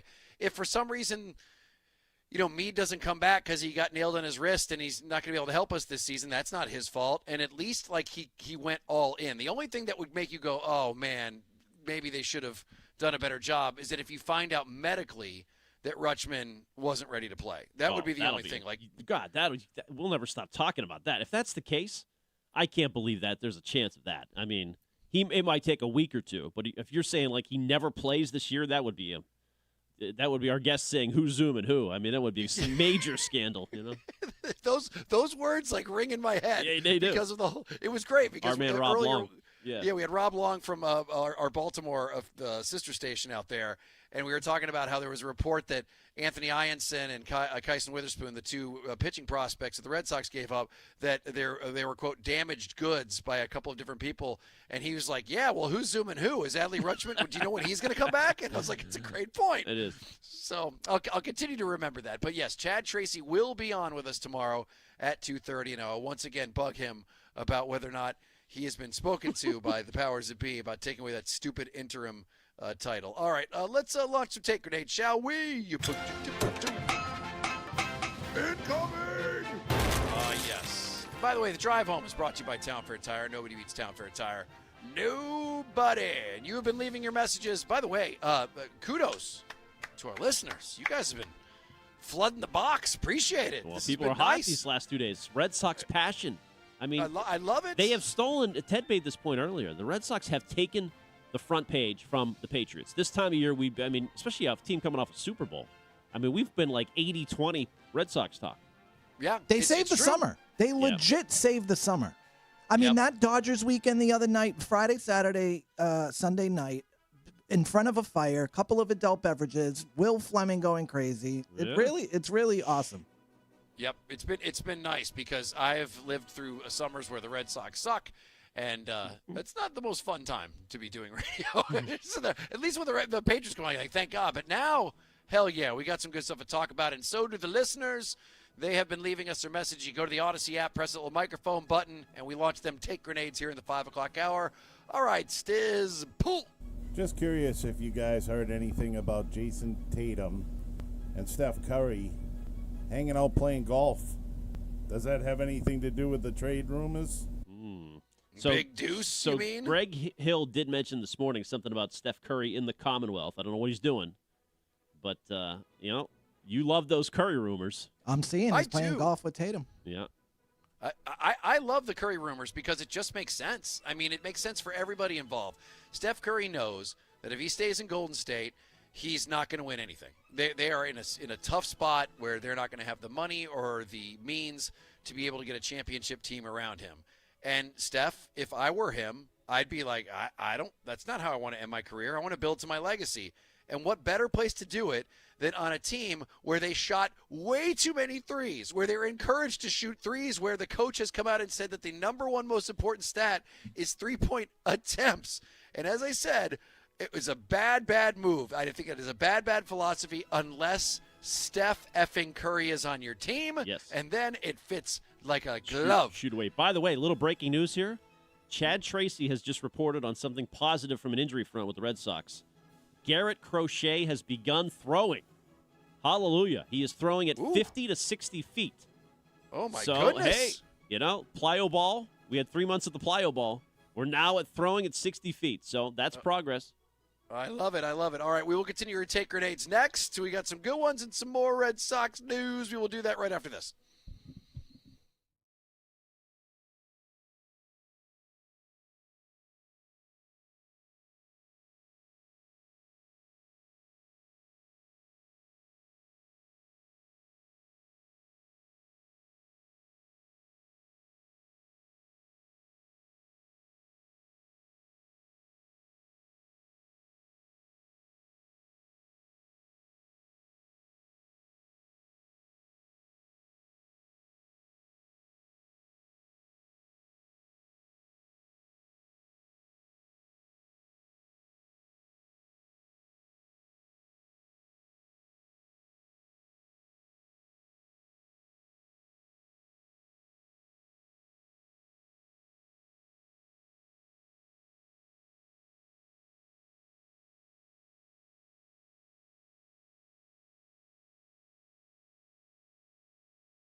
Roman continues to swing.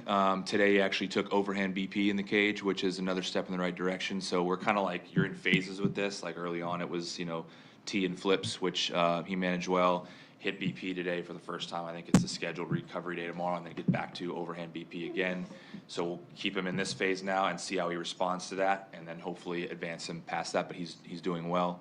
And then Garrett started throwing yesterday, 50, 60 feet. So as you guys know, he's been down a while. So we're in like the very infant stages of like very short, but he did have a ball in his hand and was throwing it, which is good. So he's probably going to be in that really short range throwing right now, and then we'll move him along as he goes. But he does have a ball in his hand throwing it, which is good. Oh, wow! Cue the duck boats. How about that? Avengers assemble. Yes. Just needed to ship Meyer out of here, and it all comes together. Boom. Right. It's true. As soon as Meyer's gone, all of a sudden it's like, hey, all right, I guess everything's fine. Better get overhand BP and no more Seaport action available. Might as well. How about that? Ball in hand for Crochet. Yeah, that's a shock. That is a shock because I think our impression, by the way, it is Rich, Ken, Ted Johnson here on 93.7 WEEI. Our impression was that Crochet was going to be out for the season, right? Yeah, I'd been resigned to that for sure. Oh boy, that would be something else. Is he doing dry pitches? He's going dry. Hey, if he could pitch like a 6th inning roll out of the bullpen, it would be a bonus. Bet your ass. Yeah, there's no question. And you know what? And obviously, time's kind of running out for him to ramp up in time to be Garrett Crochet again. But you're right. I mean, he could give you a little something. It doesn't have to be, like in the rotation. He doesn't have to be a starter. And for him, don't you think he wants to Roman now more so than Crochet just flip the narrative before the season ends? Like he's got to make a run at it with all the buzz around this team and what a negative storyline he's been. I mean, I hope so anyway. Yeah, you would hope so, and that would obviously be ideal. I mean, how perfect would it be if both of those guys were able to come back and be effective by the time the playoffs are here? I mean, think about with the moves he just made, the firepower you're going to have. I mean, dude. And we even heard from John Henry. You guys want to hear from John Henry? Oh, this is going to make Rich happy. So I think this might qualify as on the record. This might be his first chat with the media in 6 years. I saw this He video. goes deep. This does go deep. Let's hear it. Mr. Henry, any thoughts on trade deadline? I wouldn't be doing my job if I didn't ask, but just finished, right? Just finished? Well, 1 minute to go. 1 minute to go. You feeling good about the moves today? Very good. Bam. Yeah, feeling really good. I'm late for my mahjong game with all of my friends. Why is he leaving with 1 minute to go? I must have told him everything was done, but I mean, geez, you want to stay to the end, right to the deadline, don't you? I mean, he was basically being chased down Lansdowne, wasn't he? It was NBC Sports Boston. To their credit, they got the audio, so that was at least 5 words. I just like, hey, I hope you don't mind if it's A-okay if I can talk to you. If it's certainly all right, just go up and ask him. Just go right up to him. Get in his face. Hey! I like it. John's chatty now. Things are going so well. He went from the Cohiba to giving interviews. Yeah, right. Yeah, I mean, it's amazing how that works. Once your team starts winning, you start talking. When not, you kind of hide. You lurk in the shadows. All right, let's you know what? Let's take a call real quick. Let's go to. Should you Steve on line 6? Is this where I should go? Let's go to Steve on line 6. What's up, buddy? How you doing? I am doing great, guys. Thank you for taking my call. I'm a first-time caller. Hell yeah. So I'm gonna give you a perspective from an Orioles fan who's been an O's fan since 1966. Okay. So I've had a long history with this team. I'm going to give it to you from both sides of the coin. So 4 years ago to the day yesterday is when Adley stepped on the field at Camden Yards and came out of college. And, right, he was projected to be a 1-1 player. Turned out to be a very, very good defensive catcher, lifetime 254 hitter. I don't think offensively he really turned out to be what the O's had expected, at least based on what what his numbers look like coming out of college. Having said that, he's a great leader, great clubhouse guy, going to sorely be missed by the O's. I think that when they signed Basallo, they went to him late in the summer, and this is on record. Real quick, he Adley, wasn't gonna I hate to sign. cut you off, but Yeah. you know him, and the comparison has been Jason Varitek. Is that Adley is a Jason Varitek type guy as far as him being a locker room dude that is instantly respected by his teammates? How are you feeling that? Yes, I am. I would say that he's going to be sorely missed by the guys in his clubhouse. And the fact of the matter is, at the end of the day, from an Orioles perspective, and I'm not blaming this on Adley because there's a lot of reasons why the team hasn't won a playoff game, since he got there. But they had to start to look to where they were going. He wasn't going to resign. He was going to maybe, he'll obviously would have been there for another year next year. But the Orioles need to get younger. They need to get more pitching.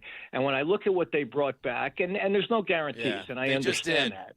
But They absolutely did. Yeah, they got tons of pitching. They got, two of our better guys, unfortunately. But, that's the But that's if you're an the Orioles price you fan, pay. he wasn't going to resign. He's 28. I mean, when you get younger, the guy's in his prime. If you're an Orioles fan, don't you want to sign him, extend him? I mean, You would think so. All right, let's launch some grenades, shall we? Let's finish up on the grenades. All right. You've been leaving your messages over there on the Odyssey app, pressing the microphone. As I said, you guys have been prolific. Appreciate it. We have to actually go through and throw some here and there. All right, let's launch one. Pull. There's a question out there of how much does this Marcelo Meyer deal affect Roman Anthony? And the answer is it doesn't matter. Roman Anthony has 8 more years as a Red Sox. The Red Sox have control, and his contract says that if he gets MVP votes, he gets more money. Okay. Stiz, whenever I think of Marcelo Meyer and Roman Anthony, do you have the song that I pull up by any chance? Oh, no, sorry. Okay. I just, for some reason, was that song by Climax? I miss you. you think he is crying today? Roman's probably just like in tears. I would love to know Roman's thoughts on it. Mm-hmm. Hell yeah. And I now would his like to boy know, too. Romy just got sent down to Worcester. 207 texter, maybe Crochet can pitch to Anthony, and they can share ice packs. I mean, people are very skeptical of these two coming back at all on the text line, especially And Roman. they should be. Yeah, you should be. I mean, absolutely, you should be skeptical. We've how many times have we been told in some way or another that they were close or it wasn't as bad as it ended up being? Yeah, you absolutely should. I mean, and listen, I don't think Chad Tracy's making it up. I think he's being told things. But I wouldn't trust your information right now. They've got a bad track record. Well, I just like that Tracy's talking about them and all. For a while, he was getting snippy when he even asked about them. Like, guys, I'll say something when there's something new to report, Well, tomorrow at 2:30 here on the show. First question, a Roman question or an interim manager question? Oh, man. That's like a Sophie's choice. I don't know which one I'm going to be able to do. Right, there's both your specialties. It's true. All right, let's pull. Hey, Drunk Ostrich here. That's so messed up. I would smoke Tom Brady in a race. He ain't run like a drunk ostrich. I'm a drunk ostrich. That's right. I said that he ran like a drunk ostrich. Yeah, you did. I didn't expect to get a call from said drunk ostrich.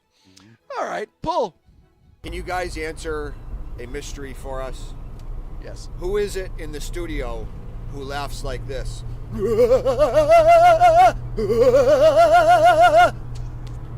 Who is it? What are they on? And where can we get some? Okay, I laugh the most, but I don't laugh like that. I'll give you one guess. Is it a Jackson? I mean, I think it is a Jackson in the background. I think it's a me in the background laughing at Stiz. Yeah. Okay.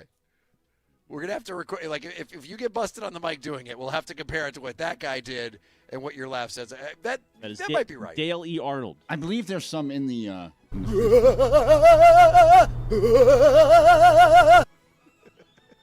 That is a little Jackson-esque. Yes, it is. Oh, man. They know us too well. I love it. When the listeners are familiar with who's laughing in what way, then you know that, you've made it. All right, let's go to the next one. Pull. You know, that other radio station you were talking about that just likes to piss and moan about everything? You could tell them the sky's blue and they'd find a way to talk bad about it. That radio station sucks. You guys rule. You guys are right. The only thing that you guys said that was a little bit screwed up was Ken said the Odyssey was a 7.5. That's ridiculous. That is ridiculous. But I'll let it slide. Thank you. I'll let it slide, cue ball. Yeah. WEEI for life, boys. Thanks, buddy. Odyssey app at 10.0, I might add. Oh, God. Come on. All I know is that out of all the hot takes that we've had flying this show, the minute Ken said that the Odyssey was a 7.5, heads exploded, like collectively. I got a linebacker to back me up, so don't mess with me. You're right. I mean, Ted came in here and he's like, I got your back. And to this day, you're the only two people that I have heard anywhere in the press that said that the Odyssey was I'll give you my own review of it. Listen, One of these years. It can't be anywhere near as bad as Disclosure Day. Disclosure Day You're was right a about wild that. disappointment. That's a 1. That's maybe a 2. It was just a snoozer, and it was disappointing because it's Spielberg, and I really wanted it to be good, but all right. Pull. Eric Miller, not so light. Okay, the Eric Miller nickname we're looking for, the big Yeah. hoss. 6'6", 200. He gets bigger every time I say his stats. 6'6", 340 pounds. No, I think he's 6'6", 269. Is that what we're saying? 352 texter says Shrek for Eric Miller. You like Shrek? Shrek's good, but he looks might more not like that. Oh, man, he might like Big Shrek, but he looks more like a hillbilly. Like, he looks more like, country fed. Yeah. Who's the never mind. Skip that reference. There was a big guy with overalls in a movie that I can't place. Maybe it was Meatballs. There was a dude, I don't know if you saw Pee-wee's Big Adventure, the classic, the guy who chased around Pee-wee at the dinosaur park. Oh. That's what I'm that thinking. guy. Yeah. Pee-wee's Big Adventure is legit one of the... Think about that movie and the greatness that it birthed. It's Tim Burton's first movie. Oh, yeah. Who ended up I going didn't on to make realize some of the great... Tim Burton's first movie, Danny Elfman's first score, and he's like one of the greatest of all time, and written by the great Phil Hartman. Oh, wow. It was written by Phil Hartman, huh? Dude, that movie's Wow. excellent. Pee-wee's Big Adventure is truly, and I'm not saying this, I'm not exaggerating, one of the more underrated films.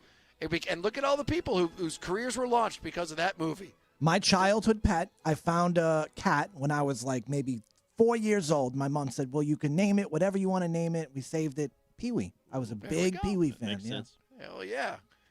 You like to go into the movie theaters by yourself with a big, long jacket. All right, let's go to the next one. Pull. Hey, guys, love the show. How about Man Mountain Miller? The Man Mountain. Mountain. Or just the mountain. Yeah. Miller Not So Light, was that the one that somebody said? Yeah. That one's all right. I just like Hoss.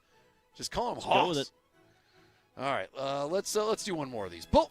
My name is Marcel Meyer, M-A-Y-E-R. I'm now a teammate of the guy, D-E-V-E-R. I'm so glad I've gone away, and this is what I have to say. John Henry and the Red Sox crew, you can really go and screw. My name is... I thought he was going to second verse. two. Yeah. Yeah. All right. Well, I just think. Well, we'll take Steph Curry. You can have Meyer and Devers. It's fair trade. Yeah. No question. I do find it funny that the minute Marcelo Meyer's got, all of a sudden Roman Anthony's killing it down at his rehab. He'll be back any day now. But that's good news. So Chad Tracy at 2:30 tomorrow. We will talk to him and we'll shake him down. We'll get way more details. No question. So you can hear him here, and then I think Breslow is going to be joining the Greg Hill Show on Thursday morning. Yeah.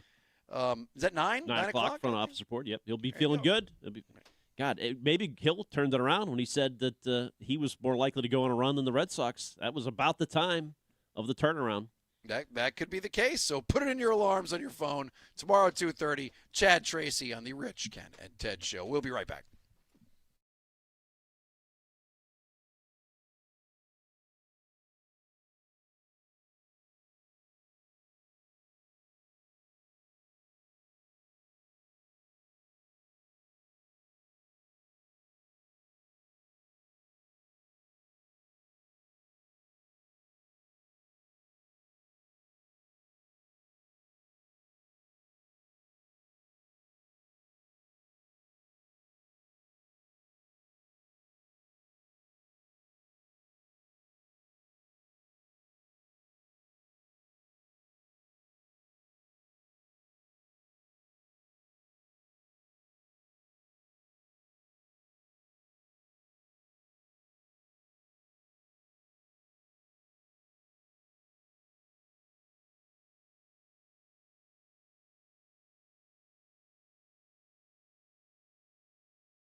It is 93.7 WEEI. Rich, Ken, Ted Johnson. Stiz, are you playing this because Ken walked into the studio with his hat backwards and went full on? I will. Fred Durst? Yes. Yeah. He got whiff of something that was about to go down, put that hat from frontwards to backwards, and said, "Let's go." Hell yeah. I love the confidence. And by the way, Red Sox baseball coming up here. I am envious of anybody who's going to the game tonight. Perfect. God night. knows the Great secondary, night. great night. God knows the secondary market tickets have gotten very, very expensive. But here we go. Fresh off of a Dodgers sweep. It should be a hell of a game. You can hear everything here with our good buddy Will Fleming on 93.7 WEEI. But first, there is, while you were gone, Ken, while you were bathing in your Rush glory, Arcan ended up, he was filling in. And, every day we usually do Ken versus everybody. Have somebody call in and challenge you. And you've done very well. I'm undefeated, I think. I think you're undefeated. But Arcan came in every day at the end of the show. Was like, dude, I got all 5. Like, whereas, you may have gotten like 3 or 4, but you won. Right. Arcan got very cocky. We put him to the test. He killed it. He killed it while you were out. Can't believe it. And I thought there was really only one way to really prove who was the master, and that is to go head-to-head, baby. It is Ken and Arcan versus everybody. Going down, Ken. Whoa. So, instead of having a caller on, I'm going to make you guys go head-to-head in the category of my choosing. First of all, Ken, why don't you leave? We'll go Christian Arcan first. All right. Since you are indeed, the game is named after you, so you get the honors of going second. Christian Arcan, how you feeling today? I'm feeling great. I was not aware we were going to do this, but I'm glad we are. All right. So I hope you're feeling spry. Hope you're feeling up to it. Hope you're ready to embarrass Ken. So the way it works is I give you a random category. You have 5 questions to answer those questions, and you have 5 questions, 5 seconds each. And if you get as many or more than Ken, then you have all the glory. No big prize. You just get to shove it in his face. So are you ready, Mr. Christian Arcan? Yes, I am. Okay, your category today is sports video games. Okay, all right. Sports video games. Let's go. Question number 1. You've kicked the ass of King Hippo, Piston Honda, and Super Macho Man, and now it's time to take out Kid Dynamite. Punch the heavyweight champ when he blinks. That would be Mike Tyson's Punch-Out, Rich. That is correct. Number 2, when Vince Vaughn yelled, "Mikey, make his head bleed," and it's not so much me as it is Ronick in the movie Swingers, this was the video game they were playing. They were playing NHL 94? That's correct. Number Okay. 3, Bo Jackson was hilariously unstoppable in this classic NFL game. That would be Tecmo Bowl or Tecmo Super Bowl. Dude, you got it. Correct. All right. 3 for 3. Number 4, the game that broke the mold by having a legit great soundtrack. If you like Rage, Primus, Goldfinger, and Public Enemy, it could be thanks to this skate video game. Oh, Tony Hawk. That is correct. And for a clean sweep, number 5, named after one of the greatest golfers of all time, there is no bonus level for hooking up with a Perkins waitress or crashing cars. EA Sports, Tiger Woods Golf. That is correct. You had 5 for 5, sir. That was Damn. right down the middle of the plate for me. That's a topic I'm good at. Wow. That was impressive. I don't Stiz. know. I went 5 for 5. I think Ken is going to get 2. Ooh, wow. That high, huh? I That also many? went 5 for 5. So Ken, What happened? 5 for 5 from our man Arcan. So this is going to be. You're The setting me up pressure for is on. humiliation It's a here. bloodbath already. Oh, The pressure is on. So Ken, your category today is sports video games. Can I stay on and taunt Ken while he's trying to think of the answer? You bet your ass you can, Christian. All right, good. All right, are you ready, Ken? I'm ready. Okay, number 1, you've kicked the ass of King Hippo, Piston Honda, and Super Macho Man. Mike Now Tyson's Punch-Out. Boom. Number 2, when Vince Vaughn yelled, "Mikey, make his head bleed," and it's not so much me as it is Ronick in the movie Swingers, this was the video game they were playing. Blades of Steel? That is incorrect, but a great guess. Not correct. Number 3, Bo Jackson was hilariously unstoppable in this classic NFL game. Well, Tecmo Bowl or Super Tecmo Bowl. You know what? They both count. It is Tecmo Bowl, correct. Number 4, the game that broke the mold by having a legit great soundtrack. If you liked Rage, Primus, Goldfinger, and Public Enemy, it could be thanks to this skate video game. Oh, what's the skate dude's name? You have 3 Stiz, seconds. Help me out. What's his name? Caw. All right, number 5. Tony Hawk. Shoot. Boom. You didn't. Yeah, I'm not going to count that. Number 5, named after one of the greatest golfers of all time. There is no bonus level for hooking up with a Perkins waitress or crashing cars. Well, Tiger Woods. All right, that is correct. All right, 3 out of 5 for Ken. So we are crowning the king. King Arcan. Yes! King Hippo. Oh, I've been waiting for this day.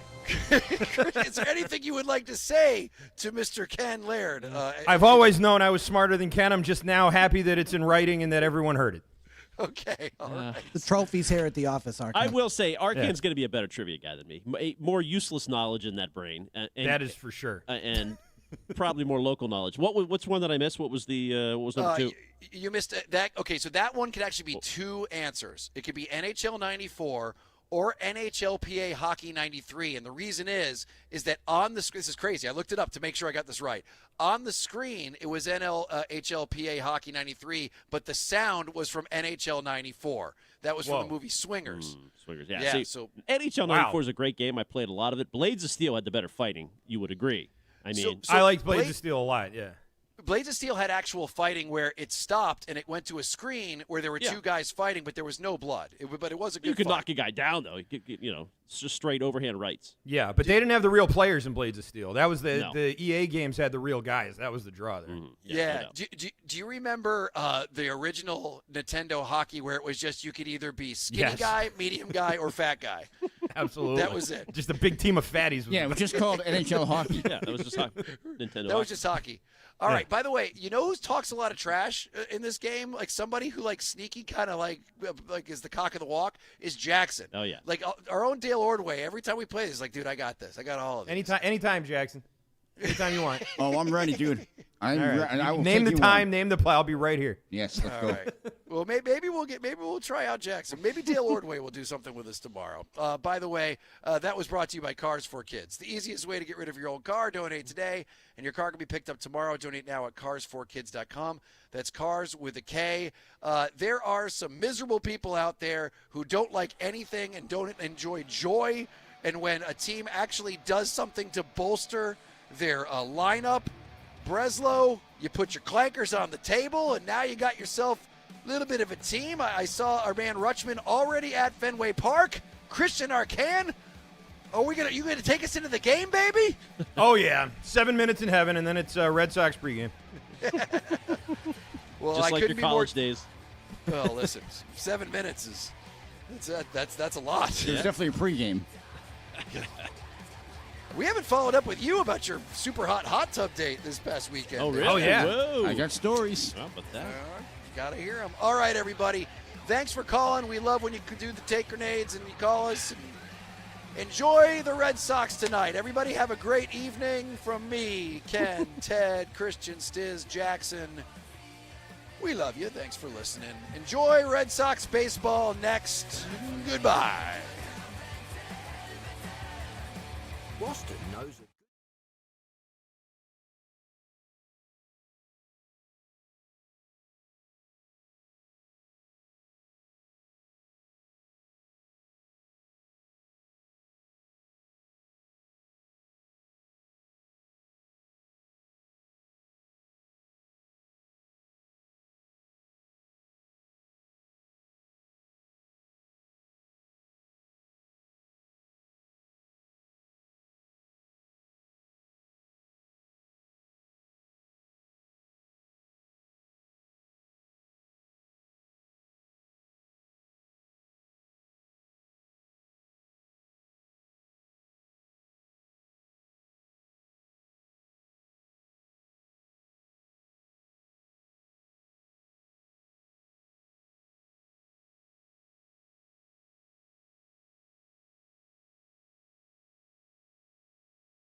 Good evening. Welcome in. It's the Christian Arcan Show here, WEEI. We are live in our Ford Clubhouse Fenway studio. We are Boston Sports Original, and tonight we are here with you for 525,600 minutes. more like 5 minutes.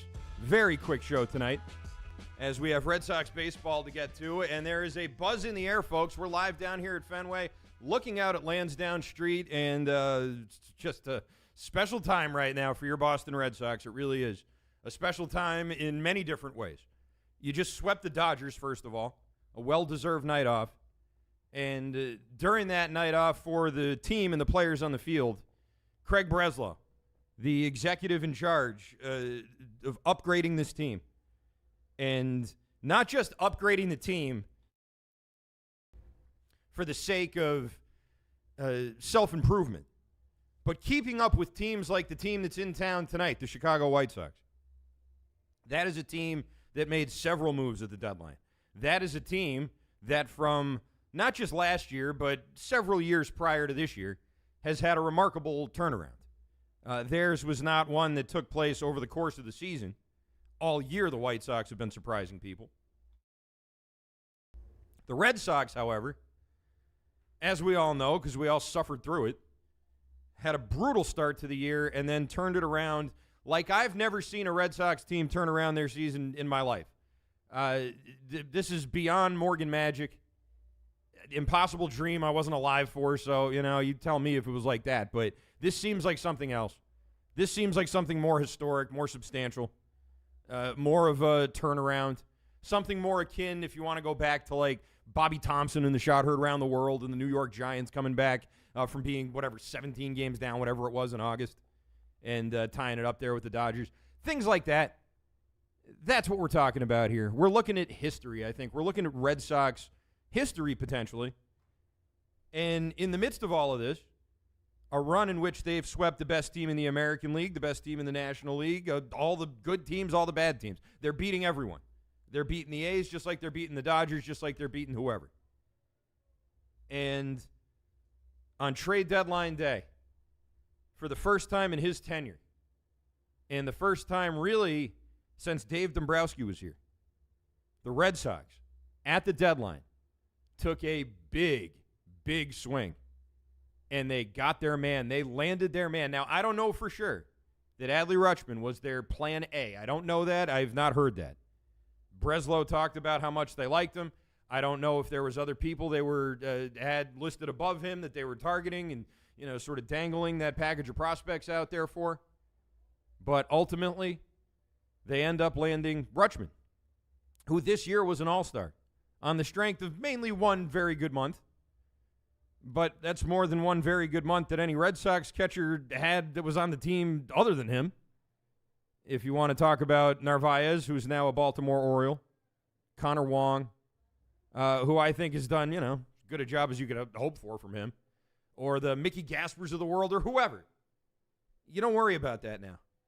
If Rutschman recovers from this wrist injury, and he's obviously not in the lineup tonight, then you have a potential franchise catcher in place for potentially close to the next decade. And you also are no longer employing the services of a one Marcelo Meyer, trade that we talked about a lot last night, a trade that I think is going to potentially have much bigger ramifications than down the road anyway than Rutschman, which isn't to say that I think Rutschman's going to be a bust. I just think that Meyer, at his age and with his potential still, could have the kind of turnaround that has people saying, oh, man, shouldn't have traded him. That being said, I'm not necessarily worrying about it that much. I'm not one of those people that looks at these prospects who get traded and sees Jeff Bagwell every single time, And even with a guy like Meyer, who's more than just a prospect now, he's a major league player, not much of one, but, the guy that they would take a chance on and another team would take a chance on if all it meant was giving up a 28-year-old reliever, a guy who walks a lot of people but is built like a grizzly bear. I don't know if you've seen this guy. He's humongous. Just an absolute moose. So, yeah, it's going to be an interesting series here with this White Sox team. We'll tell you more about it in the Mass Mutual pregame show, which is coming up here in just a moment. Live from Fenway. We are in our Ford Clubhouse Fenway studio. I'm Christian Arcan, and this has been a very abridged version of the Christian Arcan Show. Stick around. Red Sox baseball, Mass Mutual pregame show coming up right after this.